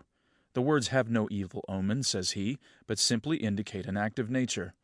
Is it evil omen to say the corn is reaped? The green grape, the ripe cluster, the dried grape are all changes, not into nothing, but into that which is not at present. No man can rob you of your liberty of action, as has been said by Epictetus. He tells us also that we must find out the true art of assenting, and in treating of our impulses, he says that we must be vigilant in restraining them, that they may act with proper reservation, with public spirit, with due sense of proportion. Also that we should refrain utterly from sensual passion, and not be restive in matters where we have no control. The contention is not about any chance matter, said he, but as to whether we are insane or sane. What do you desire, says Socrates, to have the souls of rational beings or of irrational? Rational. Rational of what kind? Virtuous or vicious? Virtuous. Why then do you not seek after such souls? Because we have them already. Why then do you fight and stand at variance? End of the 11th book. Book 12. 1. All that you desire to compass by devious means is yours already, if you will but freely take it. That is to say, if you will leave behind you all that is past, commit the future to Providence, and regulate the present in piety and justice. In piety, that you may love your appointed lot, for nature gave it to you, and you to it. In justice, that you may speak the truth without constraint or guile, that you may do what is lawful and proper, that you may not be hindered by the wickedness of others, or by their opinion or their talk, or by any sensation of this poor surrounding body, for the part concerned may look to that. If then, now that you are near your exit, setting behind you all other things, you will hold alone in reverence your ruling part, the spirit divine within you. If you will cease to dread the end of life, but rather fear to miss the beginning of life according to nature, you will be a man, worthy of the ordered universe that produced you. You will cease to be a stranger in your own country, gaping in wonder at every daily happening, caught up by this trifle or by that. 2. God beholds all souls bare and stripped of these corporeal vessels, husk and refuse. By his intelligence alone, he touches that only which has been instilled by him and has emanated from himself. If you would but inure yourself to do the like, you would be eased of many a torment. For he who regards not the surrounding flesh will not waste his leisure in thinking about vesture, house, or fame, or other mere external furniture or accoutrement. 3. 3 parts there are of which you are compact: body, soul, intelligence. Of these, the 2 first are yours in so far as they must have your care. The third only is properly your own. And if you will cast away from yourself, that is, from your mind, all that others do or say, all that you yourself have done or said, all your fears for the future, all the uncontrollable accompaniments of the body that envelops you and of its congenital soul, and all that is whirled in the besieging vortex that races without, so that your intellectual power, made pure and set above the accidents of fate, may live its own life in freedom, just, resigned, veracious. If, I repeat, you cast out from your soul all comes of excessive attachment either to the past or to the future, then you will become, in the words of Empedocles, a faultless sphere, rejoiced in endless rest. You will study to live the only life there is to live, to wit, the present, and you will be able, till death shall come, to spend what remains of life in noble tranquility, at peace with the spirit within. 4. I have wondered often how it comes that, while every man loves himself beyond all others, yet he holds his own opinion of himself in less esteem than the opinion of others. Yet, if a god or some wise teacher came and ordered a man to conceive and design nothing which he would not utter the moment it occurred to him, he would not abide the ordeal for a single day. Thus, we stand in greater awe of our neighbor's opinion of us than we do of our own. 5. How can it be that the gods, who have ordered all things well for man's advantage, overlooked one thing only, to wit, that some of the best of mankind, who have held the closest relations with things divine, and by pious works and holy ministry become intimate with the divinity, once dead, should arise no more? but be altogether extinguished. If this be truly so, be well assured that, if it ought to have been otherwise, they would have made it otherwise. Had it been right, it would have been practicable, and had it been according to nature, nature would have effected it. From its not being so, if it really be not so, be persuaded that it ought not to have been. You see that in debating this matter you are pleading a point of justice with the gods. Now, we would not thus plead with the gods were they not perfectly good and just. And if they are so, they have left nothing unjustly and unreasonably neglected in their administration. 6. Essay even tasks that you despair of executing. The left hand, which in other things is of little value for want of use, yet holds the bridle more firmly than the right, for in this it has practice. 7. Consider how death ought to find you, both as to body and as to soul. Think of the shortness of life, of the eternities before and after, and of the infirmity of all material things. 8. Contemplate the fundamental causes stripped of disguises. Think what pain is, what pleasure is, what death, and what fame. Consider how many are themselves the causes of all the disquiet that they suffer, how no man may be hindered by another, how all is matter of opinion. 9. In the use of principles, we should be like the pugilist rather than the swordsman. For when the latter drops the sword which he uses, he is undone. But the former has his hand always by him, and needs but to wield it. 10. Consider well the nature of things, distinguishing between matter, cause, and purpose. 11. What a glorious power is given to man, never to do any action of which God will not approve, and to welcome whatever God appoints for him. 12. As to what happens in the course of nature, the gods are not to be blamed. They never do wrong, willingly or unwillingly. Neither are men to be blamed, for they do no wrong willingly.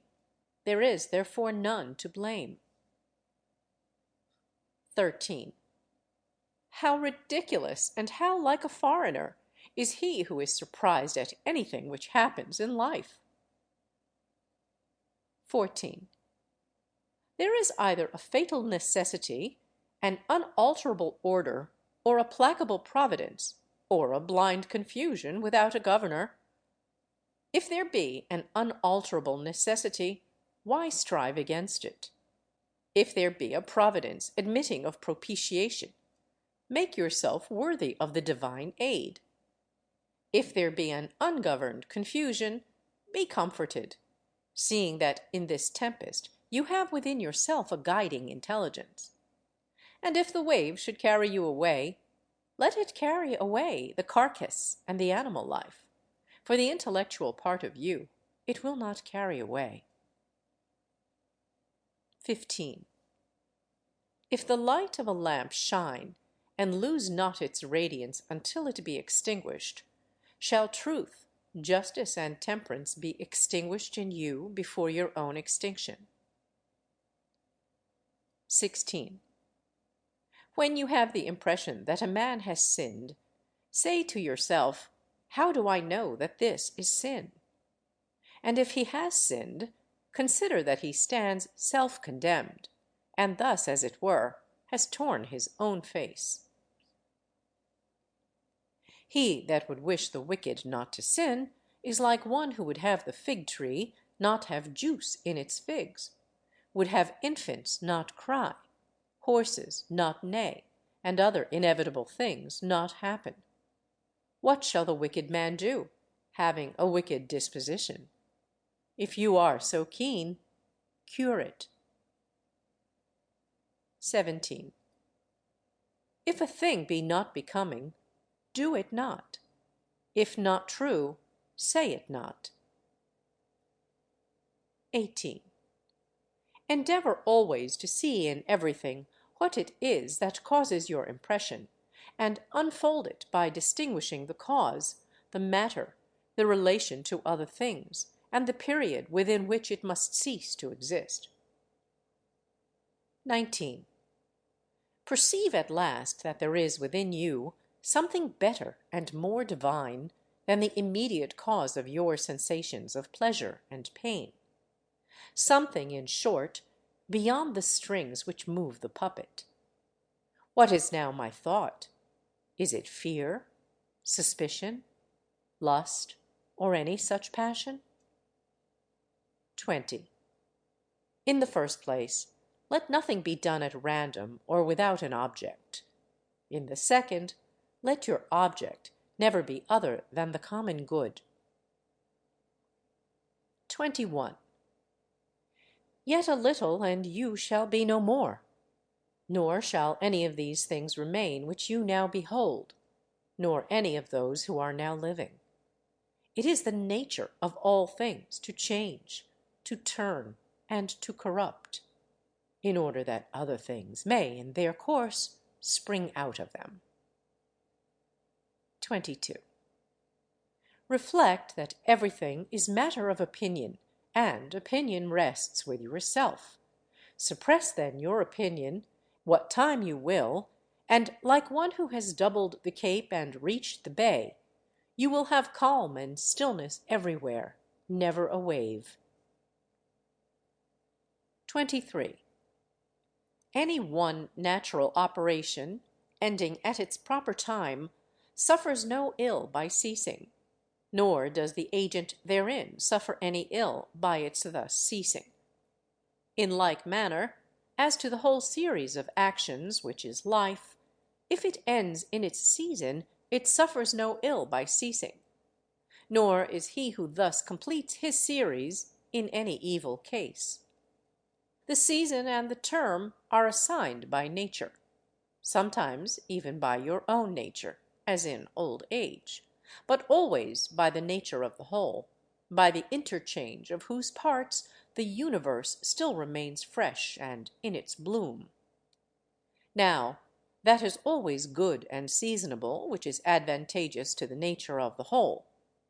Wherefore, the ceasing of life cannot be evil to the individual. There is no turpitude in it, since it is beyond our power, and contains nothing contrary to the common advantage. Nay, it is good, since it is seasonable and advantageous to the whole, and congruent with the order of the universe. Thus, too, he is led by God who goes the same way with God, and that by like inclination. 24. Have these three thoughts always at hand. First, as to your action, do nothing inconsiderately or otherwise than justice herself would have acted. As for external events, they either happen by chance or by providence. Now, no man should quarrel with chance or censure providence. Second, examine what each thing is, from its seed to its quickening, and from its quickening to its death, of what materials it is composed, and into what it will be resolved. Third, reflect that could you be raised on high, and from thence behold all human affairs, you would discern their great variety, conscious at the same time of the crowds of serial and ethereal inhabitants around us. But were you so raised ever so often, you would always see the same things, all uniform and of brief duration. Can we set our pride on such matters? 25. Cast away opinion, and you are saved. Who then hinders you from casting it away? 26. When you fret at anything, you have forgotten that all happens in accordance with the nature of the universe, and that the wrong done was another's. This, too, that whatever happens has happened, and will happen, and is now happening everywhere. You have also forgotten how great is the bond between any man and all the human race, a bond not of blood and seed, but of common intelligence. You have forgotten that the intelligence of every man is divine, and an efflux from God. Also, that no man is proprietor of anything. His children, his body, his very life are given of God. You have forgotten, too, that everything is matter of opinion, and that it is the present moment only that one can live or lose. 27. Bring to frequent recollection those who have grieved about anything overmuch, those who have been preeminent in the extreme of glory or misfortune, in feuds or other circumstances of fate. Then stop and ask, where are they all now? Smoke and ashes, and an old tale, or perhaps not even a tale. Pass them all in review. Fabius Catulinus in the country, Lucius Lupus in his gardens, Stertinius at Baiae, Tiberius at Capreae, Velius Rufus, and, in fine, all eminence attended with the high regard of men. How cheap is all that is so eagerly pursued! And how much better does it become a philosopher to show himself, in the part of the material world allotted to him, just, temperate, and obedient to the gods, and this with simplicity, for most intolerable of all is the pride of false humility. 28. To those who ask, where have you seen the gods, and how assured yourself of their existence, that you worship them? Make this reply. First, they are visible, even to the eye. Again, my own soul I cannot see, and yet I reverence it. Thus, too, as regards the gods, I continually feel their power, and so I know that they exist, and I worship them. 29. The safety of life is to see the whole nature of everything, and to discern the matter and the form of its constitution. Also, to do justice with all your heart, and to speak the truth. What remains but to enjoy life, adding one good to another, so as not to lose the smallest interval? 30. There is but one light of the sun, although it be scattered upon walls and hills and a myriad other objects. There is but one common substance, although it be divided among 10,000 bodies having as many different qualities. There is but one soul, though it be distributed among countless different natures and individual forms. There is but one intelligent spirit, though it may seem to be divided.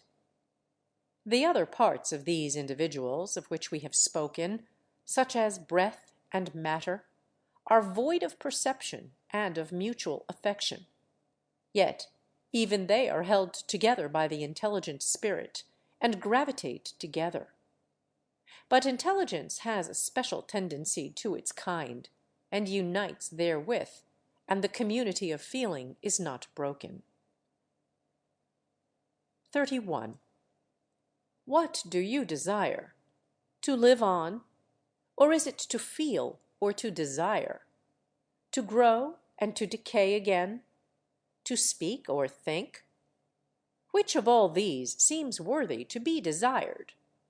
And if each and all of them is despicable, proceed to the last that remains, to follow reason and God. Now, it is repugnant to reverence for reason and for God, to grieve at the loss by death of these other despicable things. 32. How small a part of the boundless immensity of the ages is allotted to each of us, and presently that will vanish in eternity! How little is ours of the universal substance! How little of the universal spirit! On what a little clod of the whole earth do we creep! Considering all this, reckon nothing great except to act as your nature leads you, and to endure what universal nature brings to pass. 33. How is it with your ruling part? On this all depends. All other things, within or without our control, are but corpses, dust, and smoke. 34. This, most of all, must rouse you to despise death, that even those who held pleasure to be good and pain to be evil, nevertheless despised it. 35. To him who holds that alone to be good which comes in proper season, who cares not whether he has acted oftener or less often according to right reason, to whom it makes no difference whether he behold the universe for a longer time or a shorter, for this man death also has no terror. 36. You have lived, O man, as a citizen of this great city. Of what consequence to you whether for 5 years or for 3? What comes by law is fair to all. Where, then, is the calamity, if you are sent out of the city by no tyrant or unjust judge, but nature herself, who at first introduced you, just as the praetor who engaged the actor again dismisses him from the stage? But, say you, I have not spoken my 5 acts, but only 3. True, but in life 3 acts make up the play. For he sets the end who was responsible for its composition at the first, and for its present dissolution. You are responsible for neither. Depart then graciously, for he who dismisses you is gracious. End of Book 12. End of The Meditations of the Emperor Marcus Aurelius Antoninus.